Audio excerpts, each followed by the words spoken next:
easy and quick bowl. Always debut. Well, yes, I won't going to do the accent, crikey. So it's in all sorts of trouble. Here's Duffy outside the offside, that's wide, and it's caressed through the offside. Lovely shot from Scott.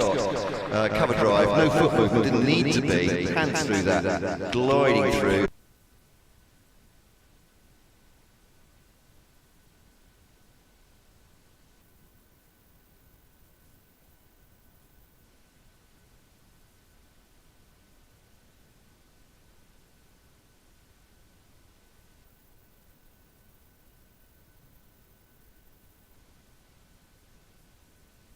An extravagant roll over the ball. You can rely on Matt Quinn to try and lighten the mood. To 30 for none. So it won't exactly be dark clouds for Kent at the moment, but I think head scratching at this point. 30 for none. You said head scratching then? We'll see how things go. But yeah, defended by Scott. You scratch my back, etc. Not sure what you do in the commentary boxes at Bristol, but none of that here. Defended into the offside, there's no run. So Matt Cole and Ed Seaborn with you, as I said, today. Chloe Brewer expecting as well from Surrey and South East Stars. Expensive over already, this one. 8 off it. Duffy's going at 7 and over.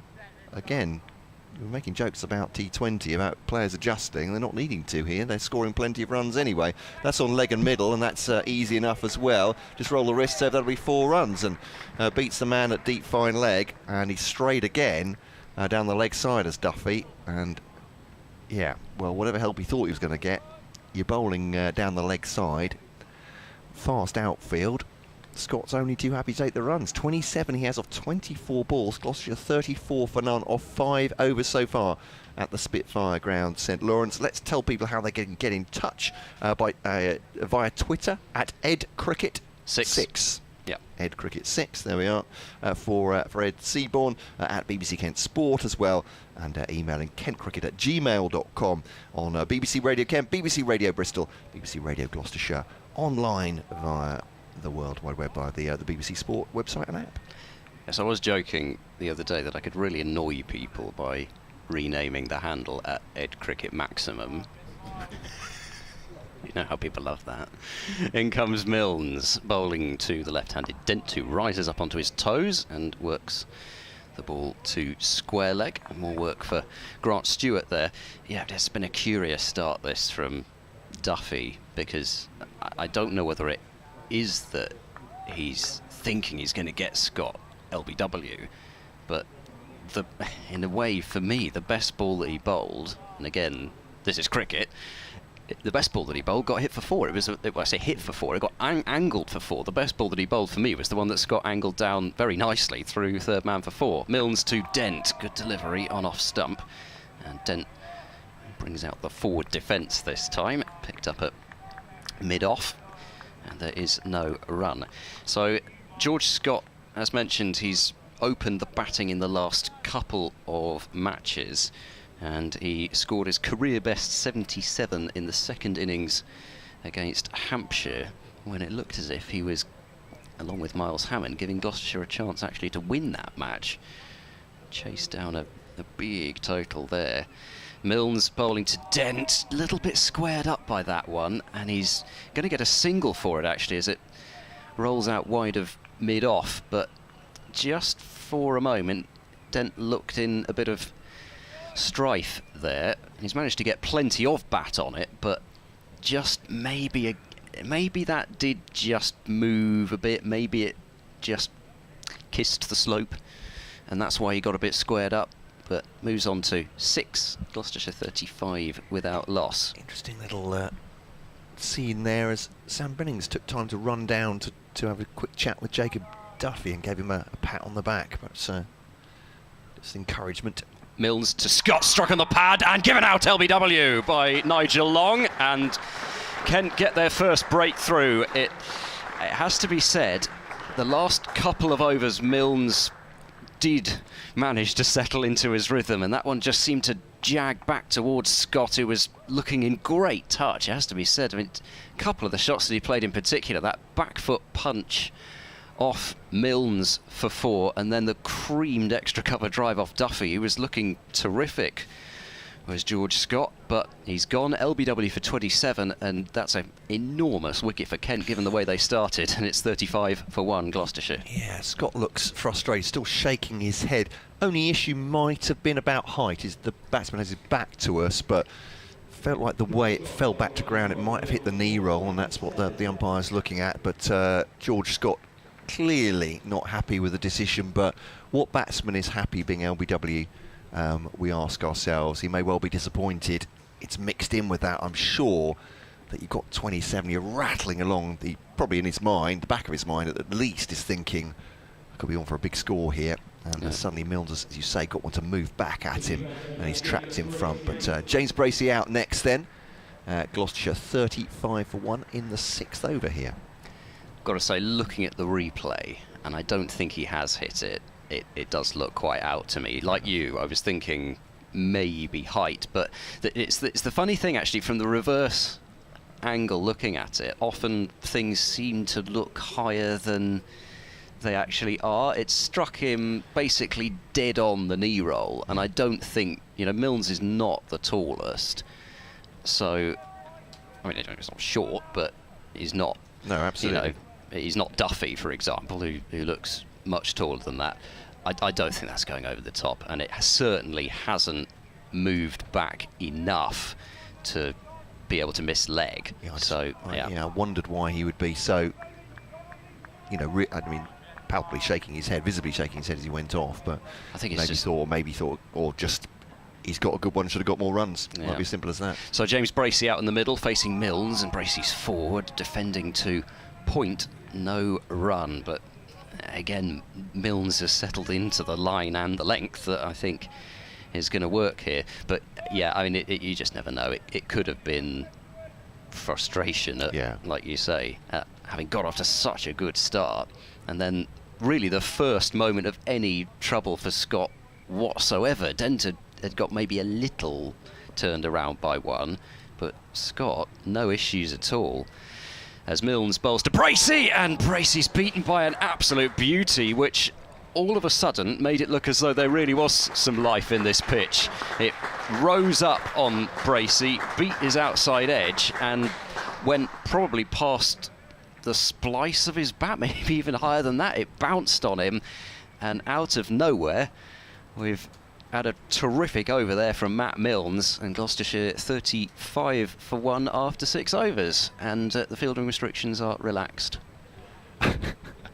It's a weird game, cricket, for many reasons, but in my mind, and I think a lot of cricket watchers, if they've seen that on the stream or sitting here, will go, well, surely that's a better ball than the one that got Scott out. Well, I mean, it isn't, but it looks so spectacular, as you say, because it's got movement, it's got lift as well. But yeah, gorgeous delivery, that one from Matt Milnes. As you say, where's that life been from this pitch, though? It's just because he put one outside the off stump, didn't he, in the previous over, which sat up and begged to be hit. And Duffy coming round the wicket now, the left-handed Dent. That's more a dangerous line. 5th stump through to the wicket-keeper, and there's no run. So there we go, 35 for 1. Actually, it might have been Milnes' first over, that ball, which just sat up and begged to be smacked away just short of a length.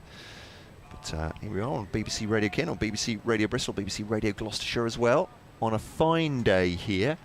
We always like to give atmospheric conditions inside the commentary box, so we can say it's about gas mark 7 at the moment. It's Duffy, that's turned from outside off down to the leg side.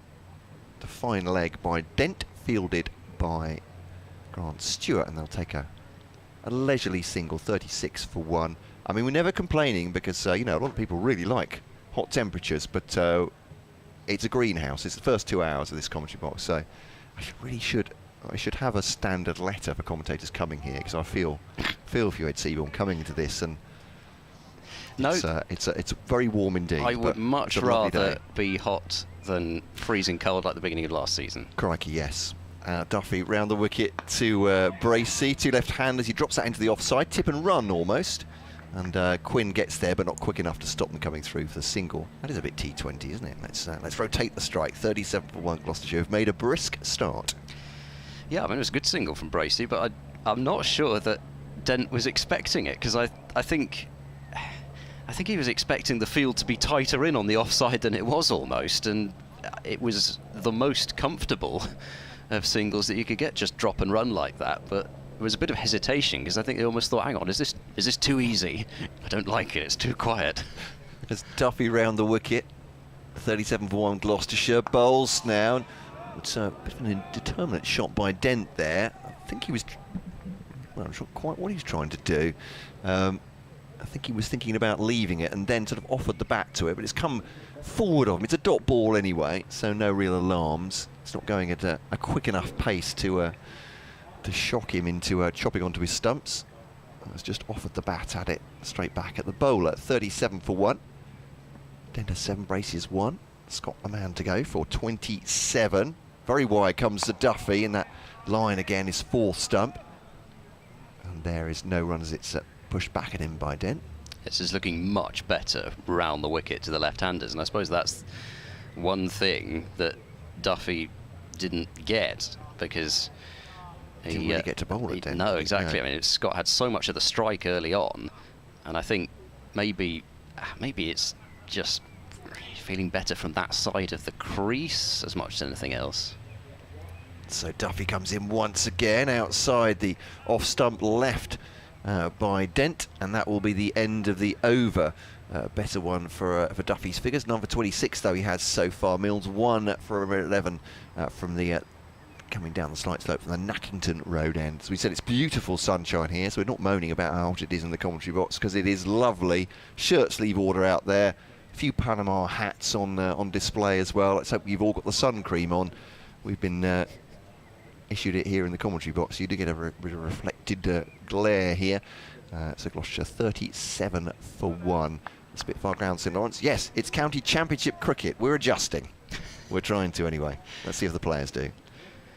So last season, Gloucestershire used, I believe I've added this up correctly, 25 players, as in comes Milnes and bowls, and Bracey's been by another one that just hits the deck and lifts a bit past Bracey's. I mean, he's covered off stump, but the ball's that good that it could still have taken the outside edge, it felt, and it's just another beauty. I mean, very similar to the ball that Milnes bowled past Bracey's edge in the last over to end it. So Milnes is hitting the right spot straight away. Just a replay of that one. That's an absolute beauty. This season, in terms of the number of players, as in comes... Oh, he's got an edge, has he? Yes, he has! Milnes gets Bracey. Second wicket in 2 overs for Matt Milnes, and Bracey departs for 1, a huge wicket for Kent.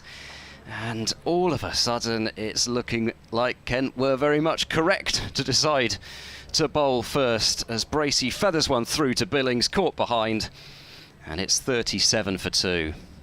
Yeah, 2 in 5 balls for Matt Milnes, and well, I was going to say, he gave a warning, didn't he, end of the previous over and the first ball of this one, and has struck with Bracey edging behind. Beautiful deliveries from Matt Milnes, who very much has hit his straps. Jacob Duffy on his debut has struggled from the other end, but as you say now, 37 for 2 at wherever we were, 35 for none, with Scott seemingly just gliding the ball around this Canterbury surface with very little trouble.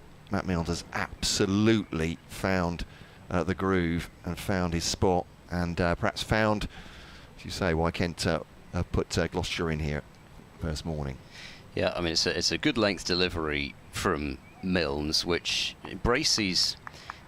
He has that trigger movement, as a lot of left-handers do. He starts off from actually kind of outside the stumps even. I mean, just looking at it on the screen in front of me, the sort of back toe is basically level with leg stump as he's facing up, and then he kind of moves right into line, and the bat doesn't go that far away from his body either. It's only just a fraction, and I think it's the length as much as anything that's done him in, because I say that the feet move because there's that trigger movement, but then after that the feet don't go anywhere. He's neither gone forwards nor back because it's on that ideal length right in between the two, where you're not sure which you're going to do. And Bracey just feathering one through, having been beaten twice as well. So it was an unhappy stay at the crease for James Bracey. 1 from 5, beaten by 2 of them, and the outside edge to another.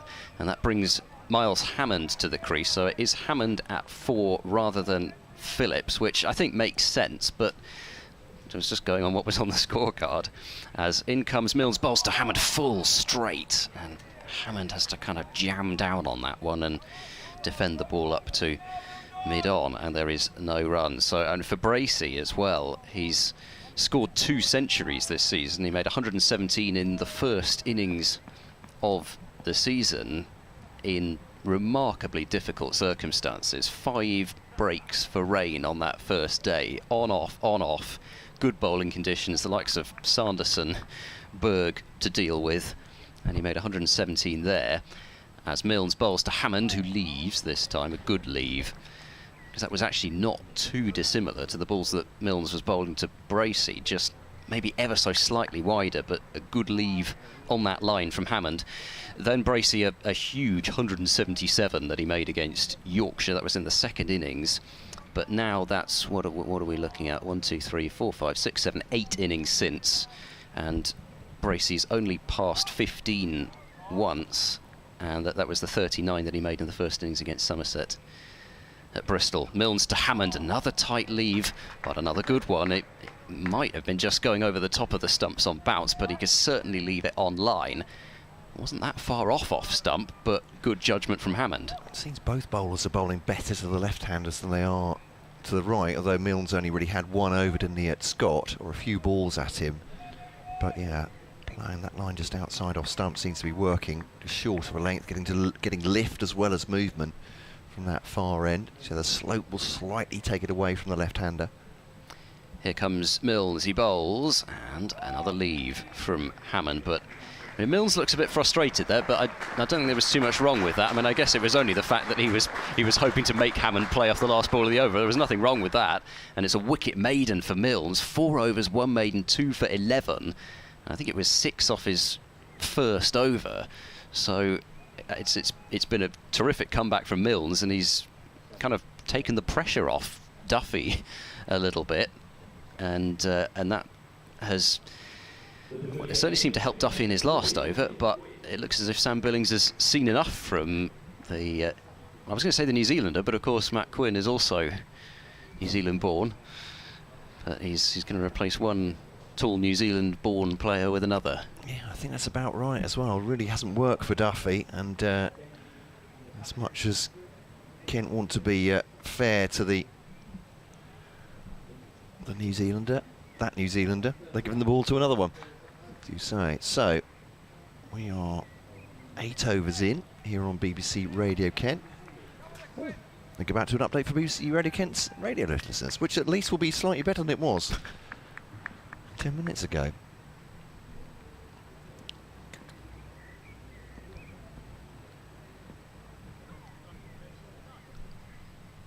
It's Quinn bowling, defended for no run.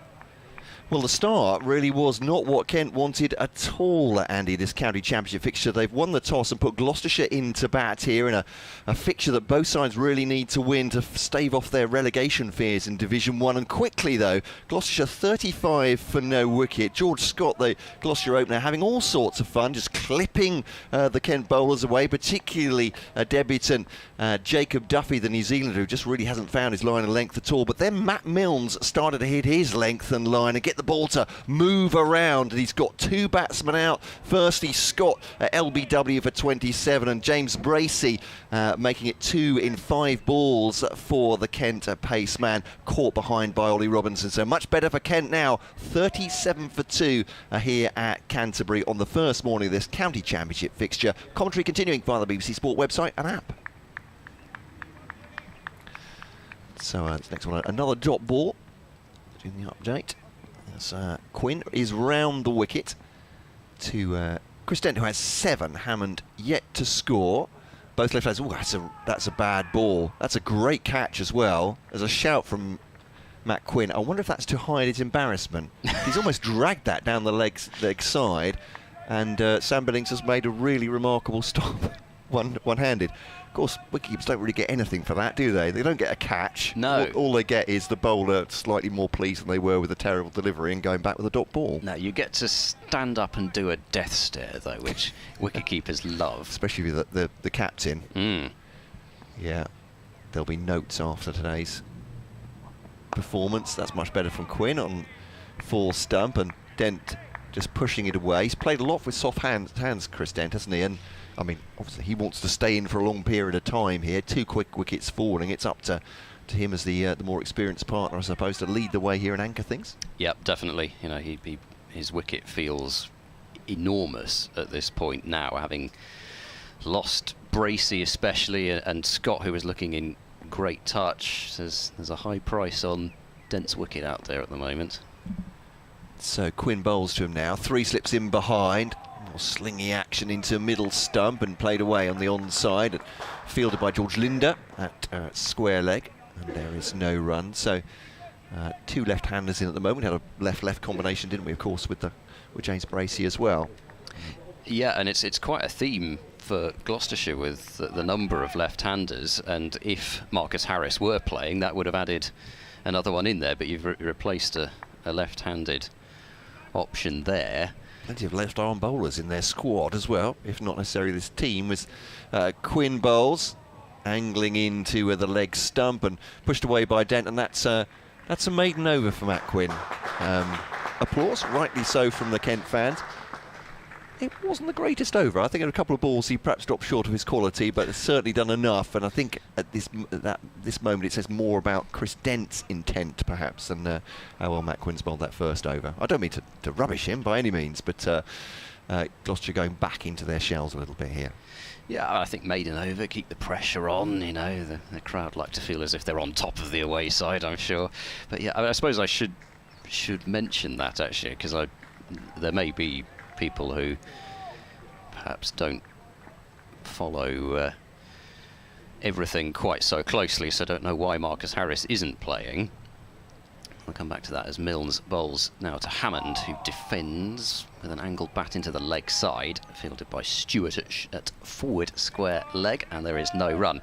So Marcus Harris is off with the Australia A side. I nearly said the away side then. Not exactly sure where I was going with that. The Australia A side, and they're touring Sri Lanka at the moment, so Harris trying to regain his position at the top of the Australian order, which is no mean feat given that you're trying to remove one of David Warner or Usman Khawaja at the moment, as Milnes bowls to Hammond, who rises up a little to defend this one, back up the pitch, dribbles to Milnes, who picks up. And yeah, I mean, just looking at Usman Khawaja's stats since rejoining the side midway through the Ashes, replacing Marcus Harris for the 4th Test match where he scored those twin tons against England.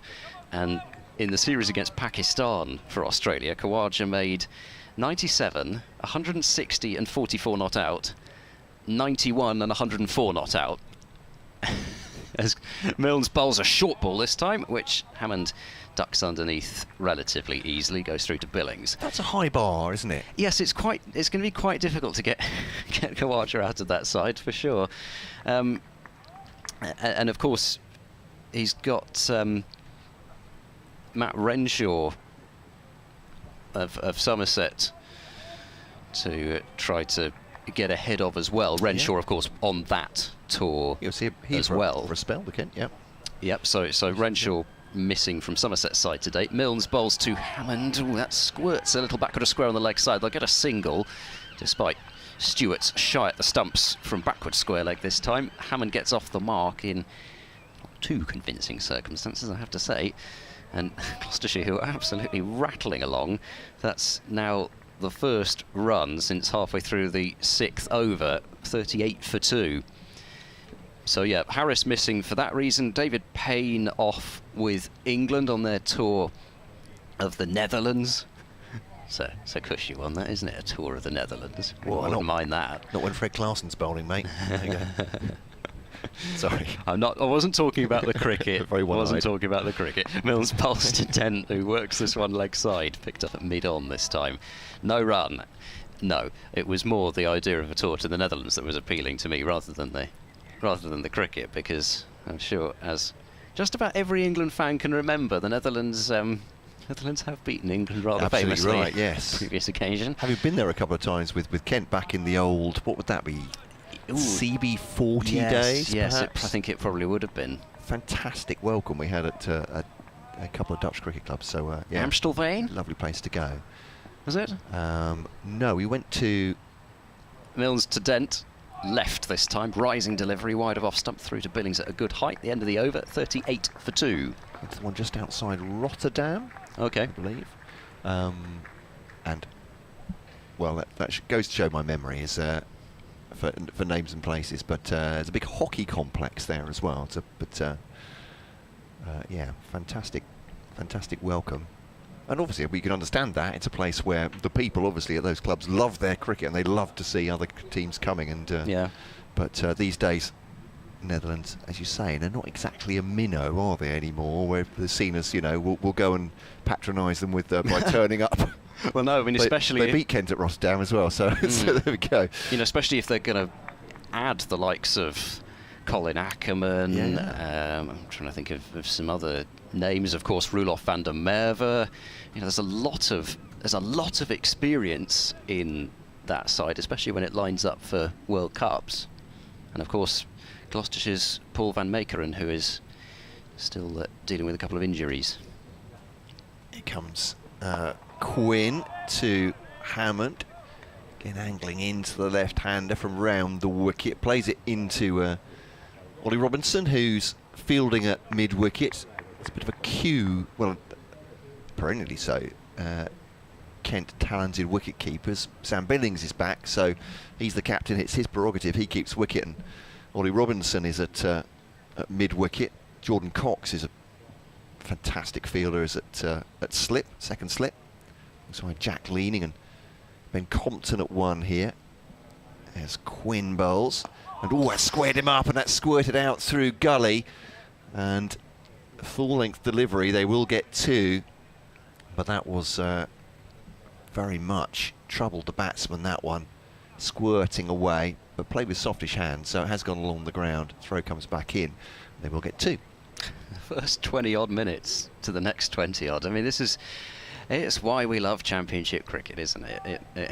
Yes, you can have the kind of every ball twist and turn in T20, but you just don't know what's around the corner in a Championship match or in a red ball match in general.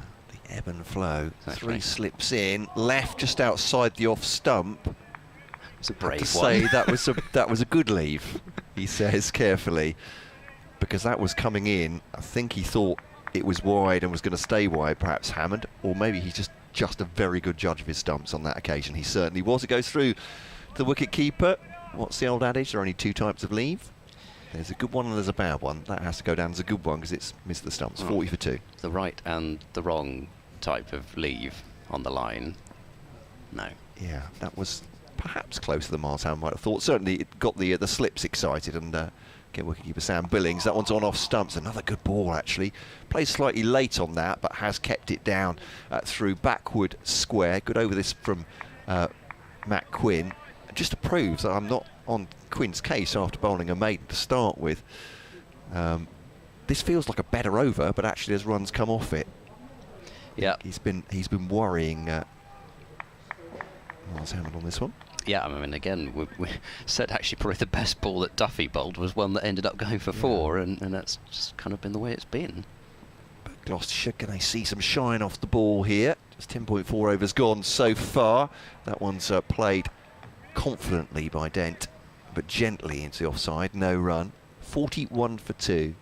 Gloucestershire here. A bit of cloud coming across the sun, but not entirely unwelcome, I have to say. It's been pleasantly warm. I think, for all our saying, we love the warm weather, obviously, because cricket gets played underneath it. I'm thinking Friday's probably a day when he wouldn't have wanted to particularly been here for the forecast going up towards 30 for the southeast. That could be challenging, certainly. Here's Quinn down the leg side. Is it a bit of pad, actually? No, it's racked him on the pad, I think. The umpire's about to signal that. He is indeed. So a leg bye at the end of the over. Good one from Quinn. Gloucestershire have survived it though, 42 for 2, and it's perhaps what they're trying to do at the moment. Just to take shine off the ball here, reconsolidate after 2 quick wickets falling. Milnes taking Scott for 27 LBW, and then having Bracey caught behind 4-1. Here on BBC Radio Kent, BBC Radio Bristol, BBC Radio Gloucestershire, Matt Cole and Ed Seaborn with you. Of course, there has been so much talk about the batch of balls, hasn't there? Yeah. An enormous amount of speculation and investigation, and it really did seem as if when the new batch came along, in most places wickets started falling more at the kind of rate that we've grown accustomed to. Milnes continuing to dent twos up onto his toes and dropping the ball into the offside quietly for Ollie Robinson to pick up, springing out from 4th slip. But I think intriguing really to see how things go in terms of this particular round for a couple of reasons. But as ever with cricket, there are so many factors at play, and if there are more wickets, then they say, well, it's that old thing about format switching, isn't it? The thing that was said a few seasons ago, it absolutely didn't want to have happen. Milnes in and bowls edged and through the slips in the end. I don't think it was catchable. He's going to get 4 for this, is Chris Dent, but that one looked more of a genuine edge than the one that he definitely played down and fell way short of the slips. It's gone between 3rd and 4th, and Gloucestershire 46 for 2 with that fortuitous boundary. Yeah, he's found a spot, hasn't he, outside the on-off stump, slanting away from the left-hander. Okay, it's risen. But Milnes showing clear descent there, but not at the umpire or any players, but can't quite believe he's not ended up with a wicket. It's a beautiful delivery. Yeah, the cricketing gods, they don't seem to mind descent towards cricket in general, actually. Very forgiving. In comes Milnes, bowls full, Dent forward to defend towards extra cover. It's fielded by Linder there. I thought he was grabbing his right knee for a moment there, but I'm sure it was just, he's feeling it a bit, actually. He's just stretching out that, I don't know if it's that right hamstring, but there did look to be a bit of a twinge there, and he was only trotting forwards and picking the ball up, but yeah, it seems to be all right now. Milnes bowling to Dent, who struck on the pad, gone! That one did not look as if it got up very much at all, and really I don't think there was much that could have saved Chris Dent, because it didn't. I'm not going to say it shot along the floor, because I'll have to look again to see whether it quite did that, but it certainly didn't seem to bounce like we saw from some others. Dent has gone for 11, and Gloucestershire, having got off to such a bright start, are now 46 for 3. Yeah, that's a wicked delivery, as you say, kept low, and just looking at the replay, in fact, to see what happened with that one. I'll get that in a second, but Milnes... It certainly hasn't shot along the floor. No. That's for sure. But low, and at Milnes' pace, he's... Well, I was going to say he's skiddy, he's got some lift as well, but... Well, actually, it's halfway up the stump, isn't it? I think it's trapped him. It's probably just because of the ones which have lifted that Dent just didn't seem to be, forward to play that. Without doing a kind of a pitch map, it would be impossible to say whether there was... I mean, it does look as if there is maybe a little bit of variable bounce, but it's not...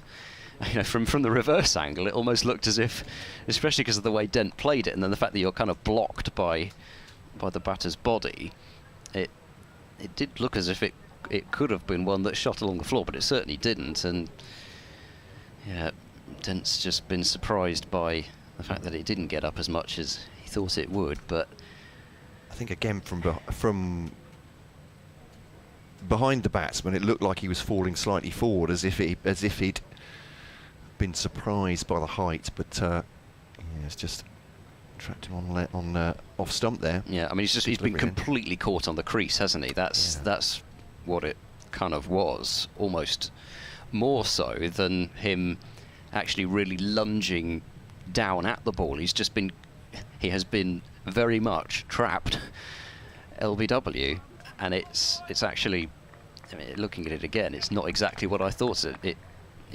he's really just not got anywhere near it, I'm afraid.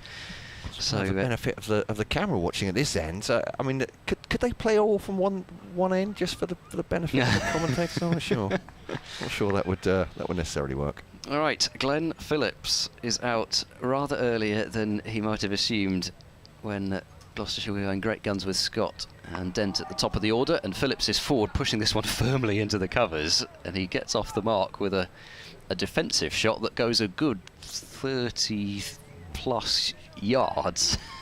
And Phillips a single, 47 for 3, so he is, as mentioned, the second overseas in this match.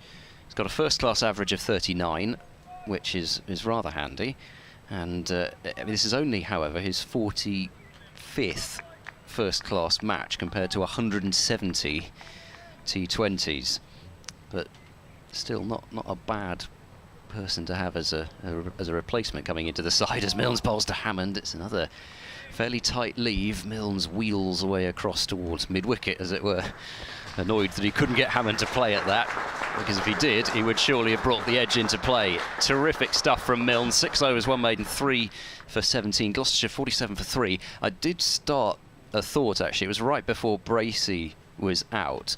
Last season, 25 players, I think it was, used by Gloucestershire, and for my money, Phillips and the 2 prices coming into the side today make it 25 players already used in the first, 7 matches of this season. It's an extraordinary number of players. I mean, obviously they've got the 3 in on loan for the Somerset match, but even taking that out of the equation, it's an amazing number of players, and a mixture of all sorts of things, absences and a lot of injuries coming into the reckoning as well. So Quinn to continue here, 47 for 3 Gloucestershire on the first morning, this county championship match, with 3 slips and a gully in for Phillips, who's just faced the 1 ball so far. That one angles into him slightly, defended into the offside, fielded the second opportunity by Matt Quinn. A little bit of breeze going across the ground, but very pleasant out there, I think, for the spectators. But been a fascinating morning. Just the first hour has been fascinating, hasn't it? We've already had a bit of a roller coaster with Gloucestershire getting off to that rapid start. 35 for none they were in the 6th over when George Scott was trapped by Milnes. Milnes has gone on to take the other 2 wickets as well. He's bowled 3 for 17 from 6. It'll be interesting to see, having taken a wicket in the last over, whether he gets another one, whether Kent will keep him sharper. That one just coming back a little bit at Phillips, but way outside the off stump, or far enough for him to comfortably lead that 47 for 3. So last season Phillips played in 3 championship matches, in doing kind of the same sort of thing. Gloucestershire had Craig Brathwaite last season. Brathwaite then went off to play a test series against Sri Lanka, I think it was, in the Caribbean, and then Phillips ended up playing the 2 matches at the Cheltenham Festival and the match at Grace Road before that. As Quinn bowls to Phillips, on off stump, defended into the offside, fielded by Milnes at cover, no run. Highest score in that was 47. I mean, I think, I'm sure it would have been in Gloucestershire's minds when they signed Phillips, as well as really the primary reason he was signed was to launch 6s and score big runs in the Blast, which is exactly what he's done both seasons now. But the fact that you can stick a guy with a first-class average of 39 into the championship lineup does rather help in terms of signing a player as well. Quinn now bowls to him, aggressive that one, and cutting away. One bounce to Daniel Bell-Drummond at point. Fielded by Bell-Drummond in one movement, backhanded it back towards the slips. Make sure Phillips wasn't going anywhere. But he's not going to hold back, I don't think, really, no, in terms of his shot making. You know, he's got like his way of playing, and I think he's just going to play it, which is refreshing. I mean, you add in the fact that he can keep wicket, and add in the fact that he can bowl some more than handy off spinners. Yeah, he's a quadruple threat rather than a triple threat, isn't he? He's sort of a 4-dimensional cricketer. Yeah, quite. A 4-pronged? I don't know. Anyway, 47 for 3. Oh, he has rather gone for that one outside or off stump, or presented the bat to it through to the wicket keeper, to whisker away from getting a nick behind. 47 for 3. But yeah, he looked a little bit bored the previous ball, didn't he? Like, it's time to start attacking this bloke now. And as I said, he's pushed at that one outside the off stump and kept low, but went through to Sam Billings. So Quinn, none for 3 from his 2.5 so far. Should give you some other scores as well, because I'll do that at the end of the over, shall I? Will England have not lost another wicket? You'll be very pleased to hear. Here's Quinn bowling. Oh, he's cracked him on the pad. Don't think so. Looked like it was going down to me. But big appeal. It's certainly beaten the batsman. Maiden for Matt Quinn, keeping the pressure on Gloucestershire at the moment, and applause for the Kent fans, from the Kent fans, for that very reason. So England 139 for 1 after 40 overs. I keep giving the number of overs because T20 just gets into your mind, doesn't it? Like, what's the scoring rate? Ollie Poper 72, Alex Lees 60. Zach Crawley, of course, from Kent was out cheaply yesterday. Though to be, I know we can get a bit one-eyed as commentators following these teams around, but it was a heck of a ball that he got out to. Anyway, Somerset 27 for 2 against Surrey at Taunton. Somerset 3 off the bottom, of course, of the table. And sorry, I'll let you go into your over. It is Milnes carrying on. In for his 7th over, and Hammond is beaten by that one, and it's another ball which has just hit that length which Milnes has settled in on. Bit of lift, and it beats the edge of Hammond and goes through to Billings. Yeah, it feels like they want left-handers in, certainly from this bowling from this end. Yorkshire 40 for none against Hampshire. By the way, they chose to bat at the Ageas Bowl. Warwickshire 31 for 2 against Lancashire at Edgbaston. They also chose to bat there. Milnes approaching past umpire Long and bowls. Hammond this time offers no shot to a ball on about 5th, 6th stump in the end. Durham 45 for 1, having chosen to bat at Chester Street against Worcestershire. Middlesex 40 for 1 at Chesterfield against Derbyshire. I didn't realise they were playing at Chesterfield. Yeah. It's the Chesterfield match. I've never actually been to the ground at Chesterfield before. One of those places I've not got to yet. Really enjoyed it there. Leicestershire 59 for 1 at Grace Road. Nottinghamshire won the toss there. Milnes in, and Hammond is forward, defending firmly, but it's picked up by Milnes with the right hand in the follow-through. Of course, we've got the bent spire at Chesterfield, that wonderful kind of sight that you see as you come into Chesterfield, of that just sort of laws of physics defying spire, which just, I mean, it looks as if it's been kind of twisted around as well as toppling over. It does. It looks like a sort of modern artwork, doesn't it? Modern sculpture, but yeah. Extraordinary thing. In goes Milnes. A slight change of his run-up there. It's left by Hammond outside off, and quite a comfortable leave in the end, but he just had a little kind of snake sideways halfway through his run-up. He did that a few times in the opening game when it was really blustery here, and we assumed that it was just him, but he's just carried on doing it. So I think this is just a part of his run. I'm not quite sure. Well, I'll have to quiz him. We may well be talking to him at the end of the day, the way things are going. So it'll be pleasant to do that as well. Yeah, I'll put that behind my ear for later. Thank you for that, Ed.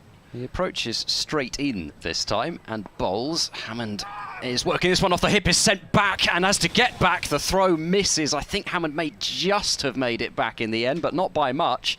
Stewart, the fielder, at square leg. Hammond just tucked it off the hip and then set off, and Phillips rightly sending him back, because even with the pace that Phillips has, and he is ridiculously fast, he would not have made that single.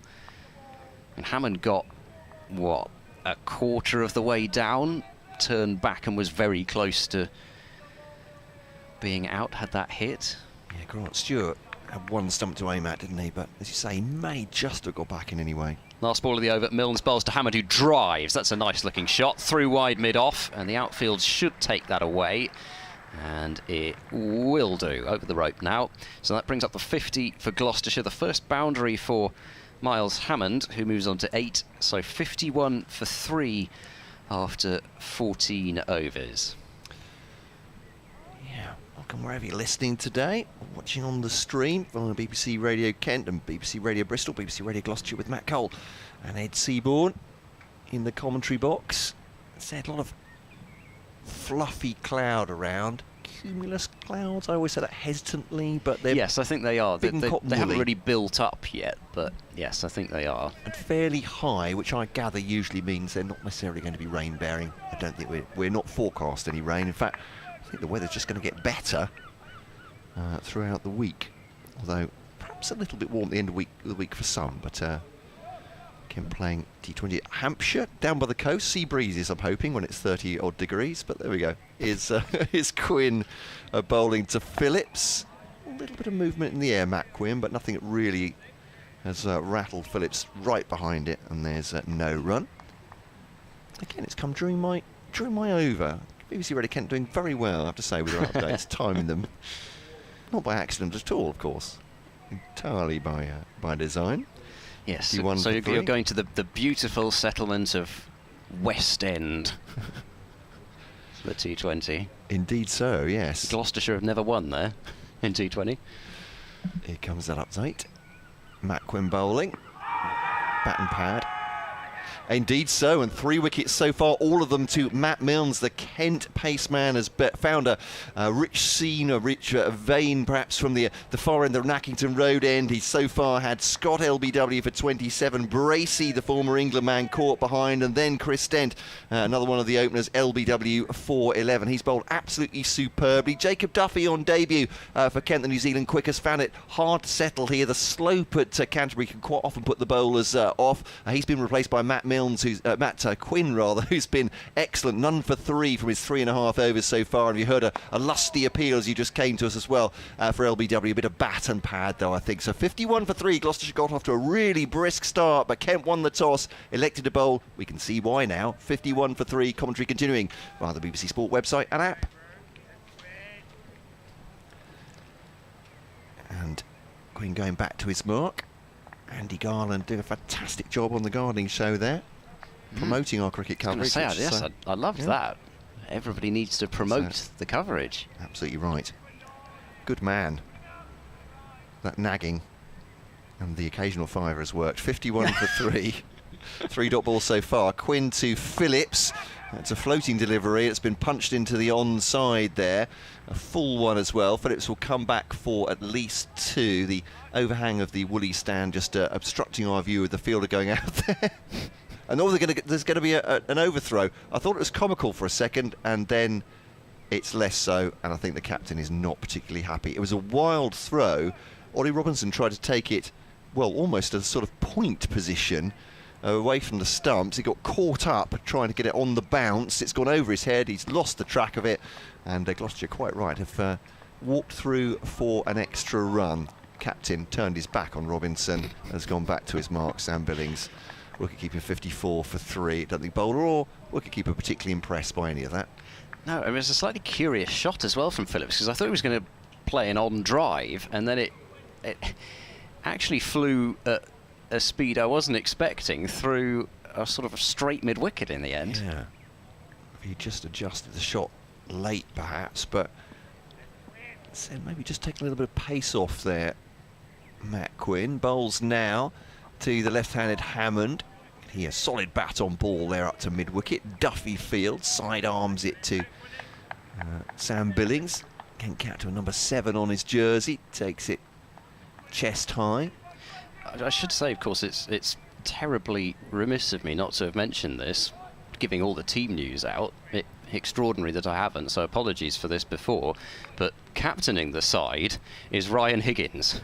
Ryan Higgins is the skipper, so James Bracey stays as vice captain. Nice. I think it just a lot of responsibility on his shoulders, really, isn't it? Batting at 3, keeping wicket, and then he has got a captain as well. It's Quinn bowls now to Hammond, deflecting it into the onside, fielded by Robinson at mid-wicket, and that is the end of the over. 54 for 3. Quinn, none for 6 from 4 so far, 4 overs and 2 maidens. Yeah, on the scorecard, James Bracey is down as captain, but it's Ryan Higgins. Thank you very much. I shall adjust that. I'm sure everybody at home will as well.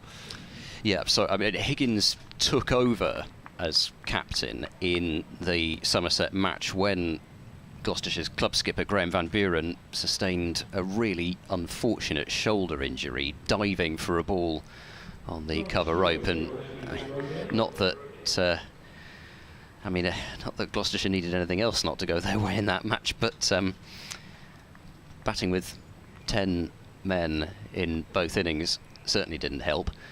But Van Buren, I heard, was maybe a sort of a week or two away from returning, but that it's not a sort of a cut and dried thing at the moment. It's still sort of in the phase of healing, so it may be Cheltenham before we see Van Buren back. It may be, I guess, it may be the championship match before that against Essex at Chelmsford. I don't know, because they don't know, but that's all I've been told, that it's sort of a week or two before he can start getting back to doing things.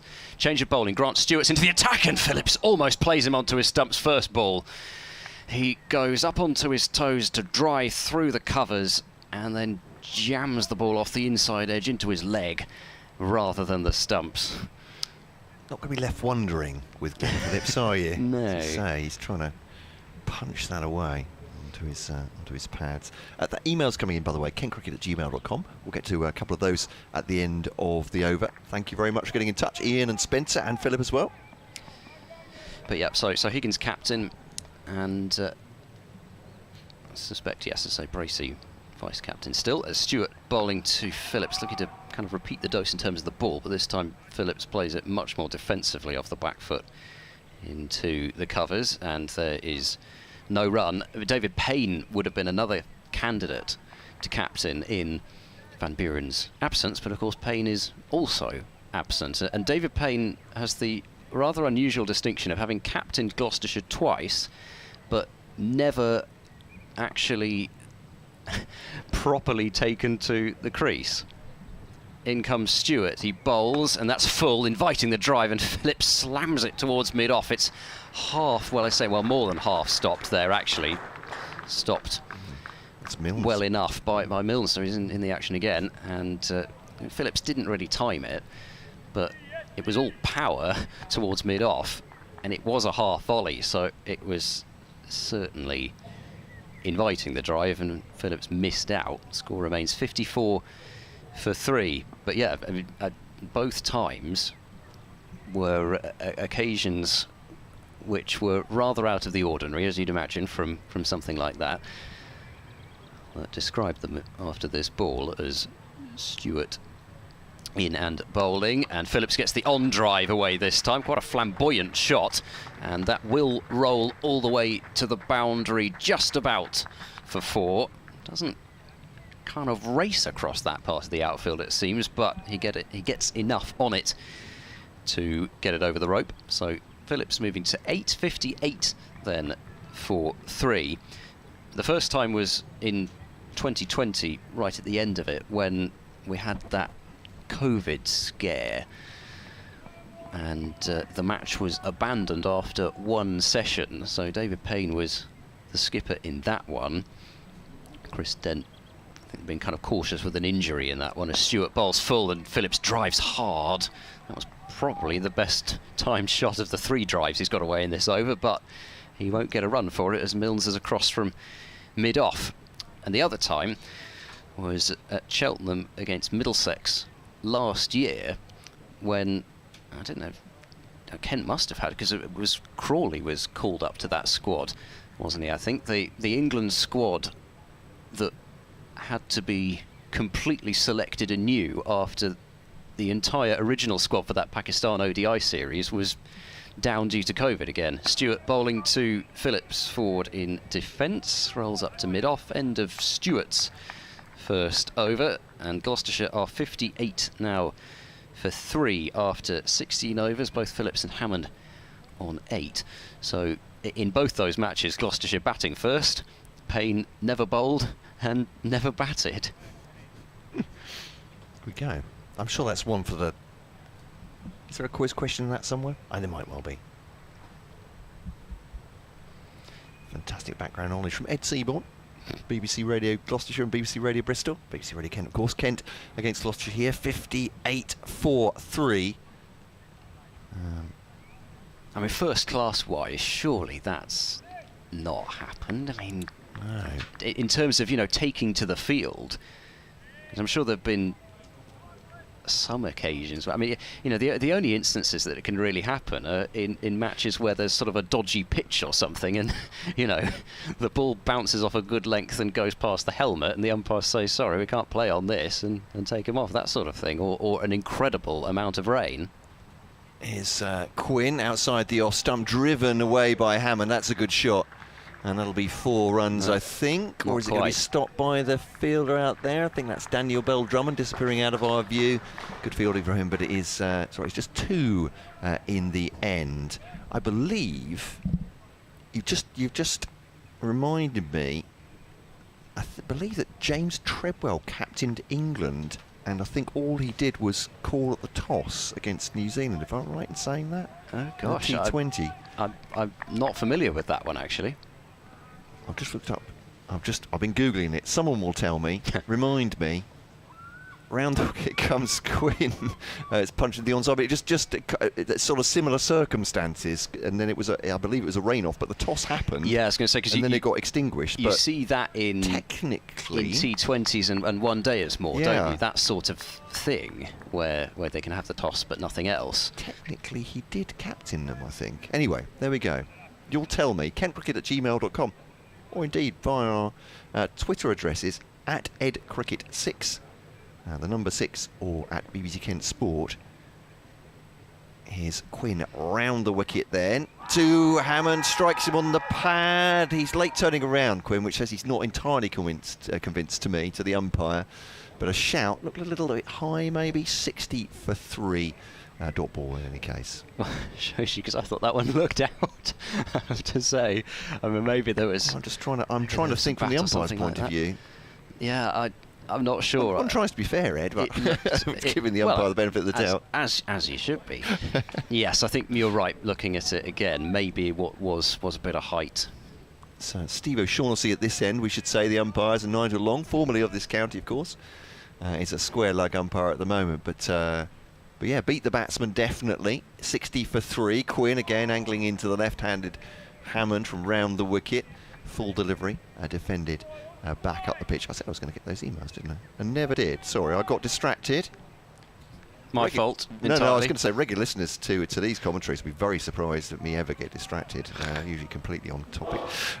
Kester, good morning to you. Thank you very much for your email.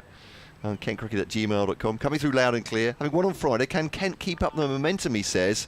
I hope we have a great day. Kester, thank you very much for that. Philip, thank you for warning us that the sound wasn't coming on the stream. I've taken my lashes for that one. A lovely shot, full-length delivery, and Hammond has just driven that through the offside. Beautiful cover drive all the way along the ground. 4 runs, and they go on to 64 for 3. Hammond's on 14. Phillips from 8. Spencer saying, what a great start to a must-win game. He's a Kent supporter. Both sides going to go for it. He says, fabulous to see Milnes bowling this well. Come on, you super Kent. And, well, thanks for your comments about the commentary, Spencer. We love doing it. And what a pleasure it is to be here at Canterbury on such a beautiful day as well. Ian says, Chesterfield, mentioning Chesterfield. Hi all, loving the stream. Just to let you know, well, I'm going to have to let Quinn bowl this ball because I can't hurry this one, Ian. Here's Quinn to Hammond, played into the onside, up to mid-on. No run, end of the over. 64 for 3, Gloucestershire, 14 for Hammond, 8 for Phillips, from 17 overs here on BBC local radio, covering all of your county cricket every ball throughout the season. Hi all, says Ian.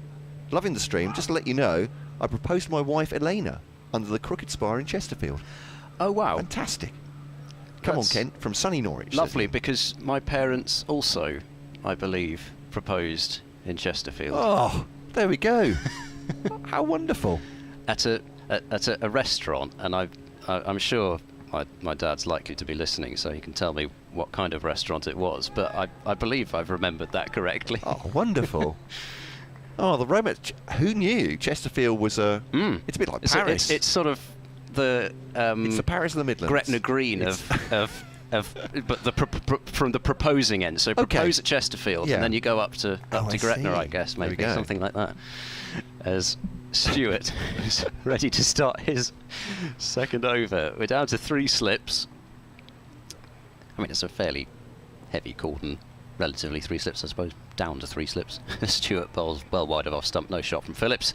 So mid-wicket in place, as well as a cover.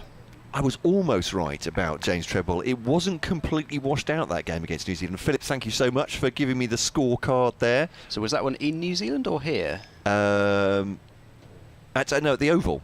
At the Oval. At the Oval. Right. And they got through. It wasn't a complete washout. 2 balls of that contest. There we go. Oh, wow. McLennan took 1 for 2. James Treble did captain, and he lost the toss. But there we are. He was England captain. Stewart bowls to Phillips, who looks to drive on the up and doesn't really time it. It's knocked down by Robinson in the covers, and there is no run. And not belittling it at all, because James Treble was obviously was an England international and played T20 cricket for them. But yeah. I mean, it's fantastic. Just didn't get his full opportunity to captain Fantastic the side. knowledge again. I'm not sure what he said to the openers, but one of them got out in 2 balls. But there we are. Ticked them off when they came back. Yes. Well, I think I can remember technically a sort of match even shorter than that one in terms of a T20. As Stewart comes in. First slip is very wide here, and Phillips cuts away, and that will be 4. There's no third man in place. Just a flashing shot off the back foot by Phillips, very much safe. And it whistles away to the wide third man boundary for 4. Phillips to 20. No, Phillips not to 20, to 12. And Gloucestershire a 68 for 3. Oh dear. The message is raining in on me if he doesn't get to 20 now, after that slip of the tongue.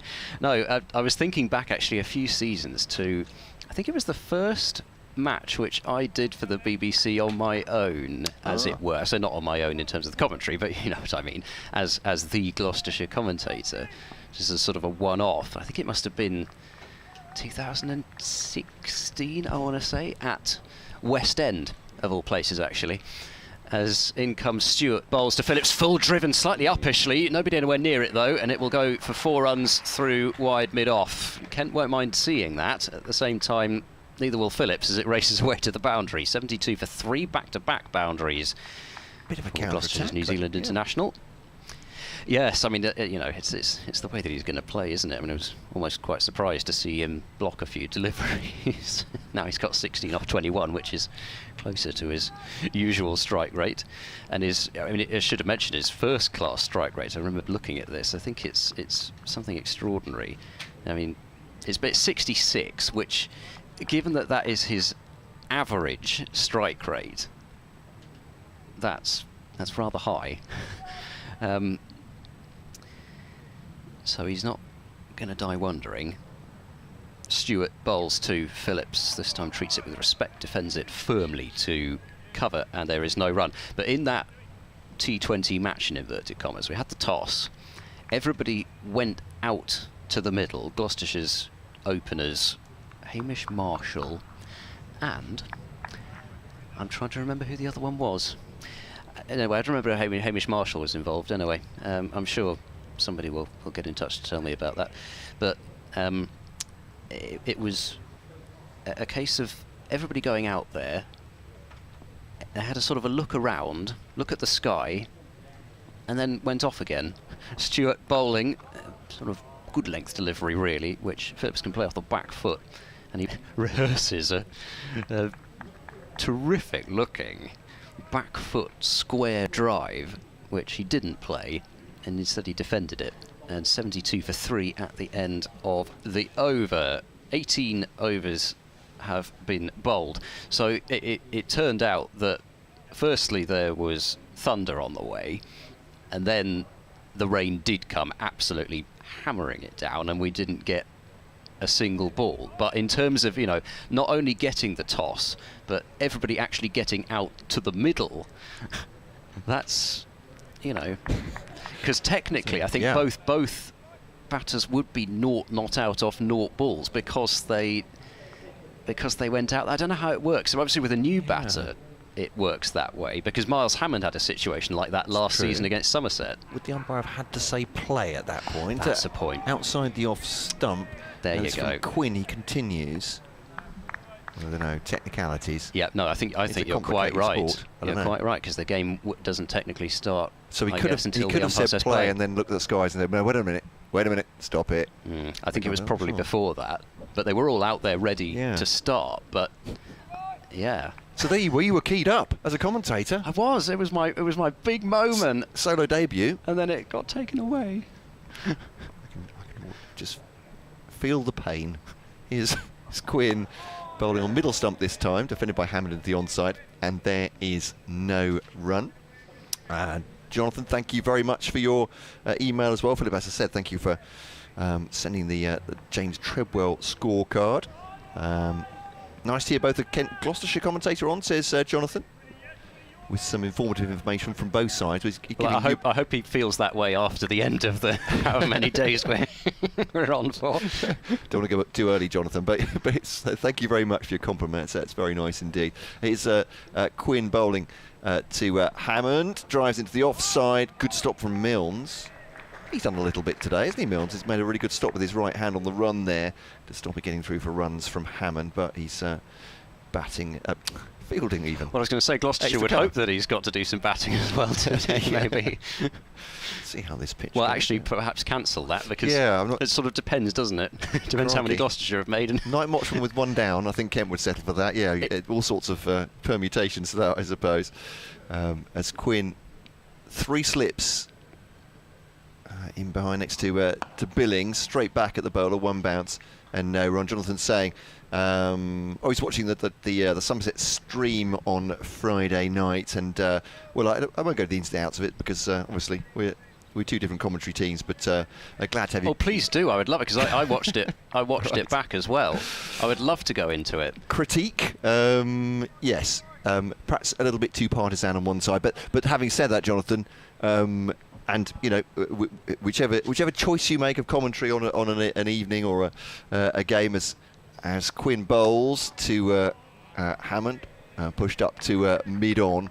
On the BBC, we do have a commentator from each side, and most of these commentators, and all the county championship commentaries certainly. So we do try and give you as best a balance we can. But obviously the Taunton stream is for Somerset Cricket Club. So if you're a Kent fan, you're very much watching their stream, and I guess we would expect them to be very, very Somerset centric in that way. And I'm not making criticism. That's just not what. No, it's just the nature of what that broadcast is. Exactly right. So. But thank you for your comment. He did say Peter Trigo was characteristically very funny, which I'm sure he was. Oh, absolutely. He's a fine fellow, and I won't go into my Margate goalkeeper story. Everyone's heard that one. Here's Quinn into the onside. Oh, Kent fans, listeners rather, turning off in their droves. Not again, Cole. But I haven't heard it. Who had 12.26 in the sweep? There we go. Long story short, Peter Trigo moonlighting during the winter, playing for Margate as a goalkeeper, scoring a goal from inside his own half. There we are. Ah, okay, right. Classic. Was it Sky Sports who said, did he mean it? And I interviewed him afterwards, and he said, absolutely, I meant it. I saw the other keeper off his line, smacked the free kick, and it went in under the bar. I just believed him. That's fine by me. There we go. Sorry, Kent fans, for listening to that one again, but Peter Trigo has done a number of other notable things in his career, I think it's fair to say, but always sticks in the mind, that one. Well, you know, and again, it goes back to what we were saying. There are plenty of Gloucestershire fans who, I mean, Gloucestershire and Kent haven't played each other in the Championship since 2018, so it's been a while. It's been a while, exactly. And apropos of the discussion of wickets tumbling, as Stewart bowls to Phillips forward, defending firmly again, this time off the front foot out towards Robinson in the covers, and there's no run. This is just the second day of Championship cricket that I've covered here. The other day was the first day of the match in 2018 between these two sides. I'd seen you here before. Well, you didn't, because Ben Watts was with me on that day. Be for a T20, won't it? But yes. Yes, exactly. But yes, for a Championship match,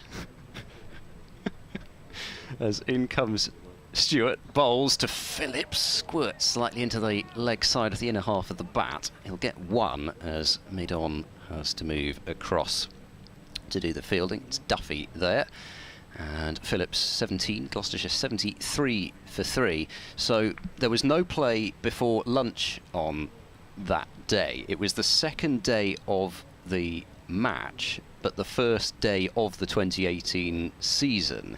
The first day was entirely washed out, and then it was bright sunshine for the entire morning, but the ground was so wet that that we had to wait until I think it was something like early lunch at 12ish from memory, something like that.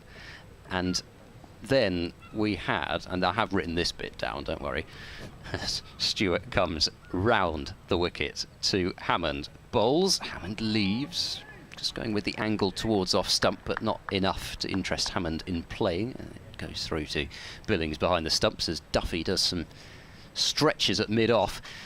We got 57.5 overs of play in that day's cricket. Do you know how many wickets went down? A number.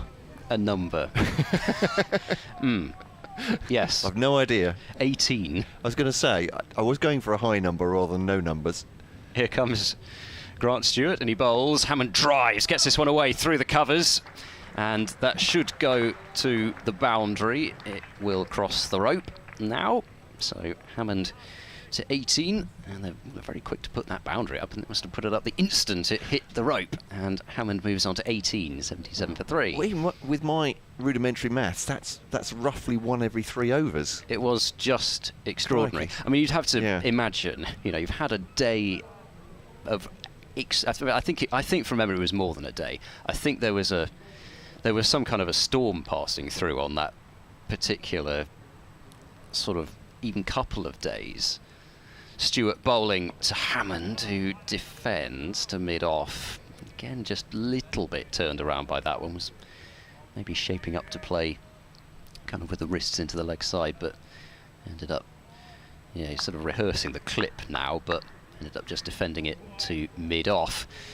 But yeah, that was a ridiculous day's cricket after having, a lot of supporters would have waited patiently for a day plus. Then you get 18 wickets in under 58 overs. Stewart, Ian and bowls. Good delivery coming into the stumps of Hammond, but he meets it in quiet defence, and it goes to mid-off. And the end of the over, Gloucestershire 77 for 3, Hammond 18 and Phillips 17.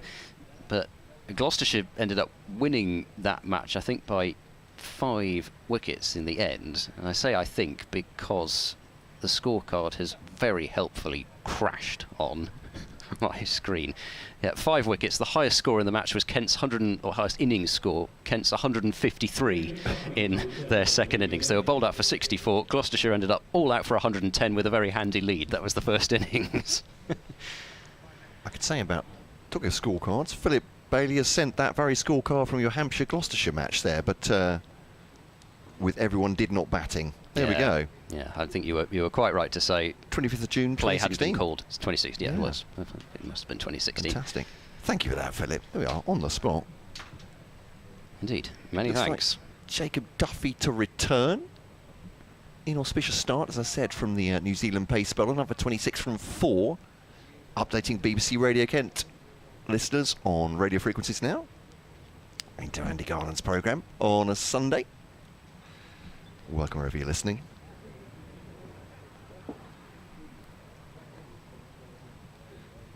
Duffy bowls.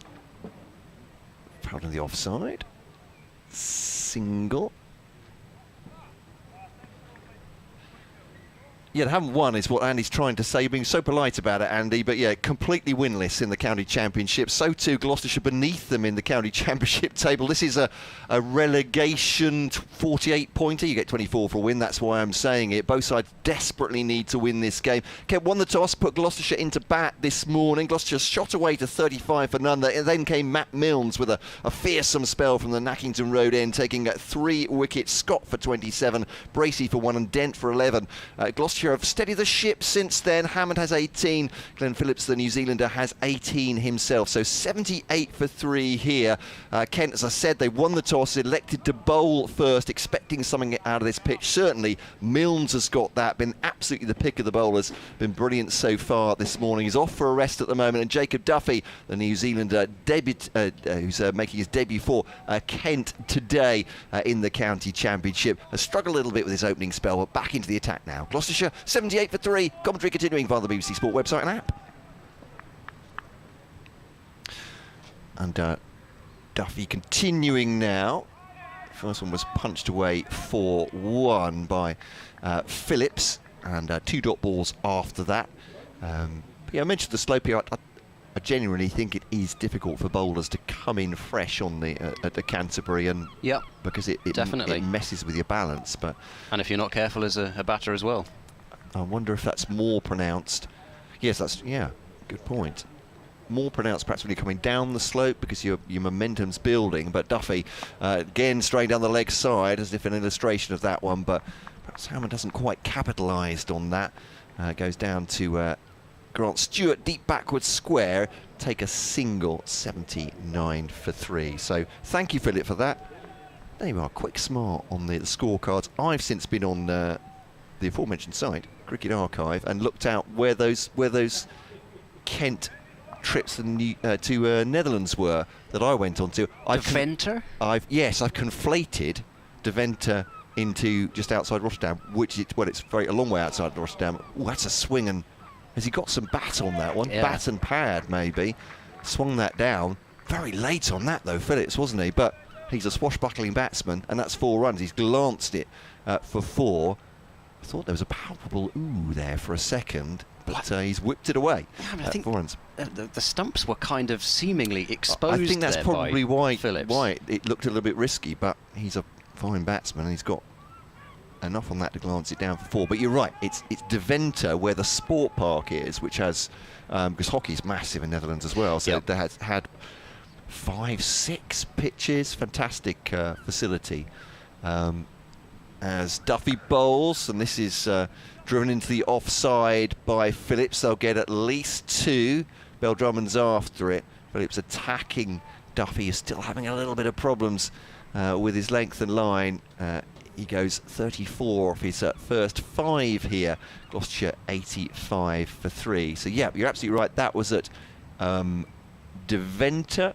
Kent won that one. The one they lost was at Rotterdam. I remember that painfully for Kent fans. At Hazelarveg. Yeah. If anybody's listening from the Low Countries, I can only apologise. They lost that one anyway at Rotterdam, but yeah, that was the earlier occasion in an absolute gale at Rotterdam, that one. But yeah, it was great to go out there, I have to say. And I said, so warmly welcomed. You are generally at clubs around the country, but Netherlands, they obviously... Yep. They're sort of pathfinders in their own country for the game of cricket, aren't they? So God, I would have loved that. I really hope the Netherlands get back into the into the county structure. It's our vote. Maybe if anyone's listening. Yes, exactly, and Ireland as well. Even if it rains, it doesn't matter. Scotland's fine with me. Yeah, that's good too. Also, tying up a loose end from earlier, my dad sent me a text message saying, "Oh yeah, Chinese." Sorry to everybody else, to the however many other the Chinese 100 people we've got listening, and there's only one person that matters to, but never mind. In comes Stewart and bowls very wide of off stump, and it goes through to Billings. And Hammond, absolutely nothing to do with that one. Even if he had, I'm not sure he'd be able to get too much bat on it, even if he decided to have a swat at it. So these two have put on, they put on 39 so far. So we've had 2 kind of periods where bat's been on top of ball in general. I mean, there's been plenty to keep Kent interested out there for the last almost 10 overs that these two have been together now. But at the same time, you know, there was that one period where it looks as if every ball Kent were going to take a wicket. That one right on cue. Stewart bowls a really good one right on that line and length which Milnes had found, and it zips past Hammond's edge, although again I don't think Hammond played that too badly, just kept the bat inside the line of the ball. I was about to say that Milnes found that spot outside the left-hander's off stump, was causing them all sorts of problems, and no one up until that ball has really managed to do it. This end doesn't, bowling from this end doesn't look, with, you know, with respect to Duffy and Quinn, bowling from this end doesn't look quite as potent. They seem to have found a spot there. Stewart in, and he tries to hit it again, but this time a little bit further wide of off stump in terms of its line. Hammond doesn't even have to, well, I say doesn't even have to think. He didn't think about playing at it, and actually his judgment so far has been very good, and even, as I say, in that one, which I think, yes, technically, dear me, it's only 20-1. Imagine what it's going to be like at 6. These long games, got to pace yourself. But even that one, he didn't really incline the hands towards the ball. Bell Drummond just moving a couple of steps to his left at cover. Not entirely sure that's going to make a massive amount of difference, but we'll see, as Stewart bowls to Hammond, who's in behind that and defending it towards mid-off, and there's no run. Well, who knows? It could have been a vital couple of steps, but probably not if you're going to bowl the ball there. Anyway, Kent have stuck with the 3 slips. Yeah, just keeping their attacking intentions, I suppose, but Glenn Phillips has done a great job for Gloucestershire, I think, here. He's put the thought in Kent's mind. Do they need to defend more, perhaps? They want to keep this, obviously, total as low as possible, even. I've got you doing it now. Stewart bowls, Hammond drives neatly wide of mid-off, who dives and can't get it. Bell Drummond is after it from cover. It's slowing up as it gets towards the rope, but it just beats the dive of Bell Drummond and just flicks over the rope.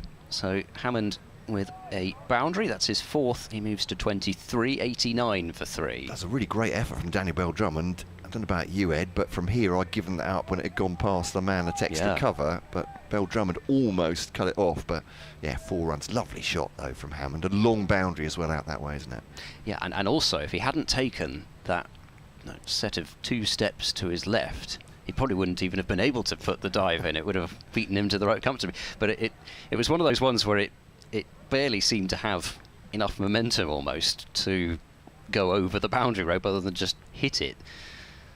Did seem to slow up a bit, but great chase. Stewart bowls short this time. Hammond pulls aerially out to mid-wicket. It might even plug. No, it doesn't. It's 3 bounces over the rope for 4.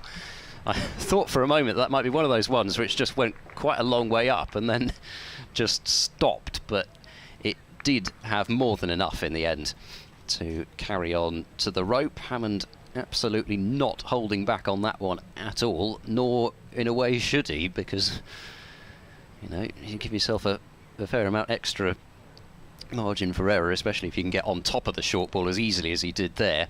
And so it's back-to-back 4s to end that over. Gloucestershire are 93 for 3, Hammond 27, Phillips 24, so nobody can get angry about me saying he was on 20 when he was on 12 by accident. And at the end of over number 22. They put the poison pens away for now. There we go. Waiting for the next time.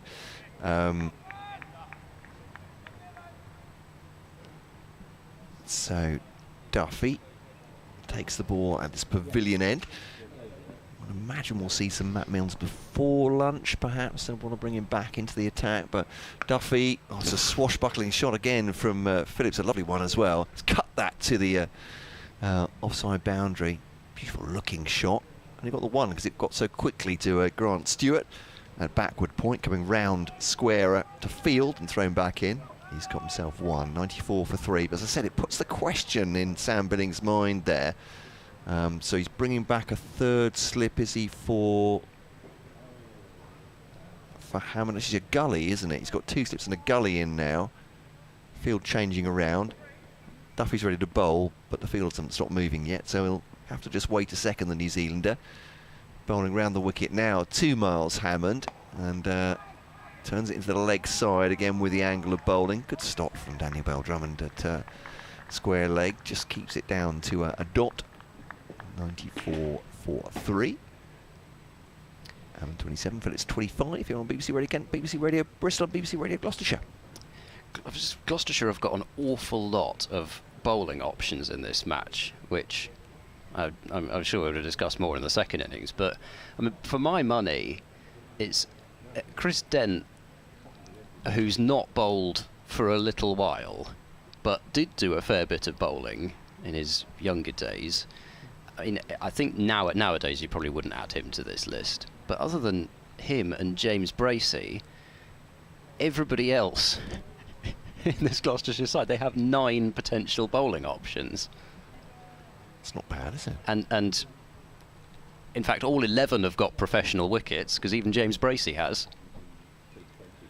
Here's Duffy. Squares away a little bit from Hammond, that one. And out towards point. Sorry, no run, I should say. 94 for 3. You're looking at Kent's bowling resources. Better than in days of yore, I suppose, with no Denley in the side. Well, I'll ask Kent exactly. I mean, it may just be a selection decision. They've got extra batters this year, basically, Kent, which they've not had in a long time. Basically, the top 6 would pick itself, but with Robinson coming back to open. But Leaning will bowl, of course. George Linder as well, batting at 7. This one's driven gently into the onside by Hammond. 27 for him, 25 for Phillips, 94 for 3. But yeah, not that much depth. Certainly as Gloucestershire have got. That'd be fascinating to see how they rotate their bowlers. Yeah, I mean, it's going to be intriguing. I mean, Higgins will get the new ball. There's no question about that. It'll be intriguing to see who gets it with him, because all of Dale, Chappell and Tom Price, who's playing his first match of the season, they could all take it. Duffy to Hammond, defends it up towards mid-off. There's Matt Milnes springing into action. I mean, Chappell took the new ball against Somerset at Taunton. Sorry, not at Taunton, at Bristol. And Tom Price was taking the new ball towards the end of last season, and his overall numbers from last season in the 6 matches that he played, 15 wickets at under 25, and you know, he did a fantastic job with that new ball. So it'll be very intriguing to see when Gloucestershire do bowl who opens. It's Duffy off stump to the left-handed Hammond, and that is the end of the over. I was looking cross-eyed at the scoreboard because they got to 6 balls, and I was wondering where we were going to go with that with Duffy, but they took one back off, and but that is a dot ball anyway to finish. Just one off the over, his most economical over so far. Jacob Duffy, none for 35 from his 6, where he hasn't adjusted, I don't think, as yet. Stewart, none for 25 from the other end, will continue elsewhere. So Tom Price's brother, they're both all-rounders, aren't they? He will spin, is that right? Yeah, Off Ollie spin? Price off spin. Yeah, that's correct. Yeah. So there's Gloucestershire have got 3 off spinners: Ollie Price, Glenn Phillips, Miles Hammond, who's bowled probably, maybe fair to say, with all due respect to Miles, probably bowled a bit more this season than Gloucestershire would have liked. Fair enough. And then of course Zafar Gohart, the slow left armer, who at Old Trafford. Stewart bowls full, Phillips drives hard down the ground, and Stewart gets both hands to it in the follow through to stop it. It goes to mid-off, but I mean, say both hands, maybe both sets of fingertips, really, rather than hands. It burst through and past him, but he deflected it. Hit with venom there, certainly. And Quinn able to field, but yeah, that was a very firmly struck shot from Glenn Phillips, as Stewart is in once more, and Phillips onto the back foot, just dropping the ball nicely out to deep backward point and coming through for a single. Just a nice easy little dab from Phillips for a run there. 26 to him, 95 for 3. What was I talking about before those last couple of balls? It's just completely escaped my mind. Never mind. I'm sure it'll come back. Sorry, I've lost my thread as well. No, I'd started something about off-spin options, but yes, that was right. Zafar. I was going to mention for Kent listeners, especially who didn't know. Yes, that's correct. Yeah, sorry. I was going to mention the record that he set in terms of the number of overs that he bowled in the match against Lancashire. Sort of one of those records. I mean, he was very pleased with it. He said he wanted to break all the records going.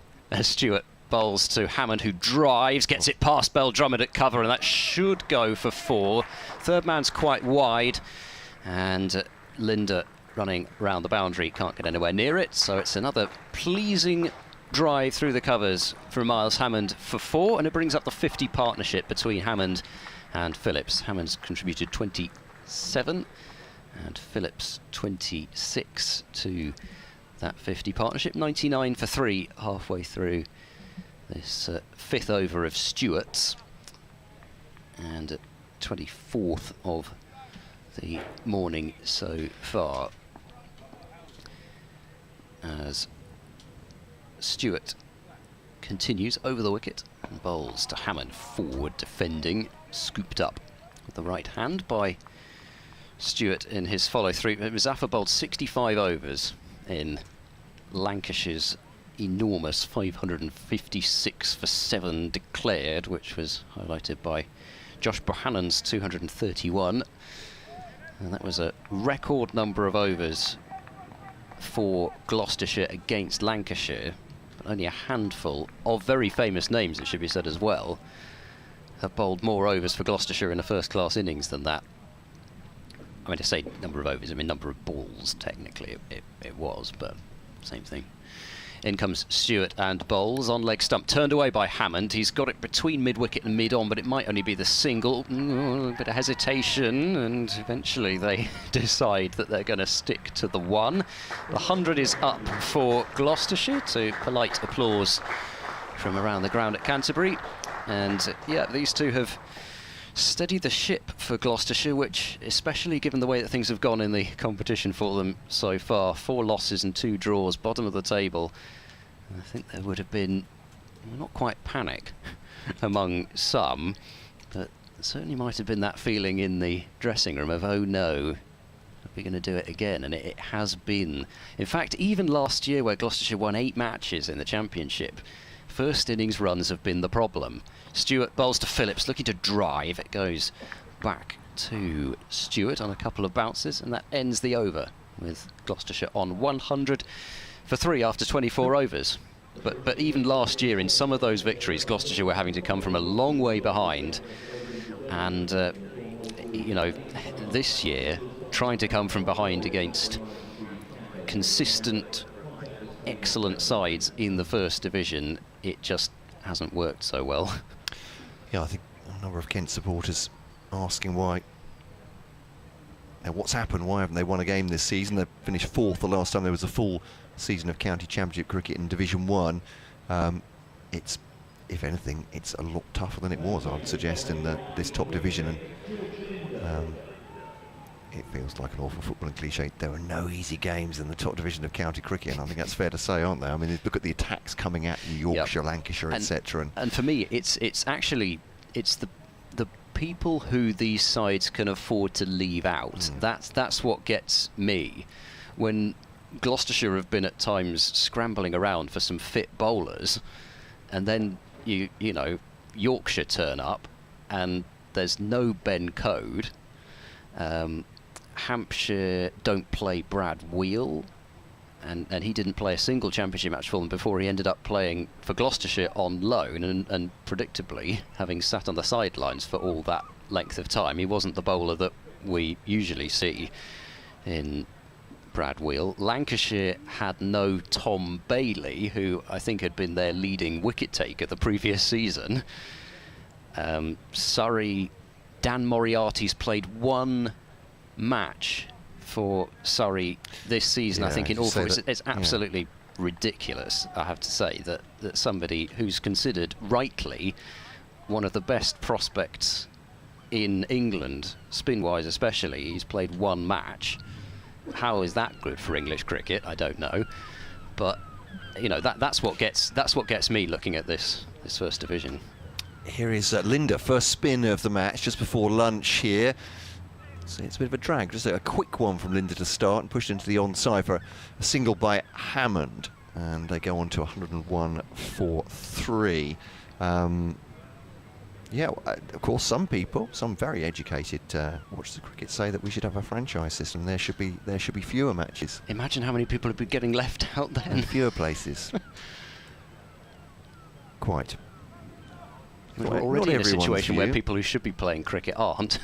Well, yes, I find it mind-boggling, personally, that line of thought. But Linda round the... I know there are reasons, other reasons for it, but Linda bowling to Phillips now, slip in, and the man close on the offside for the drive as well. He's cut that rather than driven it out towards the offside boundary at point, and he's taken himself a single, so haven't seen any grit from Linda in these first couple of deliveries. A left arm spinner from South Africa who's with Kent for 2 years, certainly, at least to start with, playing all formats. So Linda over the wicket then to the left-handed Hammond. Oh, maybe that's just hurried him a little bit. It's jammed the bat down on it. It's gone out towards backward point from a full delivery and no run. It's interesting. He does have quite an individual way of playing the spinners, does Hammond, but generally speaking, it very much works for him. Oh, well, he got that ball away. There wasn't a problem from his point of view of that. Just a little bit of excitement from the Kent fielders outside the off stump. Did get some grip there into the left-hander. Played into the onside. That's interesting from Linda. You would not really expect that ball from a little way outside off stump to end up towards mid-wicket, but it did. No. Just getting enough turn. We get any bounce from this end, I wonder. 102 for 3 Gloucestershire. So that one's on off stump and turned to the onside again. And Ben Compton is... what is he saying? Someone needs to come off? Saw Jazz Singh, the Kent 12th or 13th man, came on for like 3 balls, I think, an over ago. Does Ben Compton need a break now? Over the wicket comes Linda. And again, it's pushed into the onside with the spin by Hammond. 33 for him, 27 for Phillips, 102 for 3. These two coming together when Chris Dent was LBW for 11. James Bracey went before him for 1, and George Scott for 27. But this good partnership from Gloucestershire, stopping the rot, certainly, establishing themselves. Some pugnacious stuff from Glenn Phillips. You'd expect that, 27 from 33 balls. Hammond's been a bit more circumspect, 33 from 59 so far. It sort of gets towards that time, doesn't it, about 1:45, when you start looking towards the spinner in your side to see, are we going to get the... I mean, I know often talked about the obligatory 1 over of spin before lunch, but when you've got an overseas spinner especially, it tends to be the obligatory 2 overs before lunch, and I suspect that's probably all we're going to get. Now, I was going to say that it does mean that Milnes won't return to the attack until after lunch, just can come back fresh and start things off, I would guess. But there has been a change of bowling because Grant Stewart is out of the attack, 5 overs for 31, and Jacob Duffy is going to get an over from the far end as we look at it, and Phillips drives his first ball without a lot of timing. It didn't make a great sound off the bat, that, but he still picked up a single towards quite wide mid-off and fairly deep as well as he fielded it. 103 for 3. Phillips certainly not happy with the way that ball went off the bat there. No, I'd imagine these two would have played against each other. Phillips from Auckland, is that right? Plays for Auckland, and Otago is where Jacob Duffy's been playing his Plunket Shield cricket. Yep. And Phillips on to 28 with that single, 103 for 3, and the field changes for Hammond. I thought for a moment we were going to get a fielder in at a sort of a short straight mid-on for a bit then, but they're going to go for something far more conventional, with Bell Drummond going towards backward point and Stewart back into his position at square leg, where he spent quite a lot of the morning. As Duffy bowls, fires that one into leg stump, and it goes past Stewart at square leg. Bell Drummond, pardon me, might even have stopped that, but nobody will now, and it's 4 more to Miles Hammond. 107 for 3, Hammond on to 37. I'm afraid to say that's been a bit of the story for Duffy so far. He's just been far too straight. Yeah, I'd agree. Well, again, more or less demanded to be hit, didn't it? Well, certainly wasn't threatening Hammond. Yeah, just use of the wrists, but a lot of bottom hand as Hammond plays that flick into the leg side, but he got it backward as square and away for 4.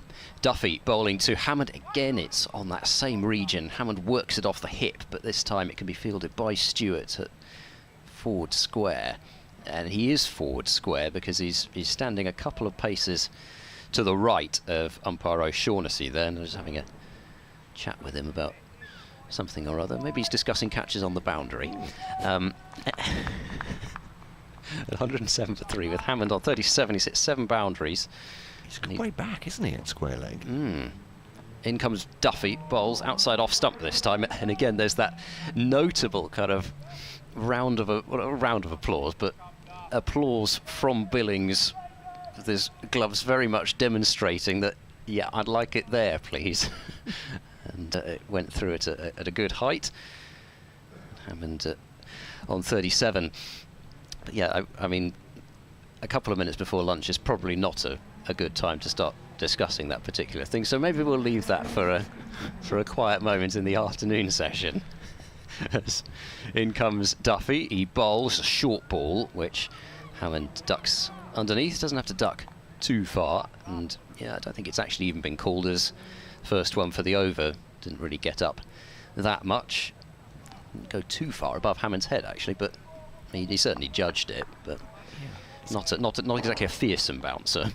I would just say that if it was Nick Cook as an umpire, he'd just be going where the conversation was, wouldn't he, more or less, with that square leg. It needs to be on the boundary or close in, he'll do the same thing. Well, he'll have to be on the boundary now because Grant Stewart's just gone out to deep square leg as Duffy bowls a full ball, which Hammond drops into the offside, sets off for a single, which he's told not to go for by Glenn Phillips, very rightly. Never mind the fact that the ball was played very close to backward point. The fielder was also Daniel Bell Drummond, so not a great idea, that one.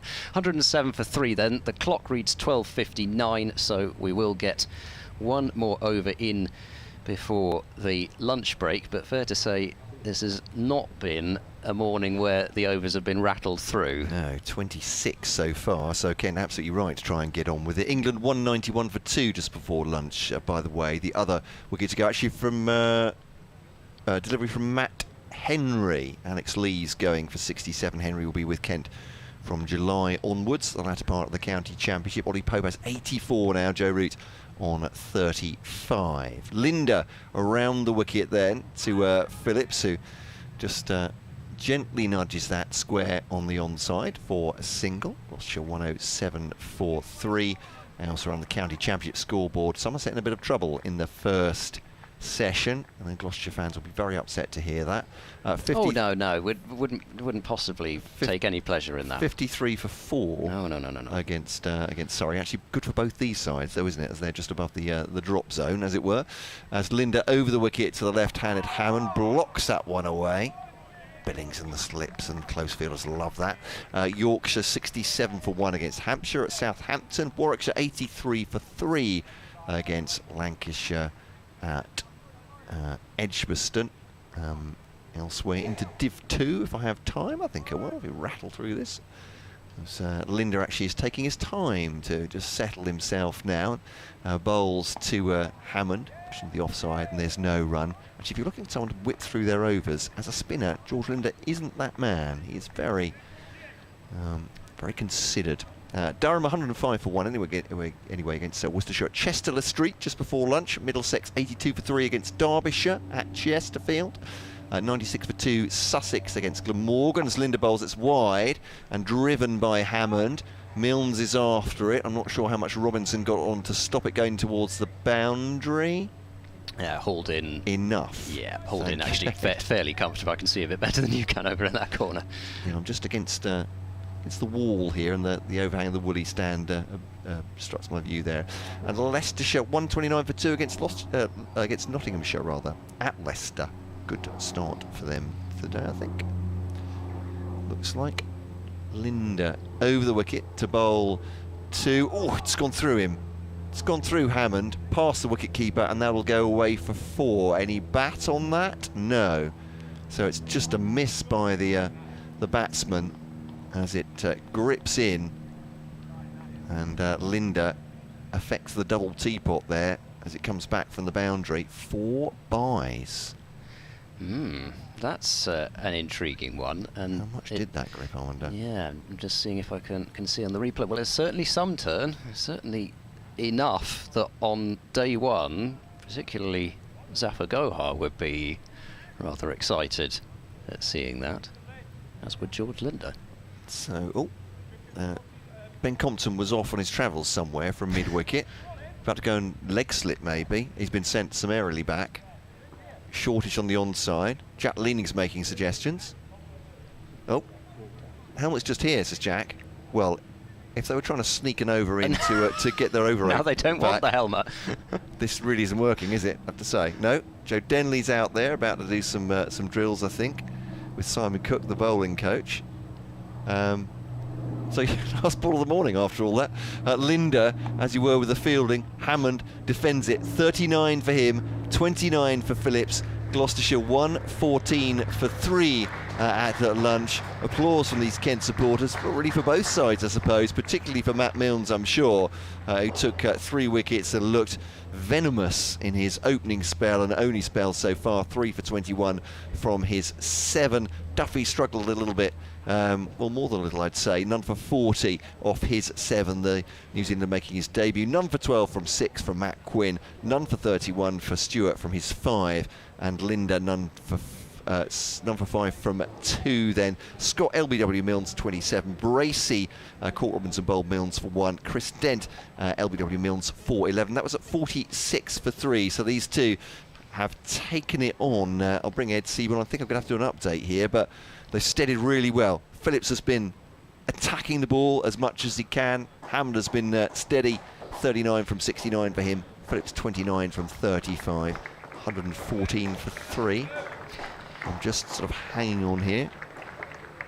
Well, I could have brought you in there, well, couldn't I? No, I mean, I'll be brief, but I mean, it has been a really exciting morning's cricket. Yeah. A lot of back and forth, and it looked as if it was going to be a terrific start for Gloucestershire. Then Kent really got into things, and you thought, oh Lord, is it going to be less than 150 or something like that? Well, these two have put on a terrific partnership, and you know, Gloucestershire aren't in the worst position at lunch with the ball getting older in the afternoon. Thanks, Ed.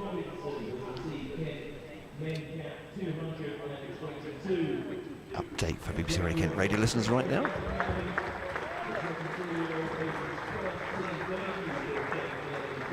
We are indeed 114 for 3 Gloucestershire. It's been a bit of a roller coaster of a morning. Kent won the toss, put the visitors into bat in the game, as you say, Andy. Kent haven't won a game all season, and Gloucestershire are bottom of the table, the 2 in the relegation zone in Division 1 so far. Gloucestershire got off a really quick start. They were 35 for none in the 6th over, looking like it was going to be a very flat pitch indeed. Matt Milnes had other ideas. He's taken 3 wickets so far for 21 in a flurry. He got rid of Scott LBW. Bracey, Court Robinson bowled Milnes for a 1, and then Dent LBW for 11. 114 for 3 though, Gloucestershire at lunch. Miles Hammond on 39, and the pugnacious Glenn Phillips, the New Zealander, has for 29. Jacob Duffy making his debut, the New Zealand international for Kent, has really struggled to settle at Canterbury this morning. None for 40 so far, hoping for better from him and for Kent after lunch. Commentary continuing around about 20 to 2 via the BBC Sport website and app.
are Super Ken.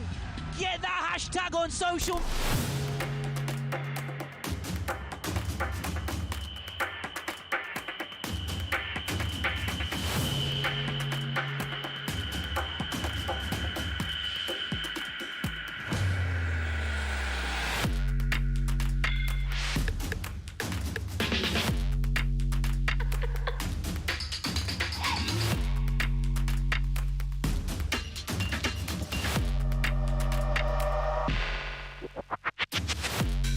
Kent have won the T20 Blast in 2021.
Super Ken.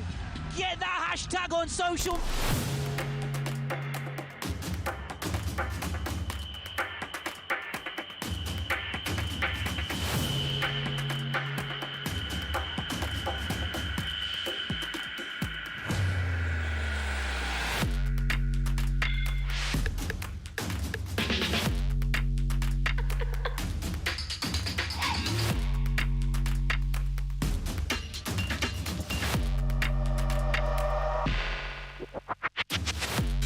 Kent have won the T20 Blast in 2021.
are Super Ken.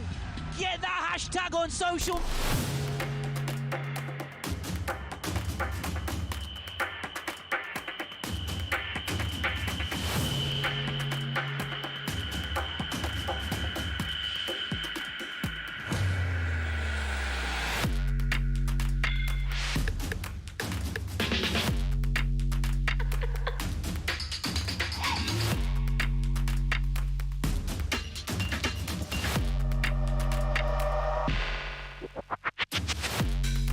Kent have won the T20 Blast in 2021.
Well, welcome back.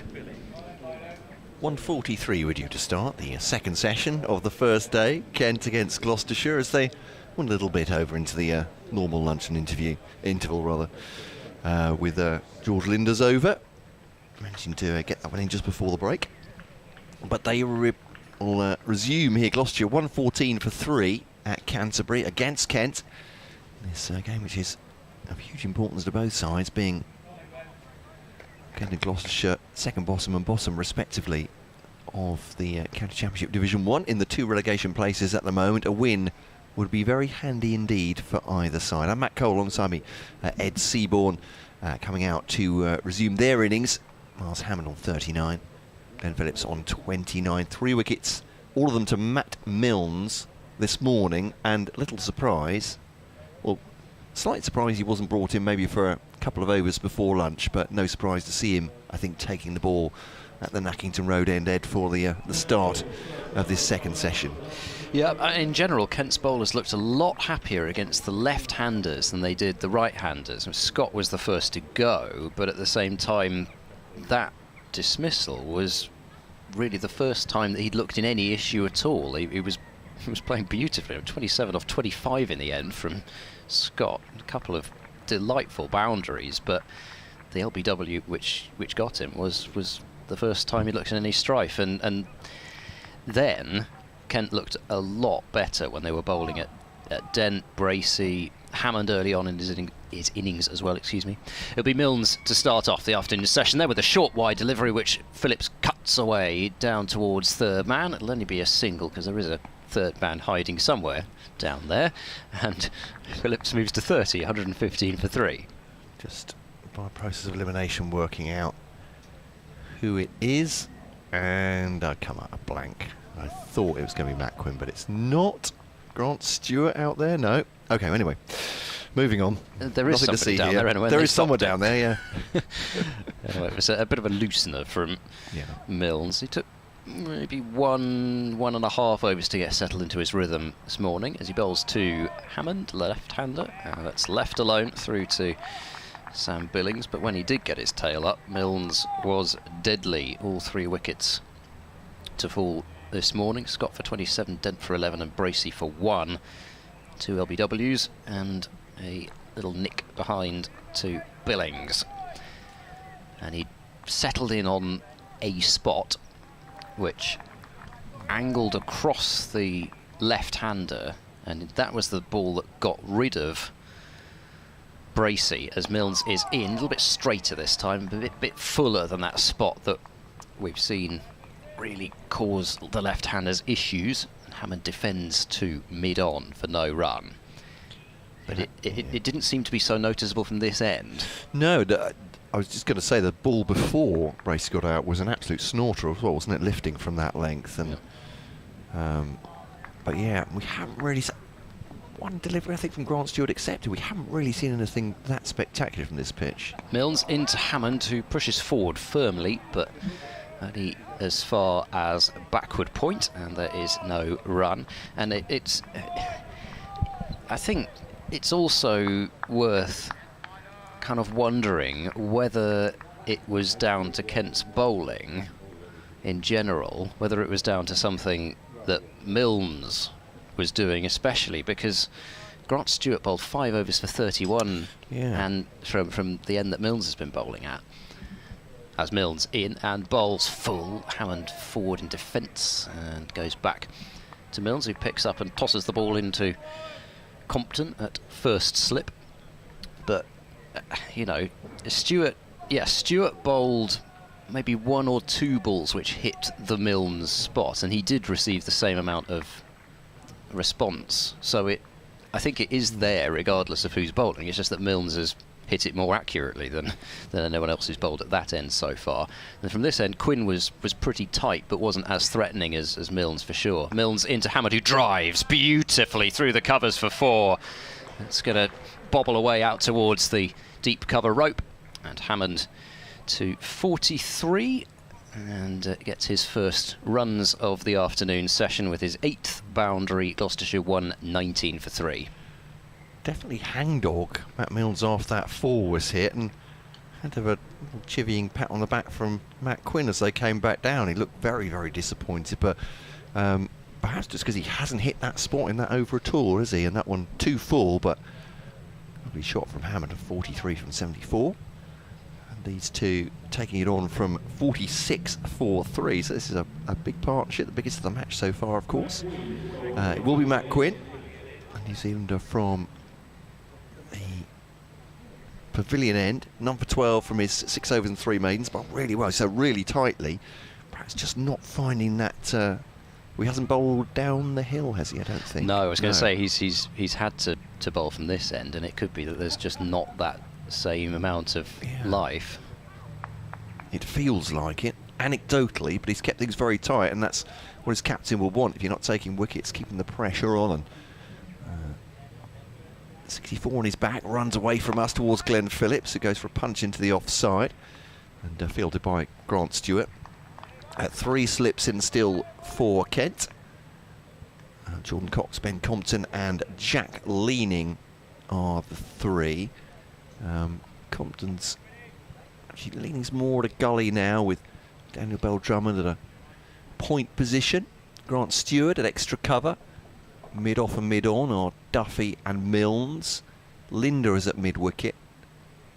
And as Quinn bowls, he's going to cut that into the offside, but it doesn't quite time it to Daniel Bell Drummond at that point. That leaves us Ollie Robinson, who's a lot further away from his teammates than he normally is as a wicket keeper. He's down at deep square leg, so he's got a couple of patrons in the Les Ames stand to chat to if he wants to, just behind him. If they want to talk to him, I'm sure they do. 119 for 3. He's very engaging, Ollie Robinson. I'd definitely try and catch his ear. Here's Quinn, flicked off his pads by Phillips, so he puts Robinson in action, and he's got a great arm. Robinson on 20 for 3. These modern day, sorry, you're far too young to put up with a rant like that from me. These modern day cricketers. He's a wicket keeper as well, isn't he? That's what I'm saying. Wicket keepers who can ping it in from the boundary with very little fanfare. Well, Billings does the same. Jordan Cox. I mean, they've got no right to be doing that. Wicket keepers ought to be thickening around the middle and able to leap off their spot for a diving catch. But they shouldn't be. They shouldn't be mobile in the field. Not Adam Rossington. You're yeah, not absolutely something right. Like that, are you? He's a proper wicket keeper. 120 for 3. Kent should have signed him. Here comes Quinn to Hammond.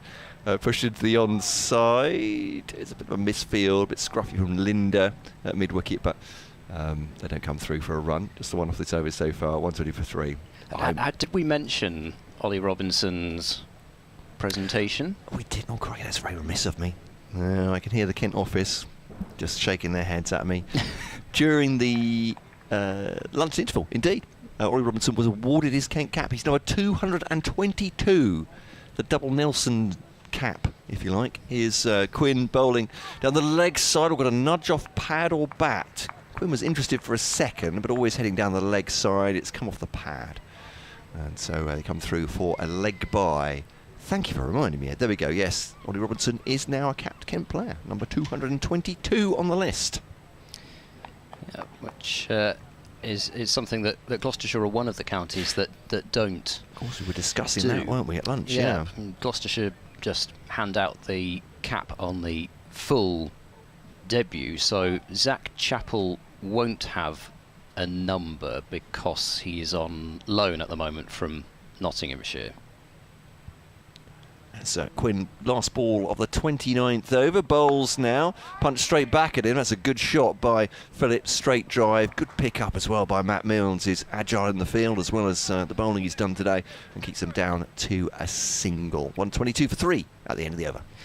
So I think we were discussing Northamptonshire give out county caps, but they also give you a number on your debut as well. I seem to remember, I did look at this a little while ago, and now I've predictably forgotten, but I do remember Durham are one of the other counties that do what Gloucestershire do. There's no county cap system. And I had a feeling there was one more as well, but it's escaped me. Feels like a lot of admin, that, doesn't it? You get one number for your when you make your debut, another one for your cap. I don't know.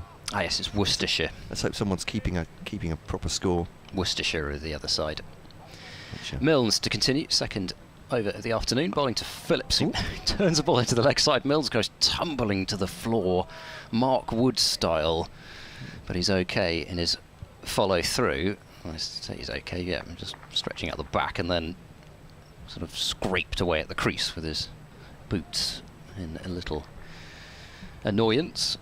But yeah, so Worcestershire are the other side, and it would be kind of interesting to know thoughts on which players would and wouldn't be capped if Gloucestershire were to award them. I think most of them probably select themselves. As Milnes bowls to Phillips, turns the ball behind square on the leg side. They'll get one. Phillips runs the first one hard because he does everything that way, but there's no chance for anything other than just that single. And Phillips moves to 33, Gloucestershire 123 for 3. But yeah, so variations amongst the counties in terms of the way it's done, but there is something nice about the awarding of the county cap for the service to the county, but at the same time, Gloucestershire don't do it. Milnes into Hammond, drives, flourishing fashion, but can't beat Belldrummer at extra cover this time. It's one of the few times that Hammond's brought that drive out and hasn't got anything for it. He's been very good at placing the ball through the offside field, but not this time. Belldrummer sharply away to his right to stop it. I imagine there'd be quite a fair few members of Gloucestershire's side, or Gloucestershire's squad, I should say, who would have caps. I mean, in general. I mean, it's actually that's the other thing I've noticed. Some counties really don't tend to award them. Actually, Milnes into Hammond forward, and just defensively playing this one into the extra cover region. There is no run. I was looking at some counties. This is why I can't recall it absolutely straight off, because this was about a month ago that I was looking at this and sort of thinking about it. But if you look at Leicestershire, one of the sides that I looked at, and I know there's been a fair turnover in players for Leicestershire, but there's only 3 members of their current squad who are capped. Really? As in comes Milnes, bowls to Hammond, that squeezes away off an inside edge down towards fine leg. And the fielder down there, I can tell you, is Matt Quinn, and a single is taken. So Hammond moves on to 44, and it's 124 for 3. But yeah, there's only 3 members of the Leicestershire squad. It's Colin Ackerman, Lewis Hill and Chris Wright. But that does leave players such as Hassan Azad, Right. is not capped. Right. Let's have a look. Who else has been there for a little while? I suppose Ben Mike has been there for a few seasons now. Callum Parkinson isn't capped. Milnes does that snake in his run-up as he comes in and bowls to Phillips, who drives but just kind of checks the shot, really doesn't go through with it. And it's fielded in the covers for no run. 124 for 3 at the end of the over. Hammond 44, Phillips 33. Yeah, I mean, there's a couple of names in there who've been playing quite a lot of cricket for Leicestershire for a fair while. Callum Parkinson is the club captain, and I mean, according to maybe this list I've got is wrong. He's club captain. He's club captain, and he doesn't have a cap. That would seem a bit bizarre, wouldn't it? This definitely could be an incorrect list. But usually the people on this website that I'm looking at are quite good at updating that sort of thing. So, So Quinn will continue. Tall and broad, New Zealander. None for 14. Gloucestershire 124 for 3, moving on 10 runs in the second session. This is on off stump and defended by Hammond. No run. So just looking at the... Get very helpfully put out a list of all 222 capped players. And you're going to read them out starting now, and you'll finish by the end of play. We'll do our very best. Just go for number 1, which is unsurprisingly Lord Harris. Is number 1, but 8 I noticed capped in the first year, and you'd think be a few players be a bit disappointed there. I don't know, perhaps that I'm not an expert of... Probably in those days it was a lot more, you know, in and out for a game here and there. Lord Harris I has suppose picked that's you for true. this afternoon. Or Yeah, is Quinn the onside and beats Linda at mid-wicket, but picked up by Duffy at mid-on. I suppose that's a good point. I'm inexpert at many things, and certainly Kent's lineup in 1882 is not one that I'm familiar with. So, but 8 of them got capped in that year. But Ollie Robinson, don't worry, I'm not doing them all. Ollie Robinson at the other end is the first one of this year. Pick out a few more of those intriguing-looking names at the start. There are. So, here's Quinn, bouncer, going to the leg side. Haven't thought about it for a moment, I think, but then thought better of it, pivoting on his back foot, his back heel, as it were, looking round towards Sam Billings, who takes the ball, the short ball. So Messrs Ford, Kelsey, Jones, Kemp, McKinnon, Patterson, Tarlecote, the Reverend C. Wilson. I see. I love that when there's the the reverends. Yeah, and the Honourable IFW Bly. There we go. So your memories of... Oh no, sorry, that was 1883. No, sorry, just the 8. They stopped at the Reverend C. Wilson. There we go. What have they done in... It's Quinn again. Slinging on that one into leg side, defended, and there's no run. Spike the communion wine for the end of the 1882 season. It's quite possible. Of course not. But yes. So the radio link coming out now. Your memories of that 1882 side, do get in touch. But yeah, there we are. Ollie Robinson, though, is number 222. Jack Leaning got his cap last year. I think he was the one player cap last year, was he? Defended into the onside. I should have actually checked before I said that and make a fool of myself. But he was, that's right. Oh no, Matt Milne's got his as well. There we are. Yeah. Just stand to be corrected. Even by myself. Defended this next ball, and Quinn is, well, a dot ball away from his 4th maiden over from 8. Without really looking like he's particularly worrying those Gloucestershire batsmen at the moment. 124 for 3. Good partnership, this one. And having said that, just squared Hammond up a little bit. Outside part of the bat, though. Low down out towards backward point and fielded by Jack Leaning. 4-1 ruins the maiden. 125 for 3. Hammond 45. Phillips 33 here on BBC Radio Kent, on BBC Radio Bristol, on BBC Radio Gloucestershire with Matt Cole and Ed Seaborn. It's been a lovely warm day here at Canterbury. Cloud coming over the sun now, but pretty good batting conditions nevertheless, I would have said. Yeah, and I think it's been one of those things that we've seen repeatedly over the Championship this season, and also I think you could say in the Test matches as well, in terms of just how vital on these pitches the new ball is. We haven't thankfully seen a ball change or multiple changes yet, and we're in the 32nd over, so we're doing very well here. But it's been very noticeable how if you can survive until, you know, around about the 30th, sort of 30s and 40s in terms of overs, it just seems to get so much easier after that as the ball gets softer, and you know, the pitches aren't turning on day one. Deep point is out as Milnes bowls to Hammond, who's forward in defence. Quietly rolls to mid-off, and it's picked up by Stewart there, and there is no run. So Linda out on the deep point boundary. Just craning my neck away. Yeah, no, there's a fine leg down there, I think, but there's no deep square legs. There's nobody at square leg. There's a mid-wicket and a mid-on, being the onside field. 3 slips in place as Milnes bowls to Hammond. Short ball pulled away by Hammond, and that will fly away to the deep backward square leg boundary for 4. So that's pretty much why I actually said that, because you can't bowl short without somebody in that area. Milnes did bowl it short, and Hammond is very quick on that kind of shot, and he's on to 49, 129 for 3. Yeah, signs are just after lunch. Gloucestershire taking a modicum of control here, and this big partnership now. Where are we standing?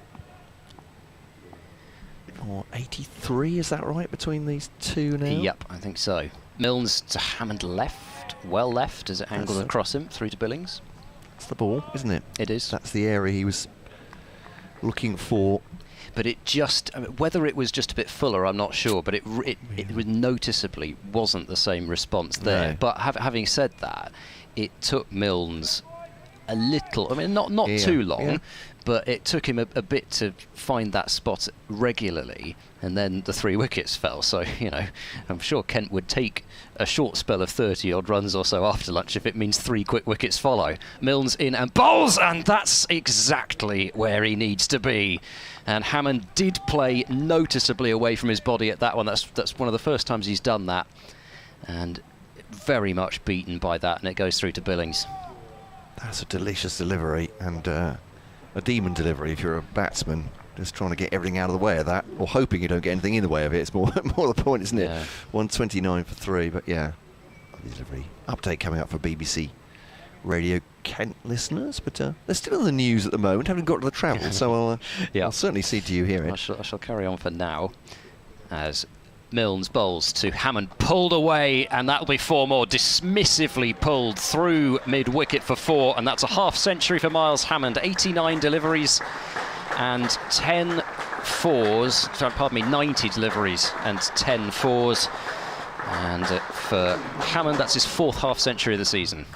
What a super shot to bring it up with as well, getting the hands quickly through that, pulling it low away, and Milnes won't be pleased with that. It's just a good shot though, isn't he? He picked it more or less off a length, and great batting from Miles Hammond, 53. Yeah, it was a bit of a half-tracker from Milnes, that one. I just wonder whether, I mean, I suppose that's the danger. If you're looking to hit a good length and you're looking for that lift, and if you just go a bit short of that, then it does become a half-tracker, and Hammond doesn't need it to be that short to go on the pull shot.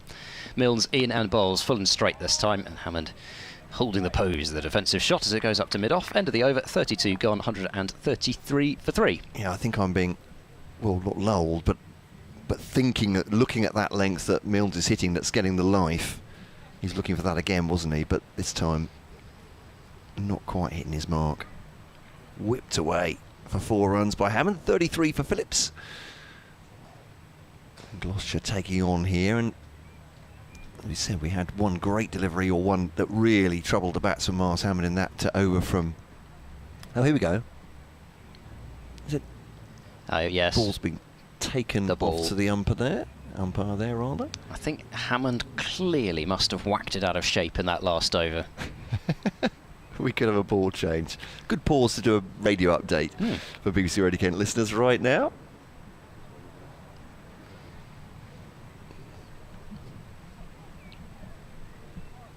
They are indeed, Erica, with Gloucestershire 133 for 3 here. Kent won the toss, put the visitors in to bat, and quickly had them 46 for 3. 3 wickets for Matt Milnes, who was excellent this morning. He's not having the same success this afternoon, though.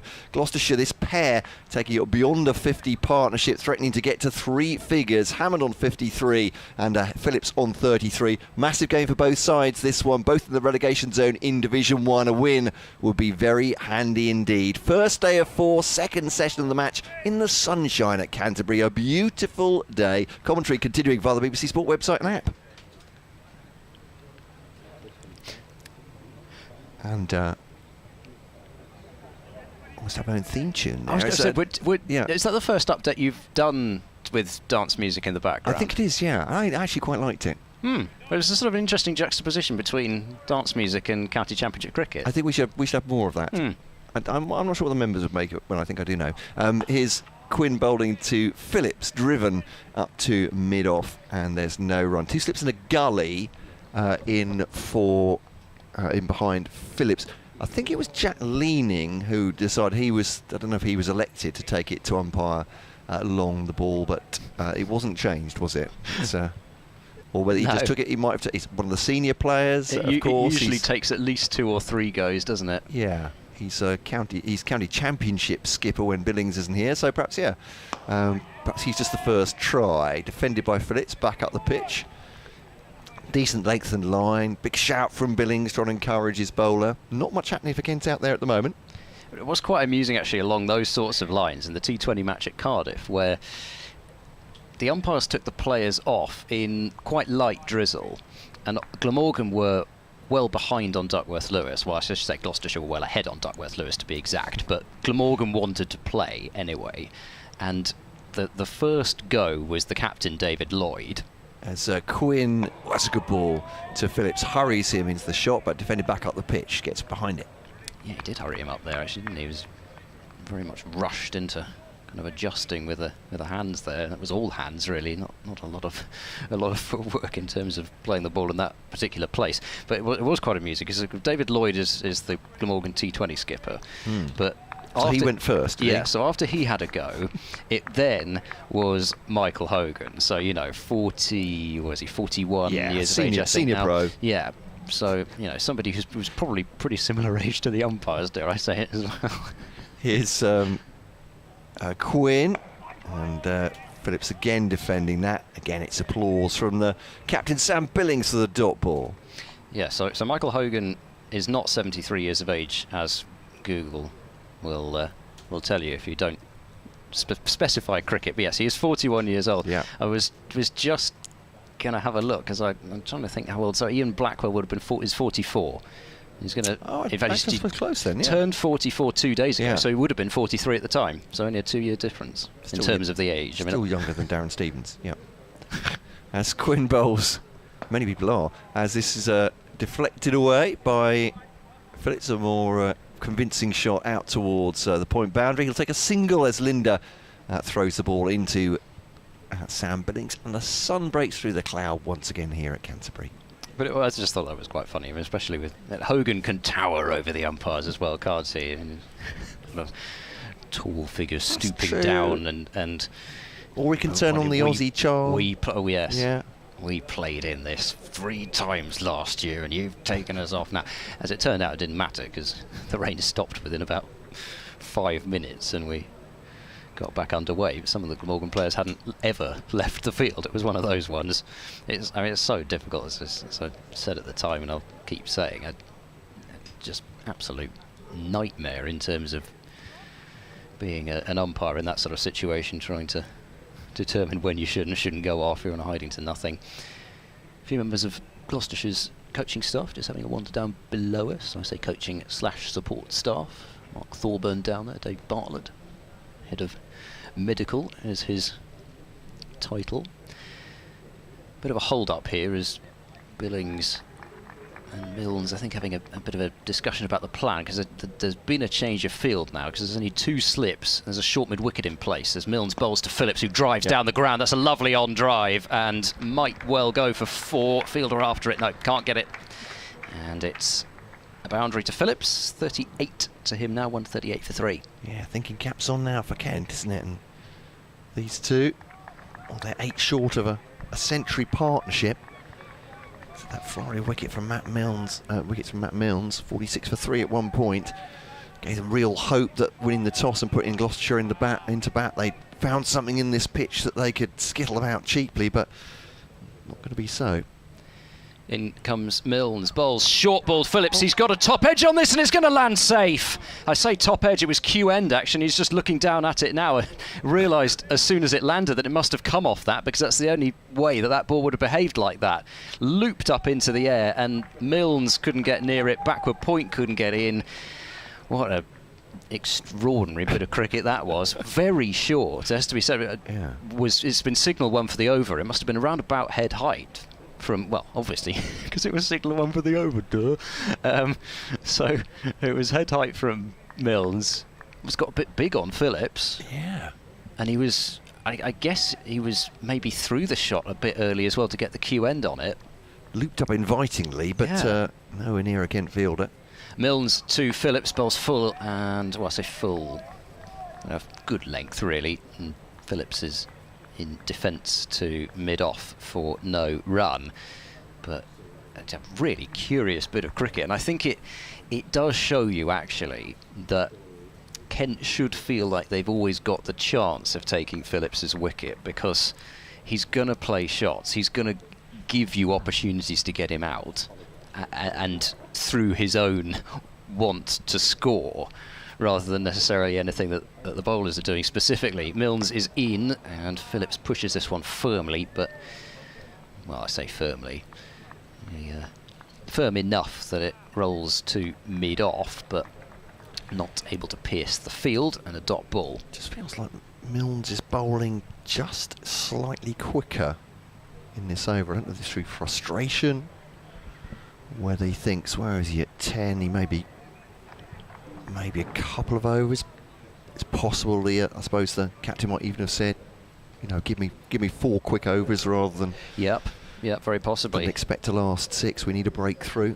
And you know, now they've got a deep square leg out and a long leg very much rather than a fine leg, so short ball is certainly a potential strategy, as well as the short mid wicket, as Milnes bowls. I think, was that a slower ball, or was it just a full toss which was driven to mid on? I think it might have been both, actually. I think it certainly was a full toss. It looked like a slower ball. Milnes had a bit of a sort of look at Phillips as if to say, well, were you nearly bamboozled by that, or have you picked heck, I'm glad that one didn't go over the sight screen, because I can promise you in another form of the game there's a very high likelihood that it would have been going over the sight screen. Yeah, I think actually looking at it, it may even have been the knuckle ball from Milnes on the replay, as Milnes is in, targeting the stumps, and Phillips does well to jam the bat down, and then it's misfielded at mid-on by Stewart,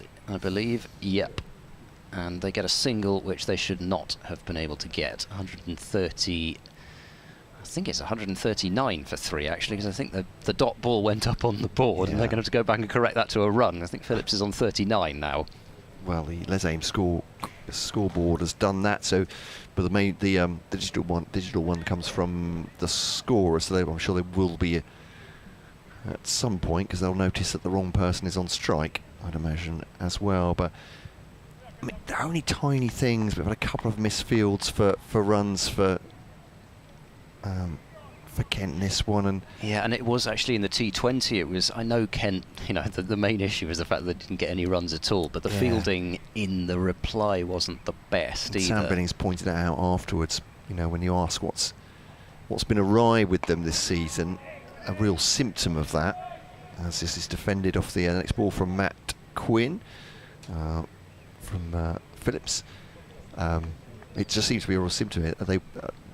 Sam Bennings, I don't think he's far wrong, said we were the best, it's his words, I'm not saying we, but the Spitfires were the best fielding team in the Blast last year. Sorry, he can say it. Yeah, absolutely right. I'm just saying, not using the raw we there, but absolutely saying, as Quinn bowls, got a bit of movement in the air, throws it back at the stumps there as Phillips played it back at him slightly out of his crease. That wasn't just out of frustration from Quinn, wasn't it? That was a really good idea. Yep. Phillips was coming forward at him, quickly threw it on his follow-through to miss the stumps, but that might have been interesting. Yeah, you're perfectly entitled to do it if the bat is out of his crease, and Phillips was. So much for New Zealand friendliness, though. Sometimes you do see that from bowlers, don't you? If they're just toiling away, not getting anything, they hit the ball hits back at them, and they just want to shy at the stumps in frustration. But that was again, he does seem to be getting a little bit of shape through the air, Matt Quinn. I'm not sure if it's coming off the pitch, so they run through for a quick single there. Not on this field on this occasion, but yeah, he was saying symptomatic of what's been up with Kent really this season is they fielded superbly last year, and it's one of them. You know, you have to have that if you're going to win the Blast. Basically, you can't hide anybody in the field, can you? They were electric in the field last year, but those things just show where the cracks are appearing. They bowl particularly well. Batsmen weren't getting any sort of fluency. We hope they've unlocked that after that game against Somerset, because that was a well, not only an important win because they have to win all the rest to have a chance to qualify in the knockout stages, but also for morale, not just for points. Defended up to mid-on. Sam Bennings absolutely loved that. You could hear that from our effects microphone. I mean, I think it was a good ball, to be fair. It certainly was. And Quinn is doing a bit of movement as well, actually. Yeah, Quinn is doing his job. That sounds like I'm dismissing him with faint praise, but this is exactly what Billings wants. Well, exactly. None of them are taking wickets, just keep them pinned down if you can. Yeah, it's how you build pressure, isn't it? If you can't take a wicket every ball. No. And particularly Phillips obviously will want to break the shackles at some point, although Quinton Bond to Hammond at the moment, that's defended straight back at him. Good delivery from Matt Quinn, but yeah. I mean, I don't think you can point to any one of those facets, you know, batting, bowling or fielding and saying that's the reason why Team X isn't winning games. It's yeah. I mean, it's whatever they call it, momentum, it's morale, it's all those things, isn't it, which get into cricketers' heads. Yeah, and when you know, Gloucestershire will be able to tell you from their losing run in the championship, it's never just one thing either. Quinn bowls to Hammond and defends this again. Dot ball, good over from Matt Quinn. Good accurate over. And end of that one though, Gloucestershire 140 for 3, 94 partnership between Miles Hammond on 53 and Glenn Phillips on 40 here on BBC Radio Kent, BBC Radio Bristol and BBC Radio Gloucestershire with Matt Cole and Ed Seaborn. Jeff Leonard has been in touch at Ed Cricket 6 reminding me, which I should have remembered but didn't. Gloucestershire originally did award caps on merit. And it changed. Was this back in the day, or it days of more, yore? More even? back in the day, yes. Right, Not days of mine. Certainly not days of mine. Well before my particular days personally, the 50s and 60s. So the first team who could wait years for a cap. And that's certainly, talking about Leicestershire as an example, using several players as examples. So sort of handing out a cap like you would hand out benefits to players then, would it, with the real club legends senior, or... you know, so, you know, I guess you could hand out the captaincy and the vice-captaincy, I suppose. When did vice-captains come in? That's a good question. In comes Milnes, a grunt of effort as he releases that ball, and the ball is dropped into the offside by Phillips out towards point, fielded by Robinson, and they come through for an easy single. Phillips to 41, 141 for 3. It sort of feels to me as if vice-captaincy is something which may not always have been there, but I'm afraid I don't know the answer on that one either. Yet another thing that I don't know. But you know, in terms of sort of making it clear who the senior core of the side were, I think it certainly used to be a lot more like that, and I think at some places they don't even have separate dressing rooms. Milnes bowls on leg stump, turned away by Hammond into the leg side, but straight to mid wicket for no run. Well, gentlemen and players had separate dressing rooms today. Yes, the pros against the gentlemen. I'm just wondering. Never mind.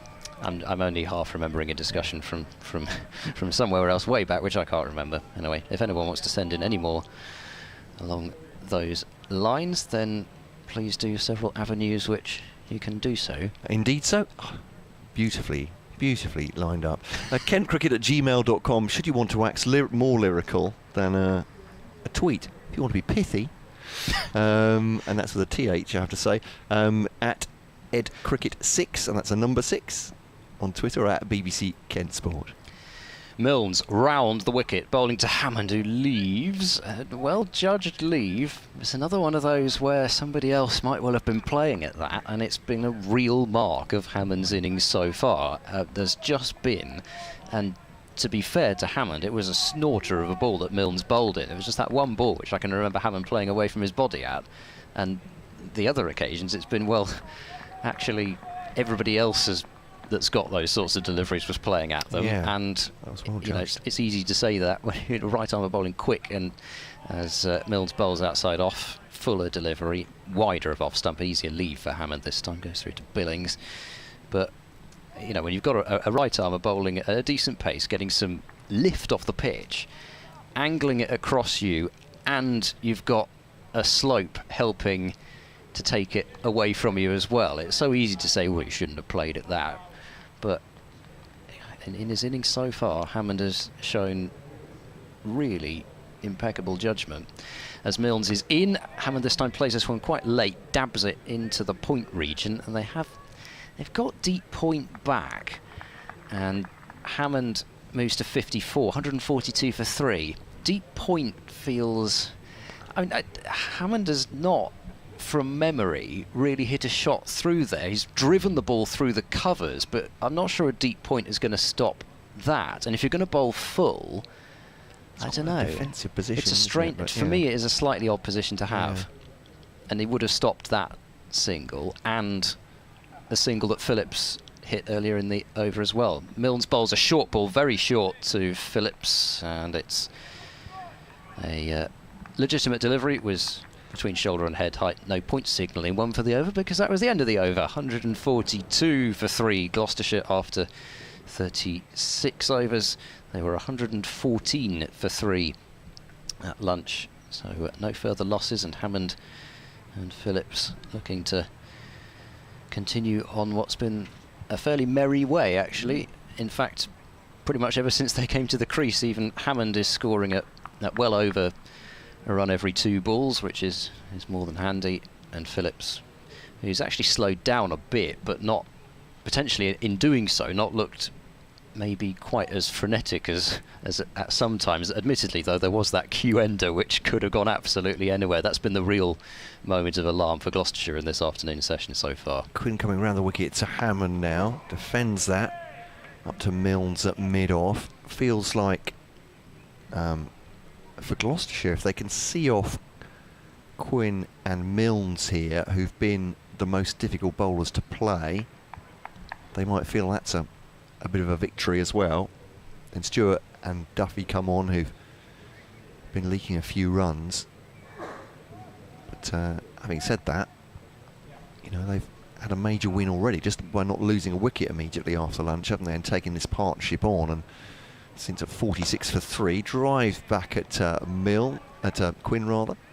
1 bounce straight back at the bowler, no run. I don't know why, for some reason you saying major wins reminded me of I think one of the last times that we were together was around about the time that Emma Raducanu won the US Open. I thought you were going to say John Major won the general election, but no. Kent's Emma Raducanu. Yeah. I think it was. Well, look, it's not just us trying to claim her. She self-proclaims as Kentish, so we're very, very happy to name her the striking sporting stars that come from the county up to mid-on. Yeah, it's quite incredible. And hoping she'll be fit for Wimbledon. Yes, yes. She should be playing at Eastbourne, which is next week, I think. Birmingham's this week, Eastbourne's next week, then it's Wimbledon, isn't it? So yeah, hope so. Yep, definitely. I mean, well, sorry, I was going to have a rant about social media. Who wants that on a Sunday afternoon? Quinn down the leg side, just straying for once, and Hammond takes an easy single down to long leg or deep backward square. 143 for 3, but the amount of abuse that she gets for not winning a major every time she goes. I mean, you know, yeah. she breaks down. She's a teenager. And also, she's in her very, very early career in tennis. So, and it was one of the most extraordinary sporting stories there's ever been. If she wants to enjoy the fact that she's won the US Open as a qualifier without dropping a set, then she's perfectly entitled to do that. She hasn't actually defended that title yet. I mean, that's how ridiculous it seems. But defended up to mid-off. Phillips checked the drive there. But yeah, sorry, not everyone has to have, in sports, not everyone has to have a psychopathic desire to win every single tournament. If she has, which I'm not saying she has, even if she has not trained as much, if she wants to enjoy what she's achieved, she can. Quinn to Phillips, cuts it away to the point boundary, and they'll take an easy single. And quite frankly, if she does, and I hope she does more, but if she does nothing else in her career, she won the US Open as a teenager, as a qualifier, without dropping a set. So the sort of people that go on social media and are chipping away at her, saying, "Oh, I saw you in an advert the other day," not concentrating on your tennis then, or out of another tournament in the first or second round. For goodness sakes! But anyway, we should probably stop talking about more tennis, constructively. There was a very interesting article. And I can't remember which outlet it's from, so you'll have to go searching for it. From Judy Murray about the development of tennis players' physiques, bodies, particularly female tennis players, saying that Judy Murray thinks she ought to have a woman on her team, basically, because there are issues about building a body, basically, put it very cynically, to put up with the rigors of week in, week out tennis. which are different if you're a woman than if you're a man. Put it, Right. Put it Yeah, that's very very interesting. very And simply. And it was fascinating and reminding us all perhaps that she's hardly played any games in her career so far.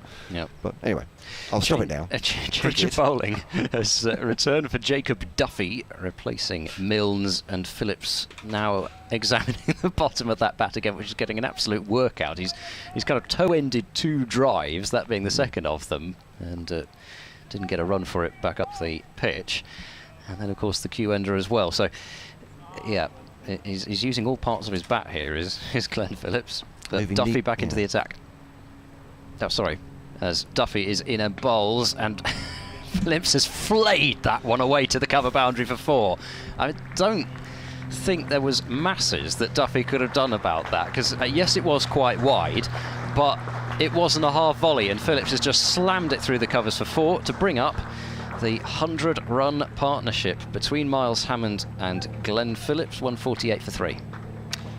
They are, yeah. Jacob Duffy's having a tough introduction to English domestic cricket here, isn't he? None for 44 of 7.2 so far, and they're taking a liking to him. He's not taking a liking to bowling at Canterbury just yet. Well, that was just dismissive from Phillips. Yeah. He just decided that was going for 4, wherever it was bowled almost.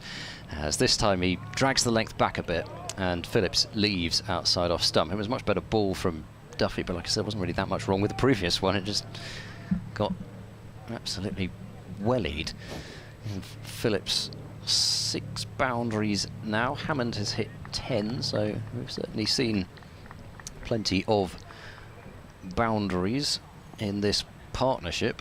Quite a high proportion of runs as Duffy bowls and Phillips drives again. He'll get 1 for this. That is probably going to be all mid-off across to his left to do the fielding. That's Milnes, and Phillips on to 47, 149 for 3. And bringing that discussion back to cricket, actually, I think there's got to be something to be said about a similar mentality in women's cricket as well, because, you know, as the regional structure becomes more and more professionalised, we've got more professionals and more people training full time, and you know, it's got to be a consideration for sure. Yeah, I'd be interested. I mean, also the rigours on, you know, particularly bowlers, obviously. Yeah. And there are a lot of girls going into, I mean, literally girls, 14, 15-year-olds playing for their counties and going into these now professional sides. And yep. As Duffy bowls round the wicket, Hammond forward in defence, picked up by Duffy in his follow-through. And yeah, you're exactly right. I mean, about the protection for you know, for especially for bowlers bowling at pace, you know, that early and at the top level. You know, exactly. You see 15, 16-year-olds routinely in that bowling, like you say, at the full-time professionals and at England internationals when they're available as well, which is fantastic. Yeah, as you say, yeah. As Duffy bowls, a bit further back of a length this time, and Hammond in behind it, defending. Better finish to the over from Duffy, and as I said, there wasn't much wrong with the boundary ball. It was probably the first ball of the over was a half volley which didn't go, and then the next one, it was almost as if Phillips said, right, well, I didn't get that one away, so the next one's going wherever it's bowled. So still though, 5 off the over and 149 for 3 Gloucestershire after 38 overs. But yeah, that'd be fascinating to see what happens with women's cricket. If, I mean, obviously they don't play 4-day cricket. So I'm thinking about, you know, Sam Curran, who's still being protected by England, the number of overs he can play because of the stress that have been on his body through his teens and early 20s. So maybe that won't be such an issue because they won't be playing, won't be bowling, you know, 30 overs. It's an interesting discussion, isn't it? Because you know, I think there's a real desire from a lot of circles to have a multi-day competition event, but you know, there's been a lot of talk about the interview which ICC chair Greg Barclay delivered on TMS, where he basically said that he doesn't see Test cricket for women being part of the future landscape. Yeah, Quinn to Phillips up to mid-on. There's no run. Or I should say, sorry, the quotation was taken slightly out of context, I think, because I think what he actually said was he didn't see it becoming more of a part. Not that he didn't see it being any part, but that he felt as if it wouldn't be, there wouldn't be much more Test cricket than there was now, but which I thought was surprising, disappointing. I think when he was expanding on that point, from what I remember, he was saying, well, there isn't a domestic structure in any country which provides the grounding for regular 4 or 5 day tests, depending on the offside, if that makes sense. Am I making my... No, I think, yes, exactly. And I think like you said, it's very easy to kind of jump to snap sort of judgments about what was said. But at the same time, the whole idea is that if there is a test match being played, say, in every series, if every series is played in the kind of multi-format discipline, then there are more tests. Therefore, you need to have a domestic system. It doesn't become a one-off. It's the wrong way to be looking at it from my point of view. That's a chicken and egg situation where you're never going to get. That's driven to the offside. Pleasant shot, that one from Phillips. They'll come back for 2. He's a run shy of his half century now. Gloucestershire going on to 150. I take your point. If there aren't any tests, there's never going to be a domestic structure which supports test cricket. You probably can't have one without the other, the way things have worked. I'll tell you what. Well, exactly. Well, I tell you what, though. This is a great discussion to have tomorrow. We hope. Indeed. We hope to see Christy Havel tomorrow, New Zealander. And of course, somebody who does play in their domestic setup. Absolutely right. Yes. Yeah. So again, update for BBC Radio Kent in meantime. Yeah, indeed, Gloucestershire 151 for 3 here, and it's the visitors who have been doing better since lunch. In fact, been doing better since the 12th over. Kent had them 46 for 3. 3 wickets for Matt Milnes, who bowled excellently with venom this morning, the Kent quick bowler. 3 taken all 3 wickets to 4 so far. But since then, a 100-plus partnership between Miles Hammond on 55 and New Zealander Glenn Phillips on 49. Means Gloucestershire establishing themselves ahead, I would say, in this first day so far of this 4-day county championship match. A really important one for both sides, both in the relegation zone in Division 1. Jacob Duffy's making his debut for Kent, the New Zealand fast bowler. Hasn't been working out for him. He's been expensive so far. Hasn't really got to grips, I think, with the slope here at Canterbury. Always difficult for bowlers in a first time. But Gloucestershire it is, holding sway at the moment with this partnership. 151 for 3. Commentary continuing via the BBC Sport website and app. And that is Phillips 50 there off 71 balls. Tucks a single into the onside. 6 fours there. 122 minutes for Glenn Phillips. He's been occasionally pugnacious, but actually pretty watchful since lunch as well. Good innings. 55 for Hammond, 50 for Phillips, taking the score into 152 for 3. Yep, so that is Phillips's first class half century for Gloucestershire, as mentioned earlier on. His highest score was 47 last year, made against Hampshire at Cheltenham. So he's transferred his form from the blast into this innings so far, and he really has been hitting his straps in the blast in the last few matches, including in that absurd game on Friday night, which Gloucestershire won against Sussex. Quinn around the wicket then to Hammond, drives into the onside, doesn't get all of it, and it ends up with Daniel Bell-Drummond at mid-wicket. End of the over, 152 for 3. As you so rightly say, Ed, we can witter on about it. We could have someone with a very good knowledge. I know your knowledge of domestic women's cricket is excellent, but Christy Havel will be with us tomorrow, we hope, the New Zealander, to talk more about that, and we can ask that very question. No one asked that question. I don't know how we got onto it, in fact, but it was it's just one of those things that happens, isn't it? It was Emma Raducanu, followed by yes, we got onto it originally because you said something like major wins. Oh yeah, that's true. That was the train of the. Then I went on a stream of consciousness. A Sunday tennis sermon for no apparent reason, just something I'd seen. I think yesterday or the day before, which made me cross. And there we are, I'm using this as a forum, which isn't fair to anyone, including the listeners, most particularly the listeners. It's BBC Radio Kent and BBC Bristol, BBC Radio Bristol, BBC Radio Gloucestershire are live on the stream here at Canterbury. Welcome. however you're finding us, wherever you are today. 152 for 3.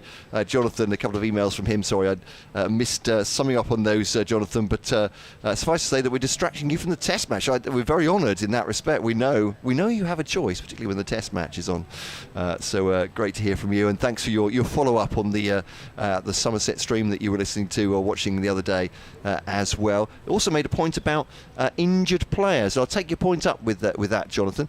Talking about clubs perhaps not being, well, certainly Kent not being clarifying individual players, how long they're going to be out for, when they might be back, almost as an injury list. I would say from our point of view, yeah, it's definitely a question we can ask, but tends to be at the end of the game you'll speak to one person, and if obviously you're speaking to a player like Jordan Cox, who we did on Friday, we won't get an injury update from him, but when we speak to Matt Walker or one of the other coaches, absolutely we will be asking about that. I know people are eager to know news of Darren Stevens, Nathan Gilchrist, Harry Podmore's injured as well. It didn't look like Joe Denley was injured. He came out actually to do some warm-ups. It may just be he's not selected for this match, by the way, but certainly take your point, Jonathan. Thank you for that.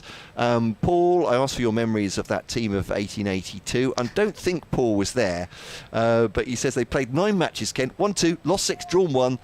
Year chiefly notable for a brilliant performance by Lord Harris and Lord Throwley, the latter playing for the first time, who in the Kent v Sussex match at Gravesend put on 208 for the first wicket. This year also Kent played the Australians for the first time at Canterbury and were beaten by 7 wickets. In addition to Lord Throwley, Mr Cecil Wilson, Mr F Lipscomb and Mr F M Atkins played for the first time. Thank you, Paul, from the Lakes. Fantastic, love it. Duffy continuing, and Phillips pulls the ball away out to deep square leg for a single, and he moves on to 51. 153 for 3.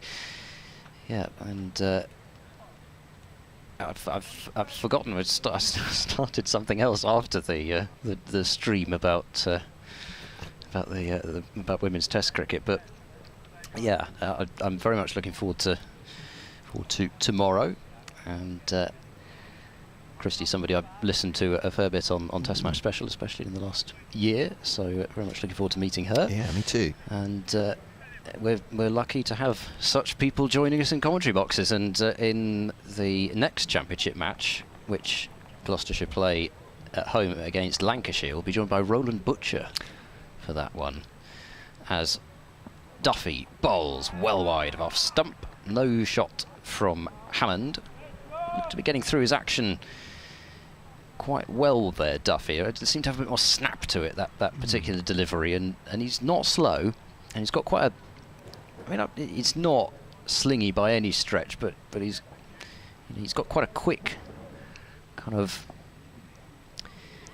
how to describe it? I'll watch this one and then come back to you, as Hammond struck on the pad looking to turn the ball into the leg side, but it's got to come back from over the wicket to the left-hander there, and I'm not sure that one did, especially the fact he was trying to play it into the leg side. Pleasing signs from a Kent point of view, though. Better start to this over, I think, than we've had from him before. It's got a strong looking action, when it's sort of, let's say, chesty action, if that's not a bad way to describe it, I'm not sure. Anyway, certainly a tall chap. And in now and bowling, and beats Hammond with his best delivery so far. And that is the spot. Hammond rehearsing the leave, but and it's so tight to him that he's played down the line of off stump and just missed it. It's one of those, a bit like, to go on about it, but Zach Crawley's yesterday. There's not a lot you can do about that batsman, because it's following you. Basically, it's like an angry wasp at that point, isn't it? Duffy bowls, and Hammond leaves this one. Just not quite the same zip, but then also having seen that previous ball, I think Hammond was able to leave it a bit more easily, and he just kind of does a bit of a dance to get his feet moving again. Then Hammond, just part of the rituals of batting, put out the play and a miss from your mind and focus on the next one. Duffy bowls, Hammond drives a full delivery. It's well stopped by Bell Drummond at short extra cover. One-handed stop to his left. I don't think it would have been 4 even if it had got past him, but he's saved at least 2 there. And Hammond remains on 55. So I think, you know, even that one, yeah, it was more of a half volley, but he was getting Hammond driving, potentially bringing the outside edge into play. And I think that was, I would say, definitely Duffy's best over of his 9 that he's bowled so far. 153 for 3. Just an email coming in from Steve here as well. Question for Ed. I think you touched on it earlier, but obviously people joining us in different times during the day. Can you ask Ed when Marcus Harris is due back on Gloucestershire duty, and how long David Payne is missing for as well? Right, so Marcus Harris, I believe, should be back for... He'll certainly be back for Cheltenham, which is in mid-July. I think he may be back for the championship match at Chelmsford before that as well. With Australia A at the moment, you were saying what it is. Grant Stewart Yep. comes on as a bowling change at the pavilion end, guided out into the offside by Phillips for a single. He's on a 52, Gloucestershire 154 for 3. As far as David Payne is concerned, it hasn't really been kind of officially announced when Payne will be back, but I think he will, because the tour to the Netherlands is only a very short one. It's 3 ODIs, and it's 3 ODIs in 5 days. The last of them is on the 22nd of June. So I think he will miss the Somerset and Glamorgan matches, which are the T20 matches after this, and then the Gloucestershire versus Kent fixture here in the T20 Blast. He will obviously miss that, and then you'd think may come back for the Hampshire T20 match, which is on June the 24th. Not sure on that, though. Stewart to Hammond.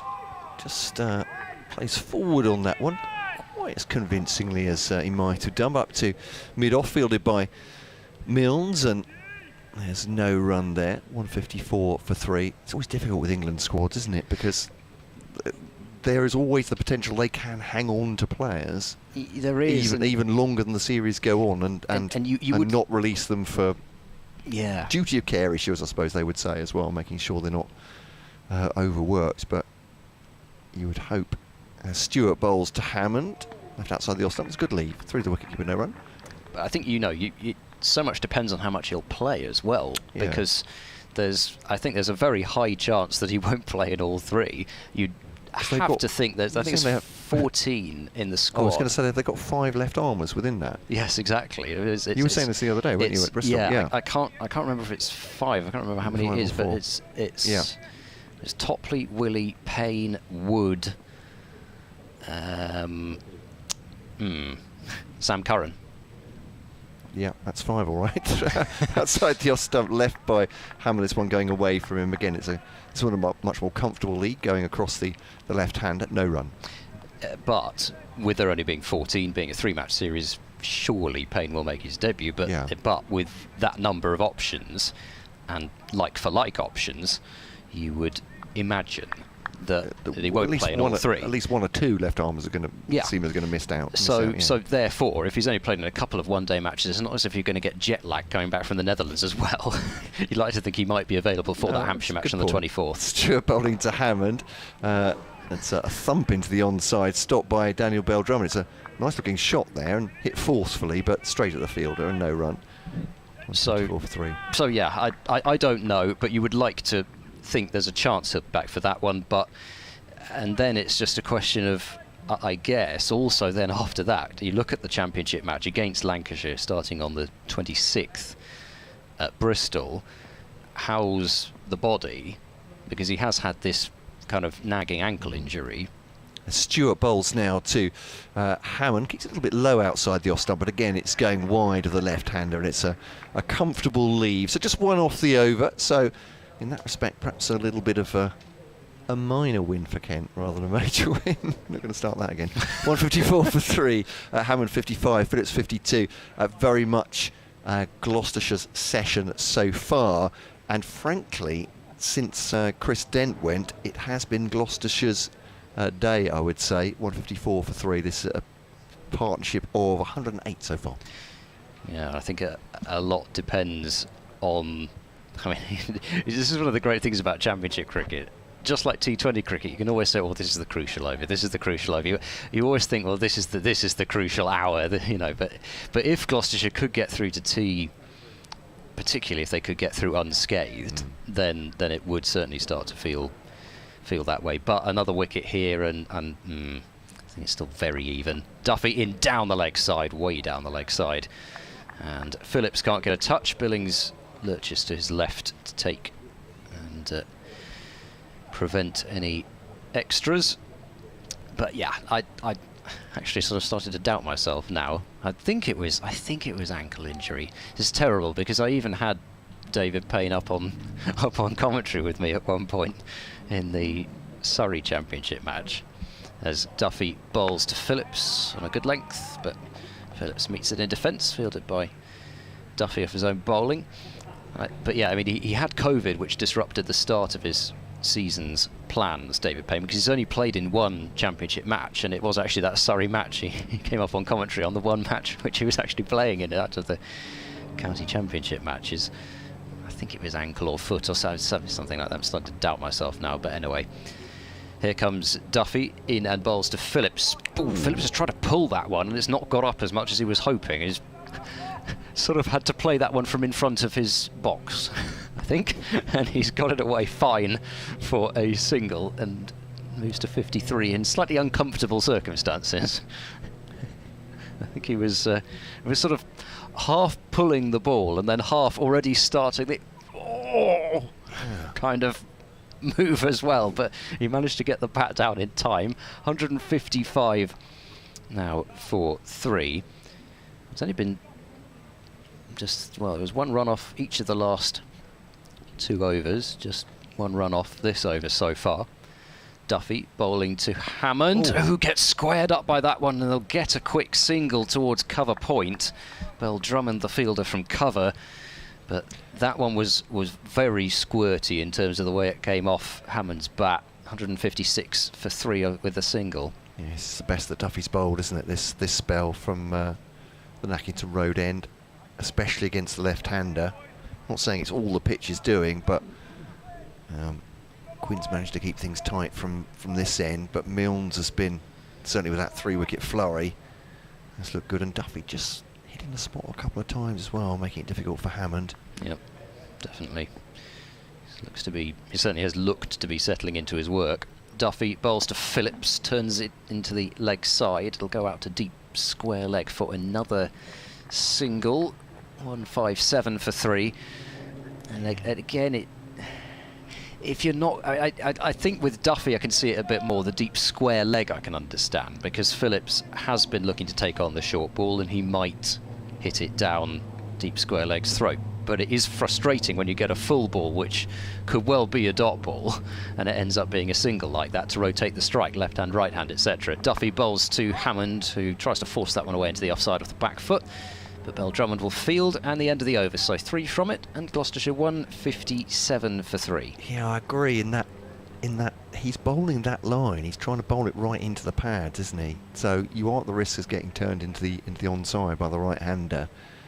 And it just felt like, I know it's only a single, it just felt like a little bit of a release of pressure from that over. So captaincy, as our good friend David Fulton says, he's become a 10 times better captain since he started in the commentary box. So it's an easy thing. You only have that many fielders, don't you? Exactly. Only have 9. But and you do get, and I think it was actually Graham Van Buren who said this when I did a T20 game with him, obviously Gloucestershire's club captain. He said he was talking about what a nice view it was from the commentary box at Bristol. In terms of, I'm sure he would love to be able to kind of transport himself up to that kind of view, and you get a much better kind of overview of everything almost. That is interesting. Stuart to was that hint of an inside edge there from Phillips down towards fine leg. I think it might have been. Certainly inside of the bat. But he does like to play late, doesn't he? Might be just a figure of that. But a single taken over, 158 for 3. I mean, obviously it's a captain's job not to be distracted, but there must be an amount of fog of war when you're out there as well. But you have to keep calmer than we do in the commentary box, that's for sure. Denley's on as a substitute fielder, so good to see him out there. Doesn't look like there's anything physically wrong with Joe Denley. Just not selected for this match was an interesting one on that of the first day. Cut away. Rather square drive by Hammond. Ends up at point, and there is no run. Jonathan was asking about Jacob Duffy as well. Filling the gaps on the New Zealander. Ball's going back to Grant Stewart. So he's played 4 T20 internationals. He's at the Otago side. I think I'm right in saying, and I'm not reading this off a sheet, that in 2019-20 in the Plunket Shield, the domestic competition in New Zealand, he was player of the series, at least bowler of the series. This one's pushed straight back at Grant Stewart. Also, he's part of the wider New Zealander party that came to England for the Test series. So he played against the first-class Counties 11. I think he took a wicket there. He bowled also against Sussex in their warm-up game, but then was when the party was trimmed down, the squad trimmed down for the Test series. Very, very wide from Grant Stewart. I don't know how Hammond's supposed to hit that. I mean, I know there's leeway given by the umpires. Sometimes I just think there's too much. How on earth is Mars Hammond going to hit that? And if he can't, then that's because it's so wide. That's a wide anyway. There we go. It's a mere quibble, Jonathan. Anyway, so I hope that fills in some of the gaps with Jacob Duffy. He's a 27-year-old. Let's say from Otago, and so that one just comes in a little bit at Mars Hammond. Decent ball from Grant Stewart. He's trying to free the hands there. Hammond driving up to mid-off, and there's no run. But I suppose from Kent's point of view, good pick-up. He's in the country already, getting used to conditions. From his point of view, I suppose, they've already had injuries in the bowling unit with Colin de Grandhomme going, haven't they? So he may well be thinking, keep myself in trim. I'm sure the New Zealand camp are only too happy for having bowling, just in case he needs to be drafted in, perhaps for the third Test. But yeah, so that's Jacob Duffy. He's found it difficult, I think it's fair to say. It's a good ball from Stewart, actually, just getting a little bit of movement off the pitch, perhaps, into Hammond. He's on 56, Phillips on 55. Gloucestershire, though, at the moment bossing it, 158 for 3. A stand of 112 between these two. It's Matt Cole and Ed Seaborn with you on BBC Radio Bristol, BBC Radio Gloucestershire, and of course BBC Radio Kent. You can get in touch with us on Twitter at EdCricket6, that's the number 6. Ed Seaborn there, at BBC Kent Sport, BBC Radio Kent's Twitter address, or kentcricket@gmail.com if, like Jonathan and Paul, you want to get in touch. And we'd love you to do so. I wonder what you're doing on this Sunday afternoon. I often say this, not from a broadcasting point of view, just because I'm very nosy. So if you're doing something lovely, or sitting in the garden, do wax lyrical about it. So Duffy to continue into his 11th over, and pulls out of that one, and I'm not exactly sure what was going on there, whether Phillips wasn't quite ready or something. It was anyway, they're both being very amicable, about it, and we'll do it again. And Phillips was the one that pulled out, but I wasn't sure whether something flew off or something like that. I'm not sure what was going on. Phillips I guess just wasn't ready. Duffy was a long way into his, almost into his delivery stride. That wasn't he? It was very late that he pulled out. In comes Duffy, bowls straight on the stumps, defended to mid-off by Phillips for no run. And it's something, actually, you tend to see it more in baseball, actually, because the umpire can grant time, and sometimes the batter will ask for time, or the catcher will ask for time, but usually it's the batter when it happens like that. As Duffy is into Phillips. Oh, he's had a flay at that one as Phillips. It flies down to the vacant third-man boundary for 4, and that was a T20 shot. That's really one of the first shots that he's played that was very much kind of out of place in the red ball version of the game.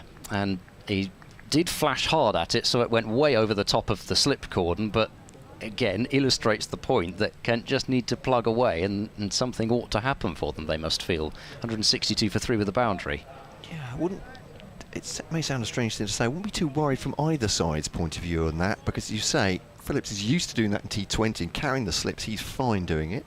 Duffy bowls short ball, decent short ball. Phillips doesn't have to duck too much, but it wasn't overhead height. And definitely some venom in that bouncer, a bit of a riposte after getting treated with absolutely no respect at all off the previous ball. Phillips looking to launch the ball probably out of the ground, somewhere over long off, extra cover kind of area. Does feel like Duffy is more comfortable, just perhaps getting used to things, into his rhythm at the moment. Duffy in, that one comes back a bit towards Phillips, who has to kind of jab down with the defensive shot to make sure it didn't squeeze through the gate. That seems to be his natural delivery, doesn't it? Bringing it into the yes, bowling into the right handle rather than shaping away. Definitely. I mean, we saw that. I mean, whether that's fair or not, there might be people listening to us who've watched Duffy a lot more than we have, but certainly from the very start, that was what he was looking to do with George Scott when he was bowling at him. Duffy bowls to Phillips, turned leg side, won't be a run, however, as it's picked up at mid-wicket, and there's no run. Is that Jack leaning at mid-wicket there? He says. Yes, it is. Sorry, yes. Sorry. Yeah. Got the ball there, yeah. Handing you the hospital pass there. No, you've taken out the slip cord on that, which is why I was just slightly quizzical for a second. Yeah, it's I thought it looked like Jack Jordan leaning, Cox but in the slips. Yeah, yeah, heavily bearded. Yeah. Thought I'd confirm. Duffy in, and once more turned leg side by Phillips, backward a square this time. It'll roll out to deep backward square leg where Bell Drummond will field. Single to Phillips to move on to 60, but it was also a no ball, so 165 for 3. I think that's the first. No, it's not. We had one for height, didn't we? So I'm assuming that's the first front foot no ball. There was one bouncer from Duffy, which was called a no ball for overhead height. Leaning's back into the slip cord, and of course he's not allowed to field on the boundary because he can't take catches there apparently. That's more on that in a second. As Hammond looks to cut and cuts over the top of the ball. Strange looking shot from Hammond, who took one hand off the bat as he played it, and it was rehearsing any number of variations of leaving and kind of, well, I say sweeping, but I mean as in sort of sweeping with a broom rather than sort of conventional kind of sweep shot in the cricketing sense. But a strange shot and a slightly bizarre over all round, really, with the flashy 4 over third man from Phillips, and then that, whatever that was, 165 for 3.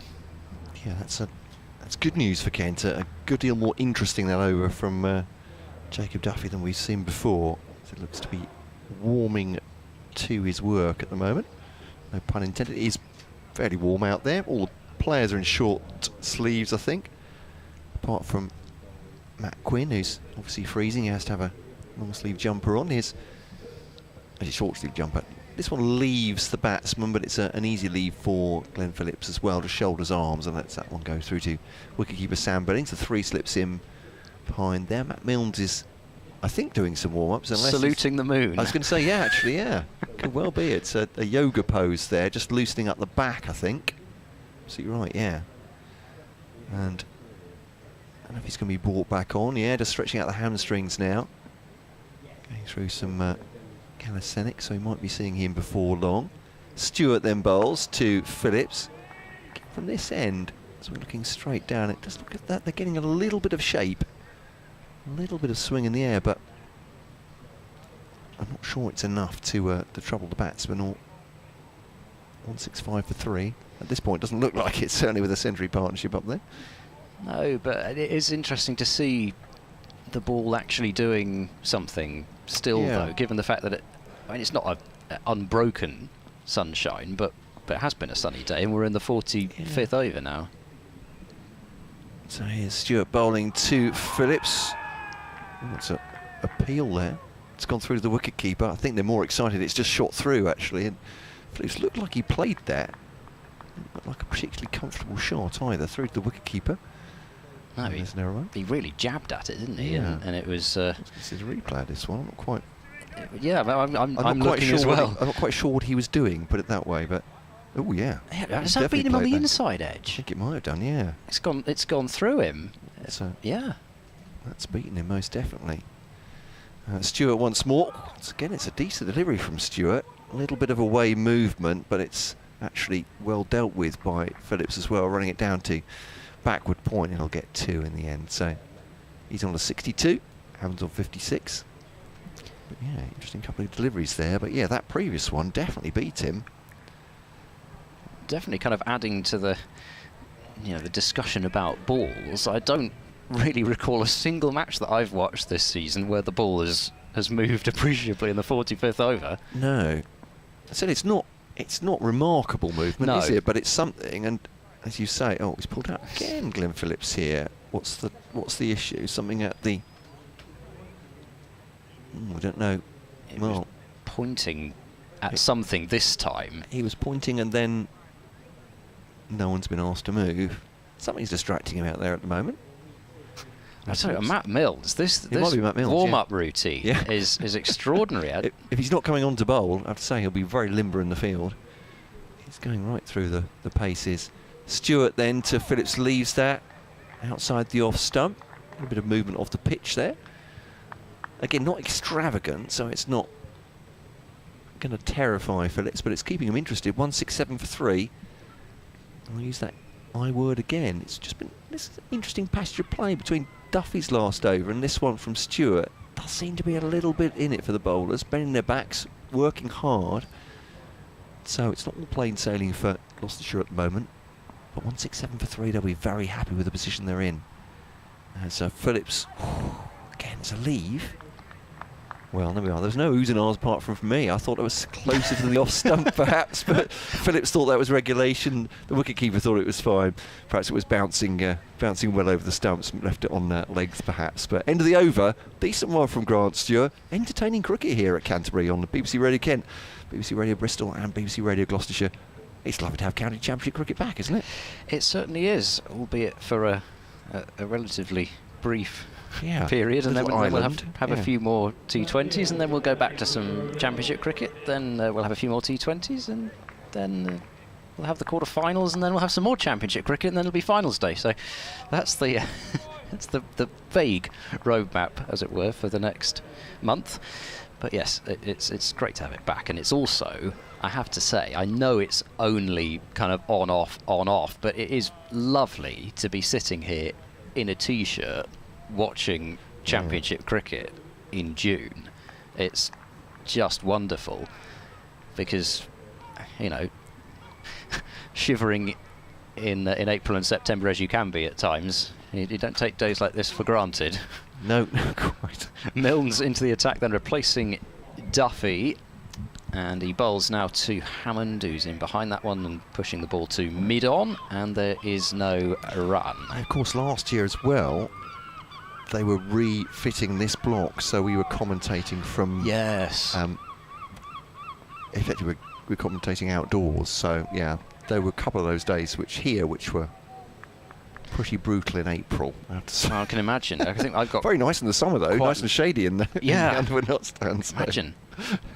I think I got quite lucky here for the T20 that we had, the floodlit one, as Milnes bowls to Hammond, drives, a flourishing drive on the up again. It was no means a half volley, but it has been sent whistling to the extra cover boundary for 4. Hammond moving to 60, 171 for 3. Indeed so. Bit of travel news, I think, to come, and then perhaps to the cricket. Yes, indeed. So 4 runs. It's it's a BBC Radio Kent update coming, I should explain. Grant Stewart goes to retrieve the ball for Matt Milnes. Yeah, first drive that's been unfurled by Hammond for a little while to that kind of effect, and they changed the plan as well. Whether they've seen the movement in the last couple of overs, or whether it's Milnes coming back into the attack. So. Yeah, they're coming round the wicket. 3 slips back in, deep pointers come up.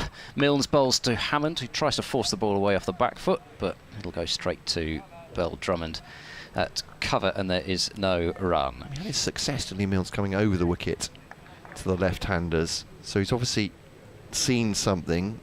I suppose no breakthrough in 100 runs is going to make you think, isn't it, as a captain, as a bowler. But update coming for BBC Radio Kent here on the commentary online via the BBC Sport website and app.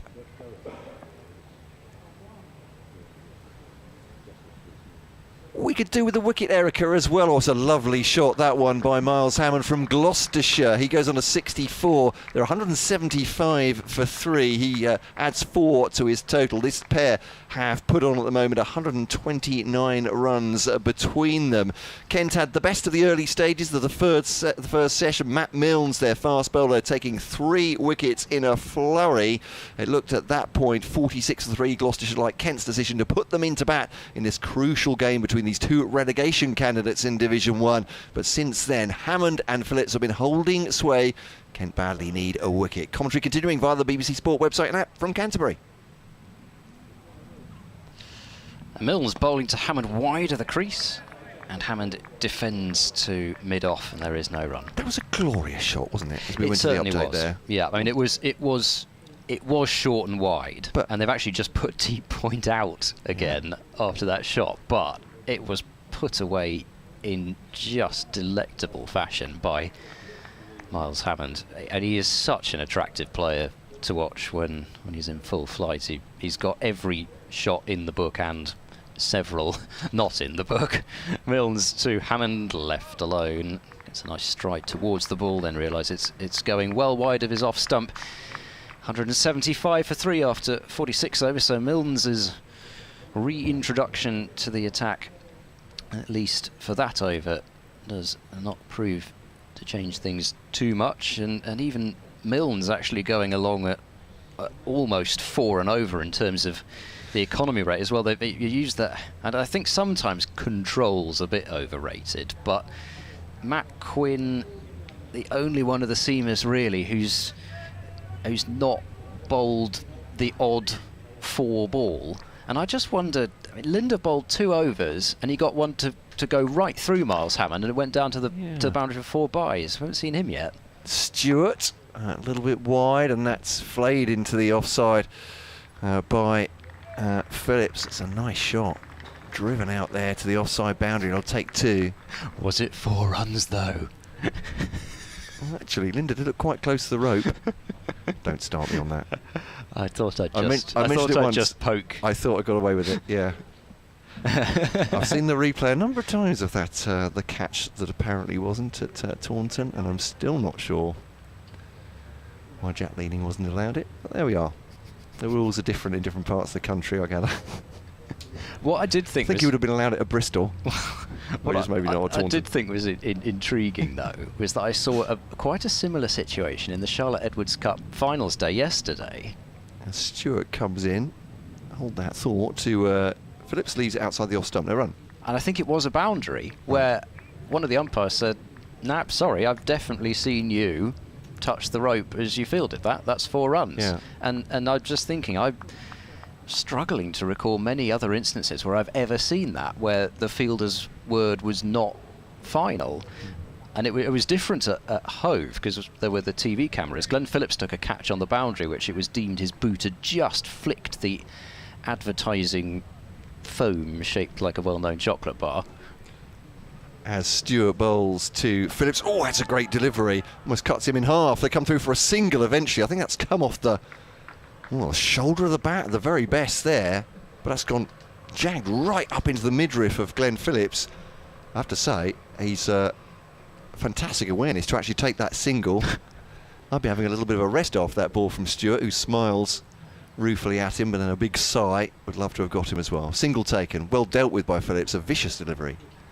Yeah, I mean, it's just completely got through him quicker than he expected. He sort of flapped it with bat onto thigh pad, something like that, and it's just dribbled away into the leg side. Hammond was determined to come through for the single. Phillips was looking completely the wrong way to do a full 360 around to see where the ball went, and then he was having to sprint at full speed, which for Phillips is quite considerable, and it was an eventful delivery as far as Glenn Phillips is concerned. Imagine he'd be quite happy with a couple of deliveries at the non-strikers end, just to collect himself. So a little bit of a breather, be nice, yeah.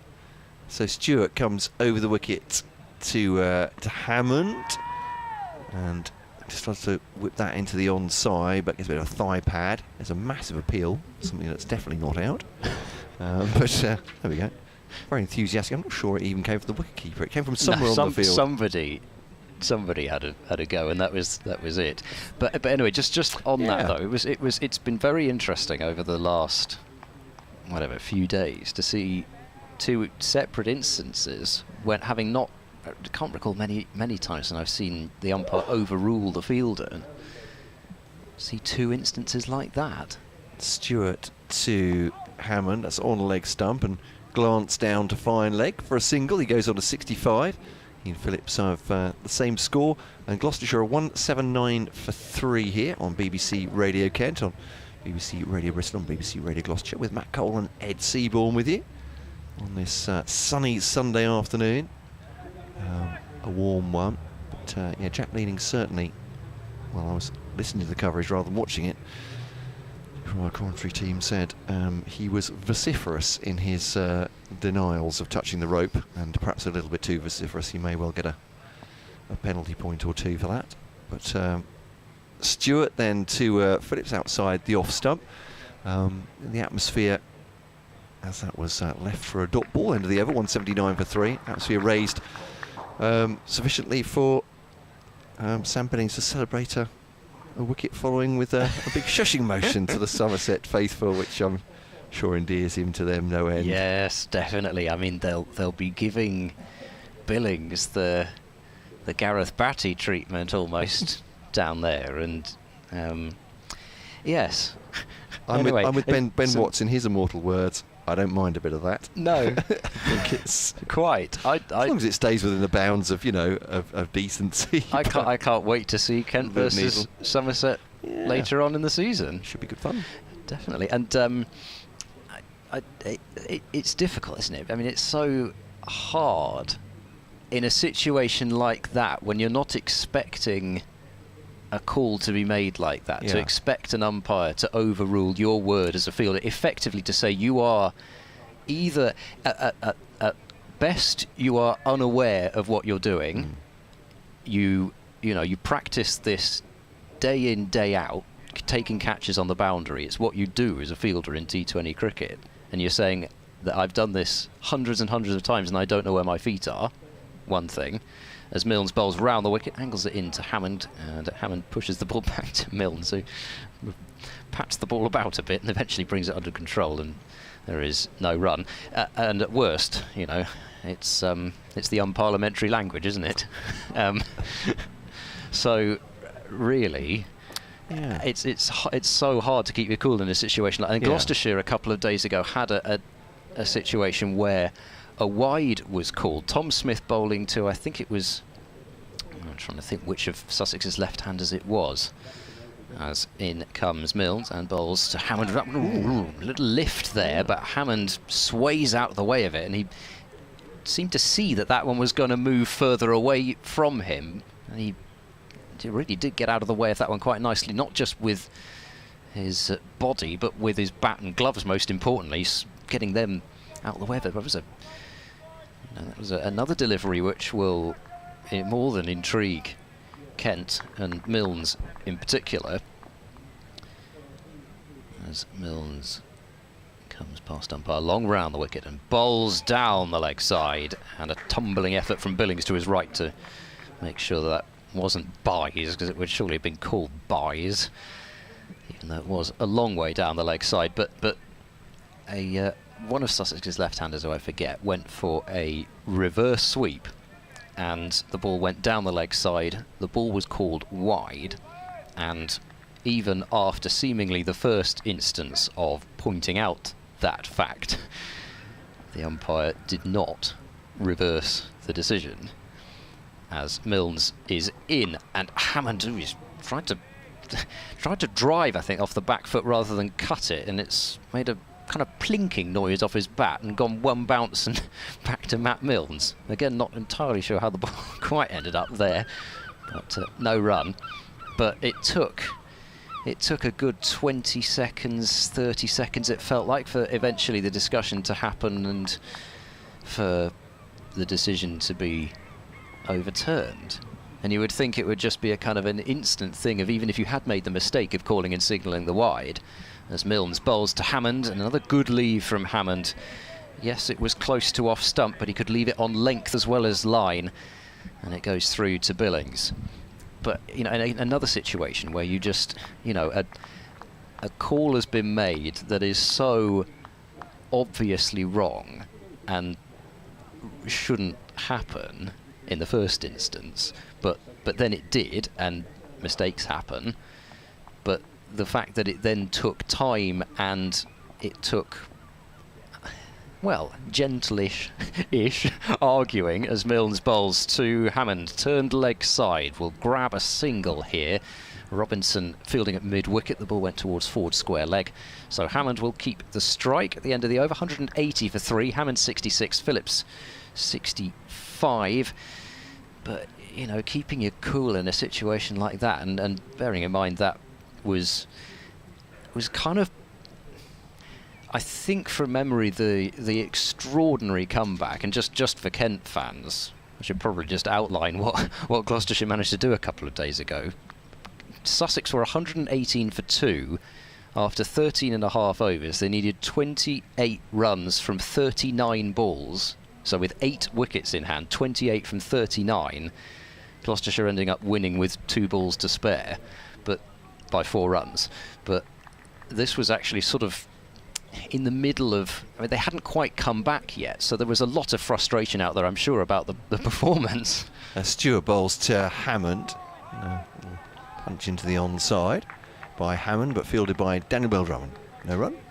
And also the fact that Gloucestershire had been in a fantastic position to beat Somerset the night before, and Somerset managed, I think it was 59 off the last 3.5 overs, with Van der Merwe scoring 49 off 18 balls to win the game for Somerset. All that, so, and then you get a call like that. Passions inflamed, as it were. Yeah, certainly. Here's Stewart to Hammond, works that well. Has he gloved it off his thigh pad?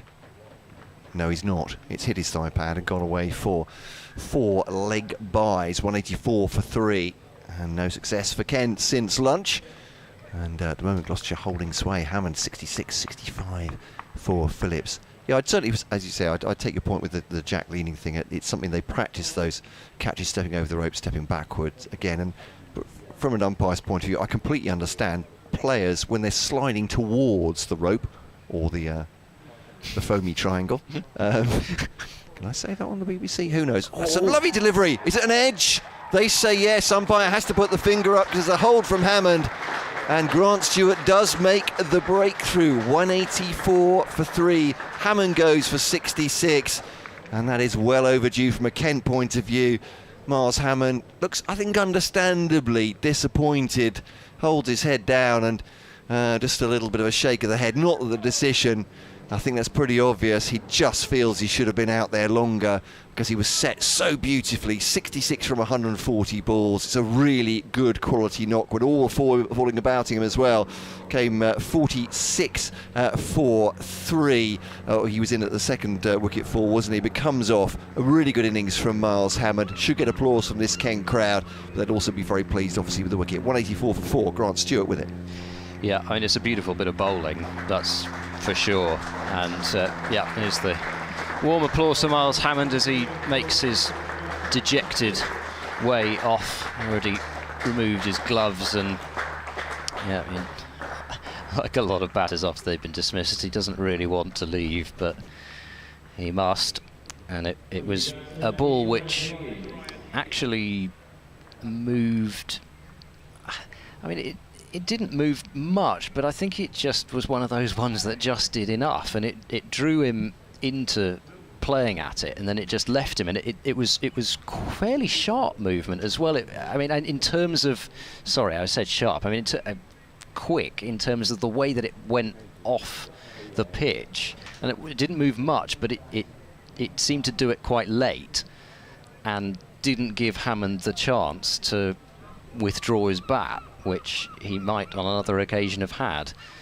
And it was, you know, as I say, just really the second or third time in his innings that Hammond had played slightly outside his off stump, but not much.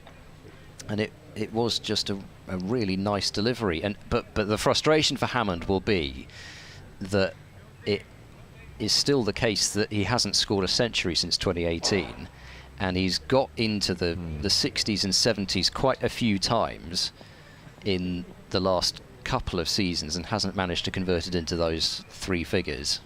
Ryan Higgins, batter. The captain, all-rounder, 4 slips in behind him. Stewart bowls to him and goes through to the wicket-keeper. It's a leave from Higgins. But yeah, sticking to his work by Stewart. Just saying the last couple of overs that just seemed to be getting a little bit of something. And as said, stuck to his task, as you say. Got very close to the batter on that occasion. And has dismissed him.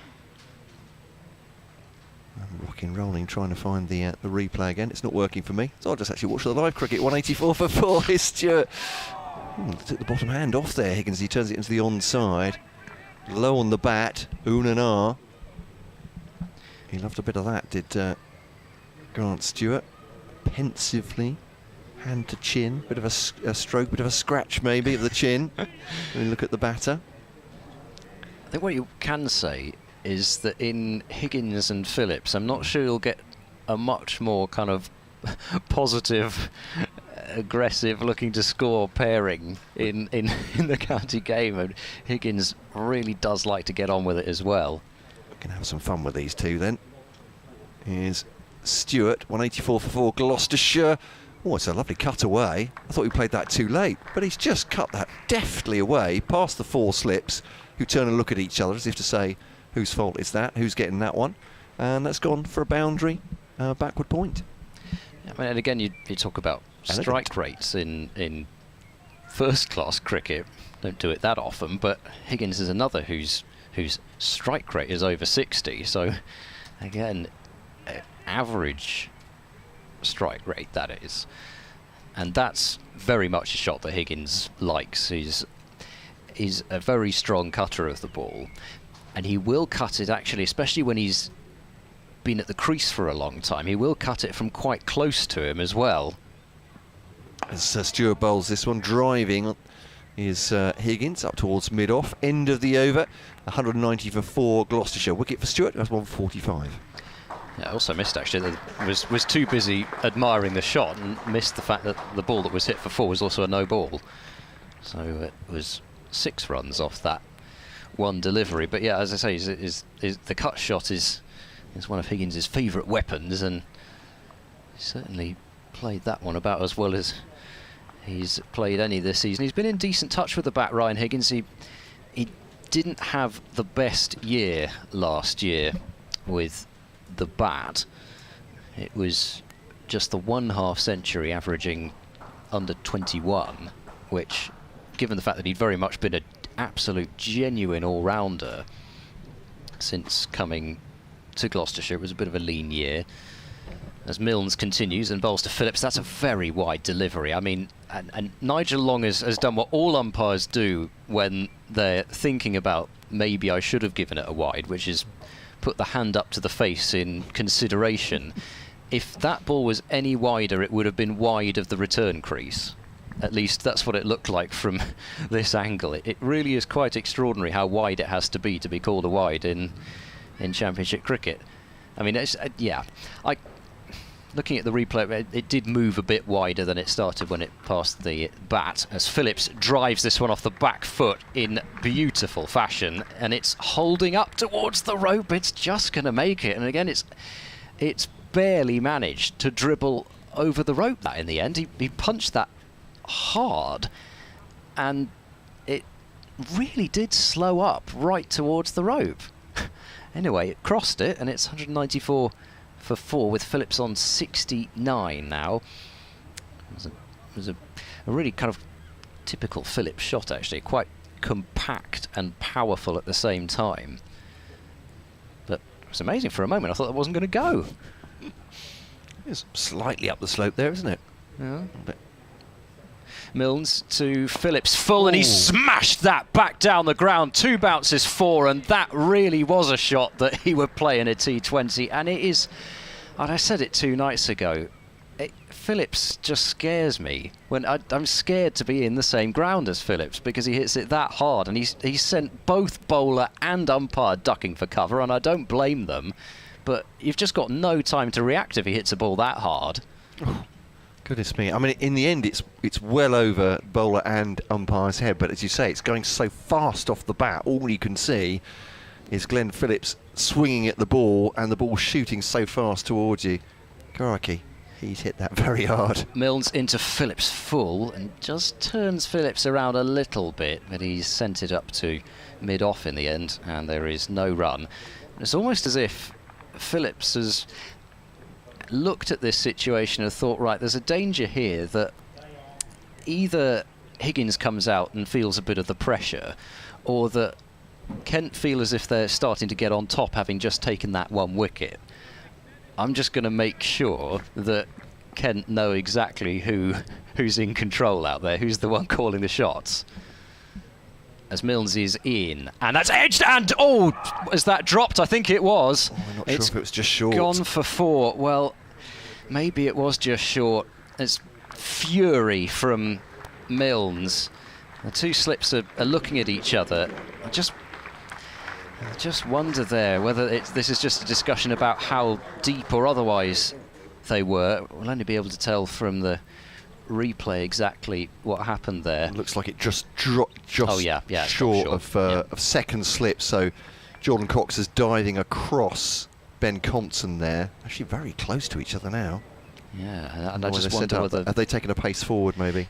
The other thing that's interesting is first slip was very wide as well. That didn't hurt in that instance, but first slip seems closer to Billings than he was before. In comes Milnes and bowls, and Phillips drives down the ground firmly. It'll be stopped in the slide at mid-off by Linda, and there is no run, but a bonus boundary on the outside edge from Phillips, and it looked to be a genuine outside edge as well. I don't think he was really playing it particularly softly. But 3 boundaries in the over. Gloucestershire's 200 coming up with the last of them, and of course that means that Gloucestershire have their first batting point, and Kent at the moment have the 1 bowling point. But Phillips to 77 in a flurry in that over. Milnes takes his cap from umpire Long and walked away. None of the Kent fielders were meeting his eye as he did, and hands on hips now. He's having a little seethe, I think it's fair to say. Jack Leaney looked round at him, then quickly looked away as he had the ball there, and I think that's probably... Well, you know your teammates, don't you? You know when it's time to have a little joke with them or not, and I think from Milnes' point of view, very much not. But looks like Matt Quinn's doing some warm-ups, but Grant Stewart took a wicket in the last over. He's still getting a little bit of shape as well, left by Higgins outside the off-stump, but... Bounce as well. Yeah, it's getting a little bit of something there. Not much in the air, a little bit off the pitch, and through the wicket keeper. Again, I have to emphasise, this is not outrageous. This is not what a lot of people are expecting from the start of the season, or traditionally the start of the season. It's doing all hooping around and deviating massively off the pitch, but enough to keep it interesting, isn't it? With a 50 over old ball, as you were saying before, Ed, we've not really seen this season in county championship cricket on a lot of flat pitches. That's wide, and that's cut away, back foot. It's a lovely shot from Ryan Higgins. That'll be 4. He's hit 2 very nice shots for his 8 so far. Yeah, was short and wide, and again, it's just that there have probably been a few too many of those kind of releasing the pressure type deliveries, and it's not easy at the best of times to build up pressure on somebody like Glenn Phillips, who might just at any moment, like he did last over, he'll take what in normal circumstances would be a nice full delivery, giving it a chance to swing. He might just decide to go into T20 mode and turn it into a slot delivery and smack it down the ground for 4 or 6. Higgins 3 slips in for him, straight back at the bowler, no run. Round the country at Trent Bridge, Ollie Pope now has his highest test score, 141 for him so far. Joe Root 98, England 319 for 2. It's very polite of Zach Crawley just to just let the others have a go on this one. It's going to be a big score. Somerset 136 for 8 now. Well, it's a bit of a recovery, actually, because they were 50 for 6, I think, but look like they might well be bowled out cheaply by Surrey at Taunton. So Stewart bowls, angling in. Higgins doesn't get all of that one, but plays it out to mid-wicket for a single. 207 for 4. I wonder if Gareth Batty is doing some wandering around the boundary at Taunton. I believe it was a man-cadding incident which drew the ire of the Taunton crowd with Gareth Batty. I seem to remember. I mean, he's obviously somebody that doesn't mind getting under the skin of opposition players or supporters, but of course I think he's interim head coach at Surrey now.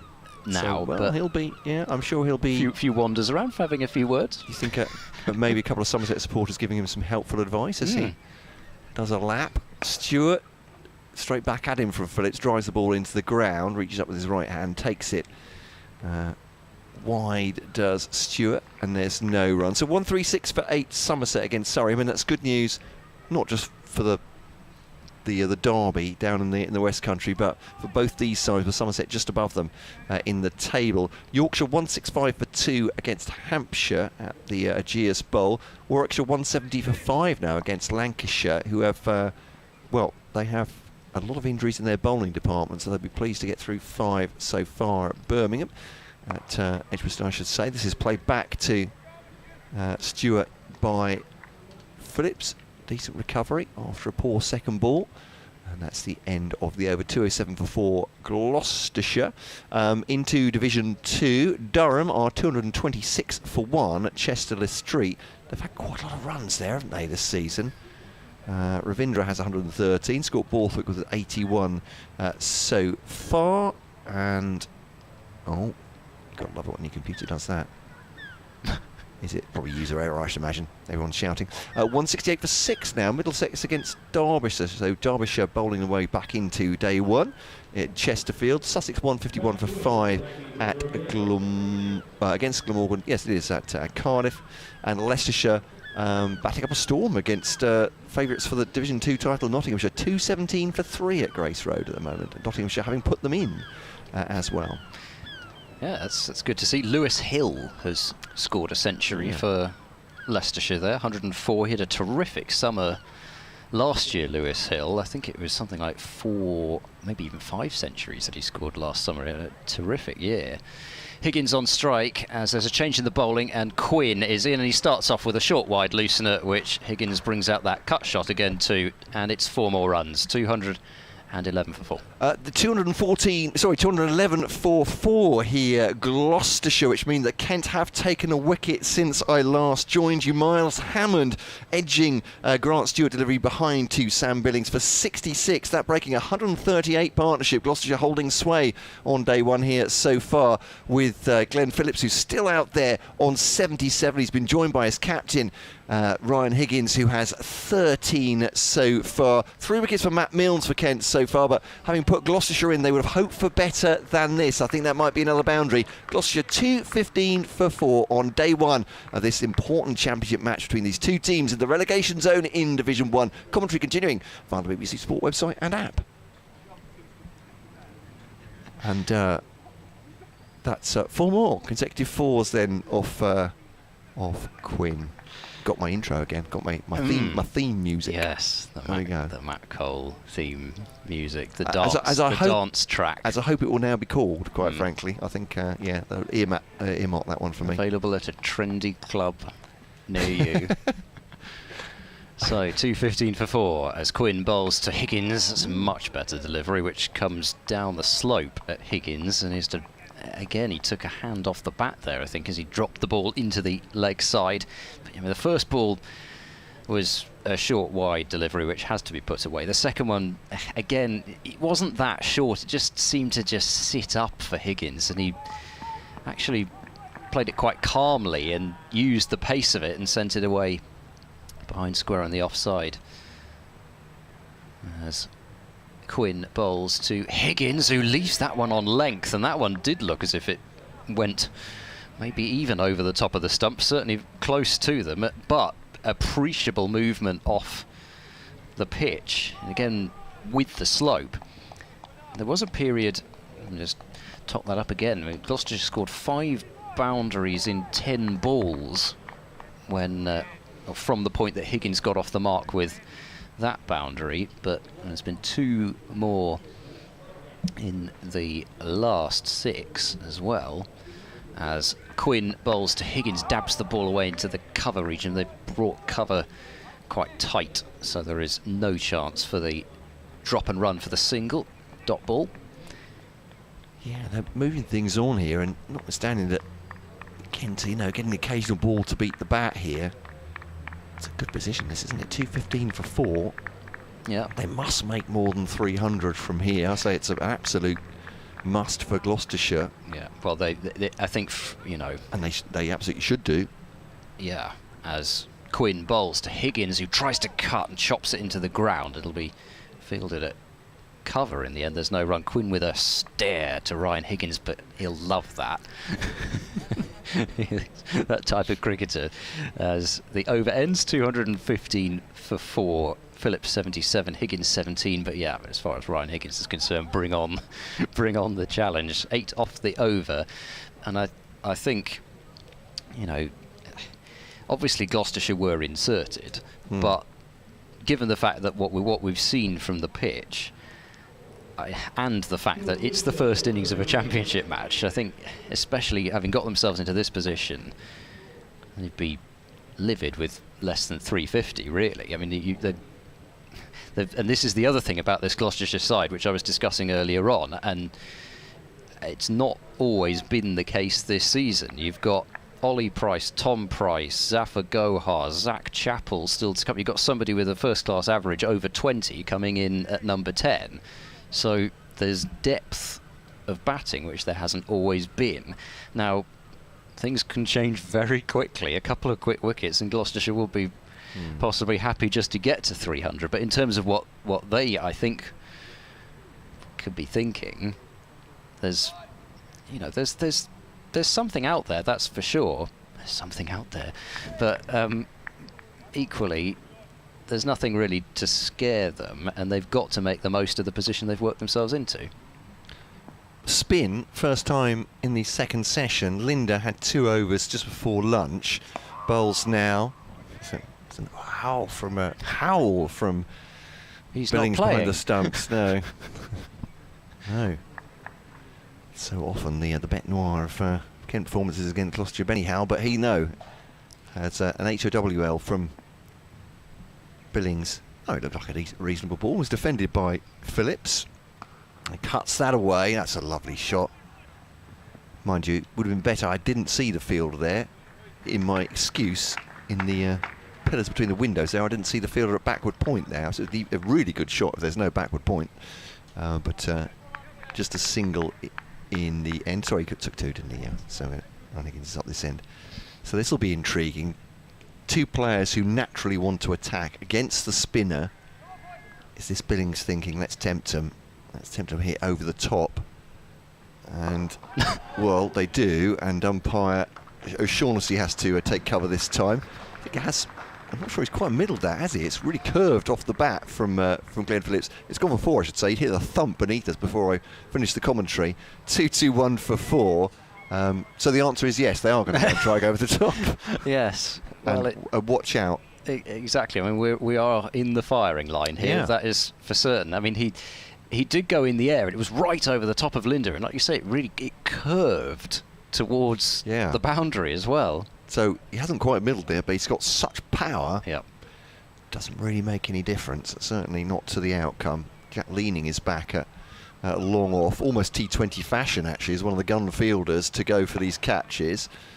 Straight back at the bowler from Phillips. Doesn't really need to force things here, does he? It's almost a bit like T20. He's got what he needs from the over. Yeah. Let's just see what he can take from the rest of it. And he can just rock back and knock a single to long off potentially if he wants to. Could smash Linda out of the attack early. That would also be good. Oh, straight down the ground again. This is hit much truer, and that'll be 4 runs. And again, umpire leaps to his left, Steve O'Shaughnessy. Don't blame him for that. 10 off the over. So, well, a very definitive answer to my question. can they restrain themselves, these two? Well, Glenn Phillips can't. Having said that, he's hit 10 off this over already. Yeah, so if he keeps going as straight as that, he's not going to be in too much issue. Well, exactly. He's not going to be in problem now. You're absolutely right. They want him to spoon one up in the air from George Linder. What grip can the left-hander get? Flatter delivery this one, so no grip, and cut away to backward point. And Glenn Phillips will consider that very, very profitable over. 11 off it, all to him. He'll have strike for the next over. He's on to 88 from 108 balls, and I wonder how long that experiment will last. Ball's tossed to Jack Leaning, though I don't think he's been brought into the attack, as Matt Quinn's only had one over from the far end. Sam Billings goes over to talk to Matt Quinn, who's done absolutely nothing wrong. Quinn, he's bowled really reliably, metronomic almost, 13 overs, none for 30, but hasn't taken a wicket either. At the moment, Gloucestershire 2-2, 6 for 4, it's their day. It's intriguing, isn't it? Because that last ball of the over only went for a single, but almost Phillips actually probably wants him to bowl there. I know it sounds strange because he's scored 2 fours off full deliveries, but actually it's the fuller delivery that's likely to get him out more than a delivery which is short and fired in. Quinn bowls full and straight to Phillips, who defends into the covers, and there is no run. And so he's earned the right to receive a delivery which is unlikely to get him out by taking a aggressive option, but he's just so ridiculously good at hitting the ball straight down the ground off the spinners. I mean, dead straight and powerfully. It's I've never seen anybody like it. As Quinn bowls to Phillips forward in defence, the ball rolls to mid-off and there's no run. I mean, he could still get out doing it, but at the same time, I've had the absolute privilege of watching Glenn Phillips over a season and a half, I suppose it is now, of T20 cricket in particular, and you can only marvel at it. It's just extraordinary skill from somebody who is one of the best in the world at the format. In comes Quinn, and Phillips defends again towards mid-off. 3 defensive shots in a row. This has to advance down the pitch for this one. From what I've seen of Glenn Phillips, he doesn't really need to be charging anyone, does he? He's very adept at standing and delivering. Well, that's true. That's the other thing I was going to mention, because I'm not sure that that's the other thing about when he punishes those sort of slot deliveries off the spinners in the T20. He so seldom comes down the pitch. Quinn bowls to Phillips, who drives firmly through the covers. There should be at least 2. I think that's probably all it will be. They've got Linder out on the deep backward point boundary. Had to go across to a deep cover to field it. So Phillips moves on to 90 with that 228 for 4. That's why it struck me, actually. I don't think I've seen him come down the pitch. He just doesn't seem to need to. No. His hands are so quick and he's got such power. Yeah. But, well, maybe just doing what he can to unsettle Quinn has been the most reliable, I would say, of the Kent attack. Quinn bowls, good ball. Again, it's coming into Quinn, who doesn't field it off his own bowling, but then it's stopped at mid-off anyway, with the backing up, as it were. Duffy, fielder at mid-off, shines the ball. There's a word or two with Quinn, but yeah, and I'll be interested to see, actually. I mean, tempted to look back across some scorecards over the tea break. I probably won't do it, but I'm tempted to see how many times, if at all, Phillips has been out-stumped in his Gloucestershire career, as Quinn bowls. Another one which just comes down the slope to Phillips, who defends, and he looks slightly ruefully there, as if there was nothing more that he could do to either of those last 2 balls, but I guess he's really feeling as if he wants to keep scoring, but it was just cross that Quinn didn't provide him any opportunity to do so. 228 for 4 as we pass 340 with still 10 overs left until tea will be taken. In your next over, I'll have a trawl of the archives and see if I can work out stumpings for Glenn Phillips. Probably going to turn out to be way more than I thought now, isn't it? Linda bowls to Higgins now. He gets aside to the spinner for the first time. And that's just a little bit outside of the bat, but keeps it low. Soft hands, no great shouts from the slips that's in there. And that's Jordan Cox. They'll go through for a single, so Glenn Phillips will resume the battle with George Linder, which he most definitely won in the last over. This slow walk in for... Oh, is it straightened enough? Maybe not from Linder. Big appeal. Phillips, though, uncharacteristically goes off for a little bit of a wander and a bit of a think off the square leg. Haven't seen that very much from him. Definite tester from Linder. Beat the bat onto the pad. Yeah, good line and length there. Actually not too full, but not too short either, giving himself a chance to bring all modes of dismissal into play. 89 for 4. He's gone for this one. That's coming towards us. To our right. It's going to be 6 onto the roof of the Woolly stand. In fact, it's come back off the balcony, off the... it's thundered back off the balcony. Don't want to hope the ball. It's 6 runs. To our right. Biggest shot of the day, I think, needless to say. I didn't pick it up immediately. I was thinking, I can see he's hit it very hard. Thankfully, I did see that in one. the air. It's coming down this end, but yeah. So rattling off the banisters of the Woolly stand for 6, and single dropped in by Phillips there. Quick single taken into the offside, and well, I'm not sure Kent can afford very much more of this, to be honest, but they want to rest for their seamers as well. And their over rate is a problem as That's well. True, You're their over rate is low. Dropping, you don't want to be, Gloucestershire have done it, you do not want to be dropping points. Are they 7 under at the moment, is that right? Just looking at the board there, driven into the offside. And it wouldn't surprise me if they were a little under. Should they be at 61 at this point at least? They probably should, because 340 is the target for T, and we still have 9 and a bit overs to go, don't we? So yeah, could well be. So they have been very slow today. It's been all seam. Linder bowling to Higgins, blocks that end of the over. 8 off it. Gloucestershire 2, 3, 6 for 4. So all sorts of problems here for Kent. Well, one very big problem is Glenn Phillips at 97 from 117 balls, who started smashing the spinner all over the place. Billings has his helmet off. He's got a white stripe of sunblock across his nose and cheekbones. And well, he takes the helmet off. He's going back because Matt Quinn's going to be bowling from the other end. He would love to have a spinner from this end, George Linder, that could tie them down so he could rotate his seamers, but it doesn't look like he's got that luxury, as Glenn Phillips has taken on the charge. The 6 brought up the 50 partnership between Higgins and Phillips. I think it was 37 balls, that 50 partnership.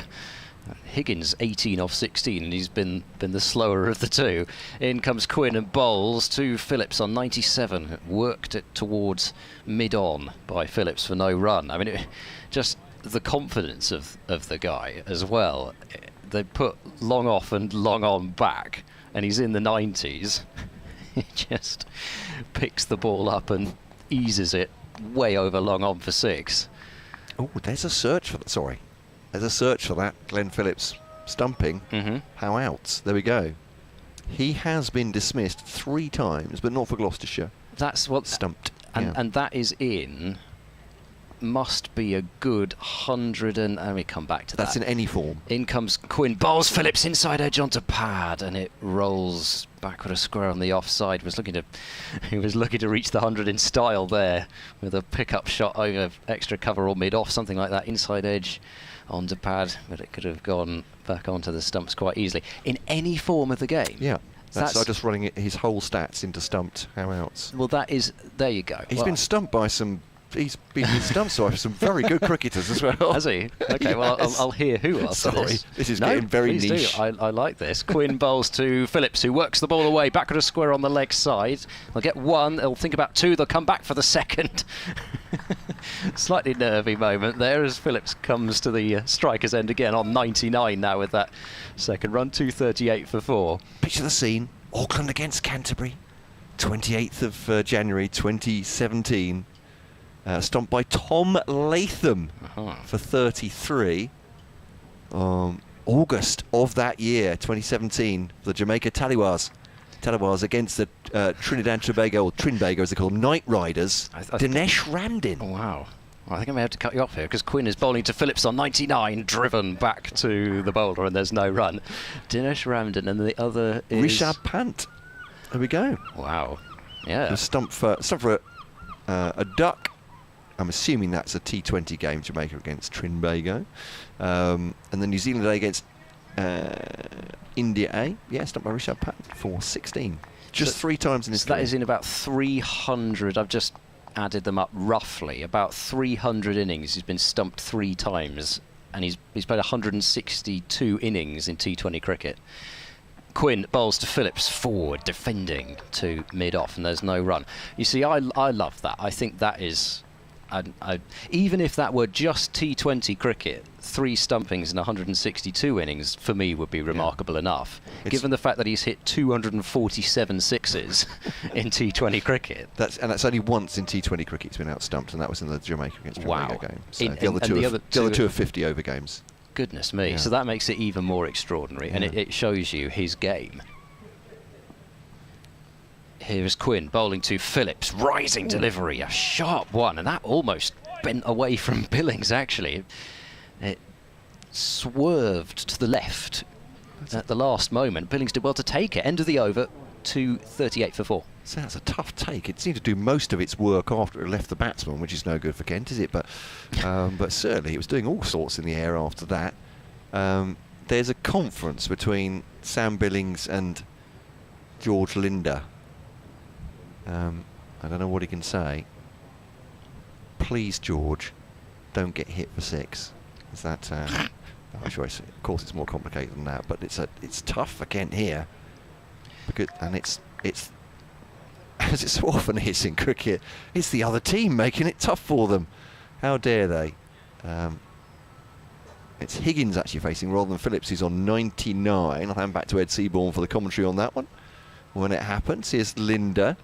Again, he rolls it quite flat into Phillips. Left arm around the wicket. 2 right-handers facing him. As I say, Kent and their captain Sam Bennett could really do with him tying down an end here. But Phillips has very much resisted that. As Linder bowls down the pitch, comes Higgins, going to be stumped. No! Well, that was the opportunity. We're talking about stumpings. Higgins has danced down the pitch. Billings hasn't taken it cleanly.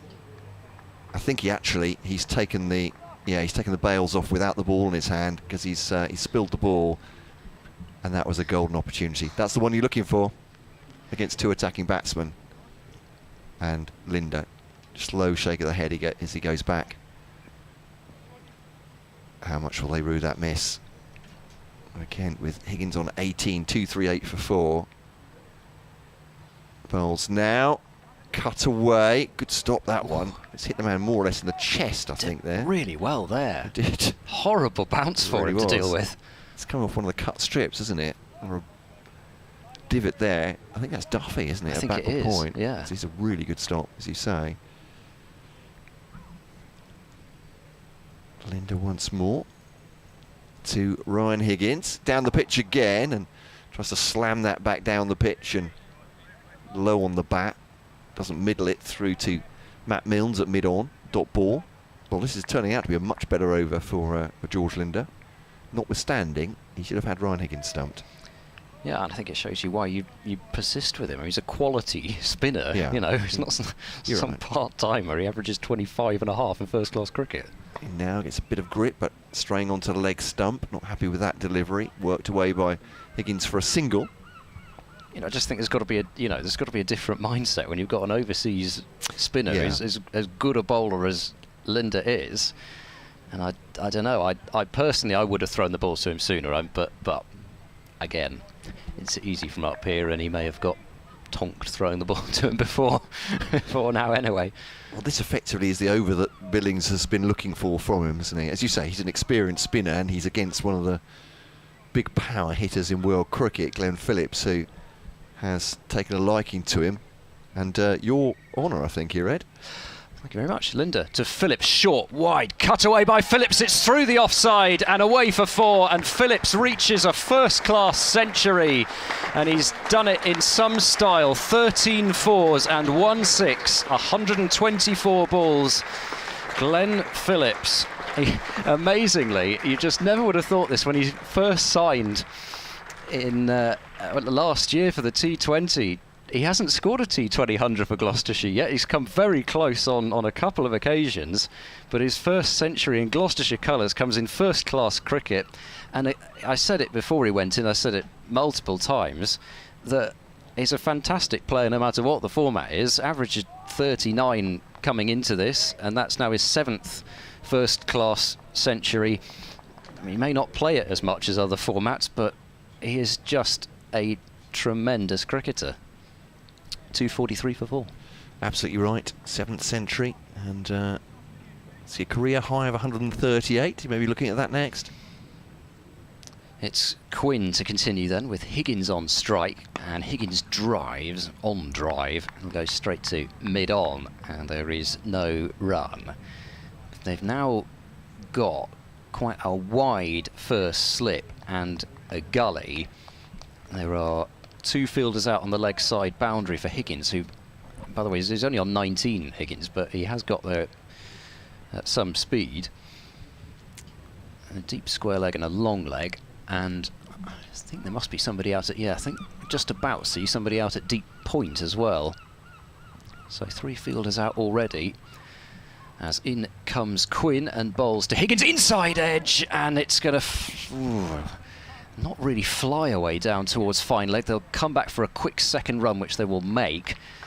But another huge slice of luck for Higgins. A stumping missed on 18, and now inside edge past leg stump, and moves to 21, 245 for 4. It's a good watch, this, isn't it? I mean, I know it's frustrating for Kent, but there's stuff happening, and that inside edge, the possible stumping in the over before.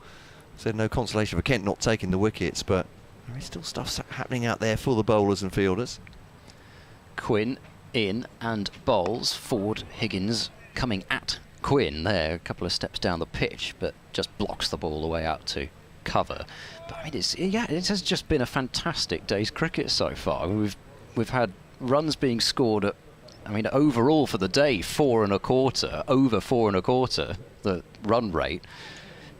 It's gone to and fro. There've been all sorts of moments of intrigue, and I mean, in a way, I'll come back to that thought as Quinn bowls on leg stump. Higgins turns it away behind square on the leg side. Deep square leg will get across, and good work from Robinson to make sure that they couldn't come back for 2. 22 to Higgins, 246 for 4.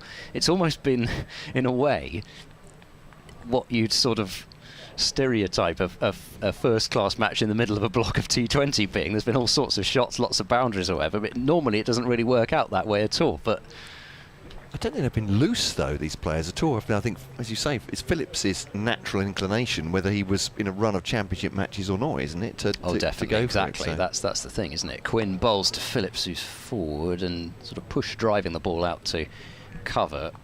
Played it quite well. I say he played it quite nicely in that he didn't go through with the shot too hard, but he's actually rehearsing going through with the shot even less, and I think he knows that in another instance, if there's a bit of movement, just playing the ball like that potentially could result in the outside edge. So clearly, even on 103, Phillips setting high standards for himself out there. As Quinn is there and bowls on leg stump and worked away into the leg side by Phillips. They might think about 2, or they're going to come back for the 2, and the throw's going to come into the, well, I say the wrong end, but Robinson threw the ball actually almost to the cut-off man, we'll call it that, to borrow another baseball expression. But the relay from Bell Drummond was never going to get Phillips, but equally, I mean, Higgins was the one that was determined for that second run. It was a slightly dodgy one, given how quickly Robinson had got to the ball. 248 for 4 at the end of the over. You're with the luck a little bit, but pushing the field there. Linda is going to continue. So this last over was a good deal more interesting than his previous 4, with that missed stumping by Billings, and how much they rue that in a game of not many chances. You have to take them when they come to you. A slip and a short leg in now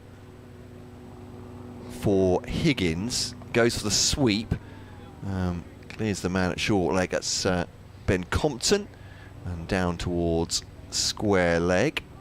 That's a great take from Billings. Again, that doesn't get any stats or anything like that, but reaching over his head to claw it out of the air from Matt Quinn's throw from backward square.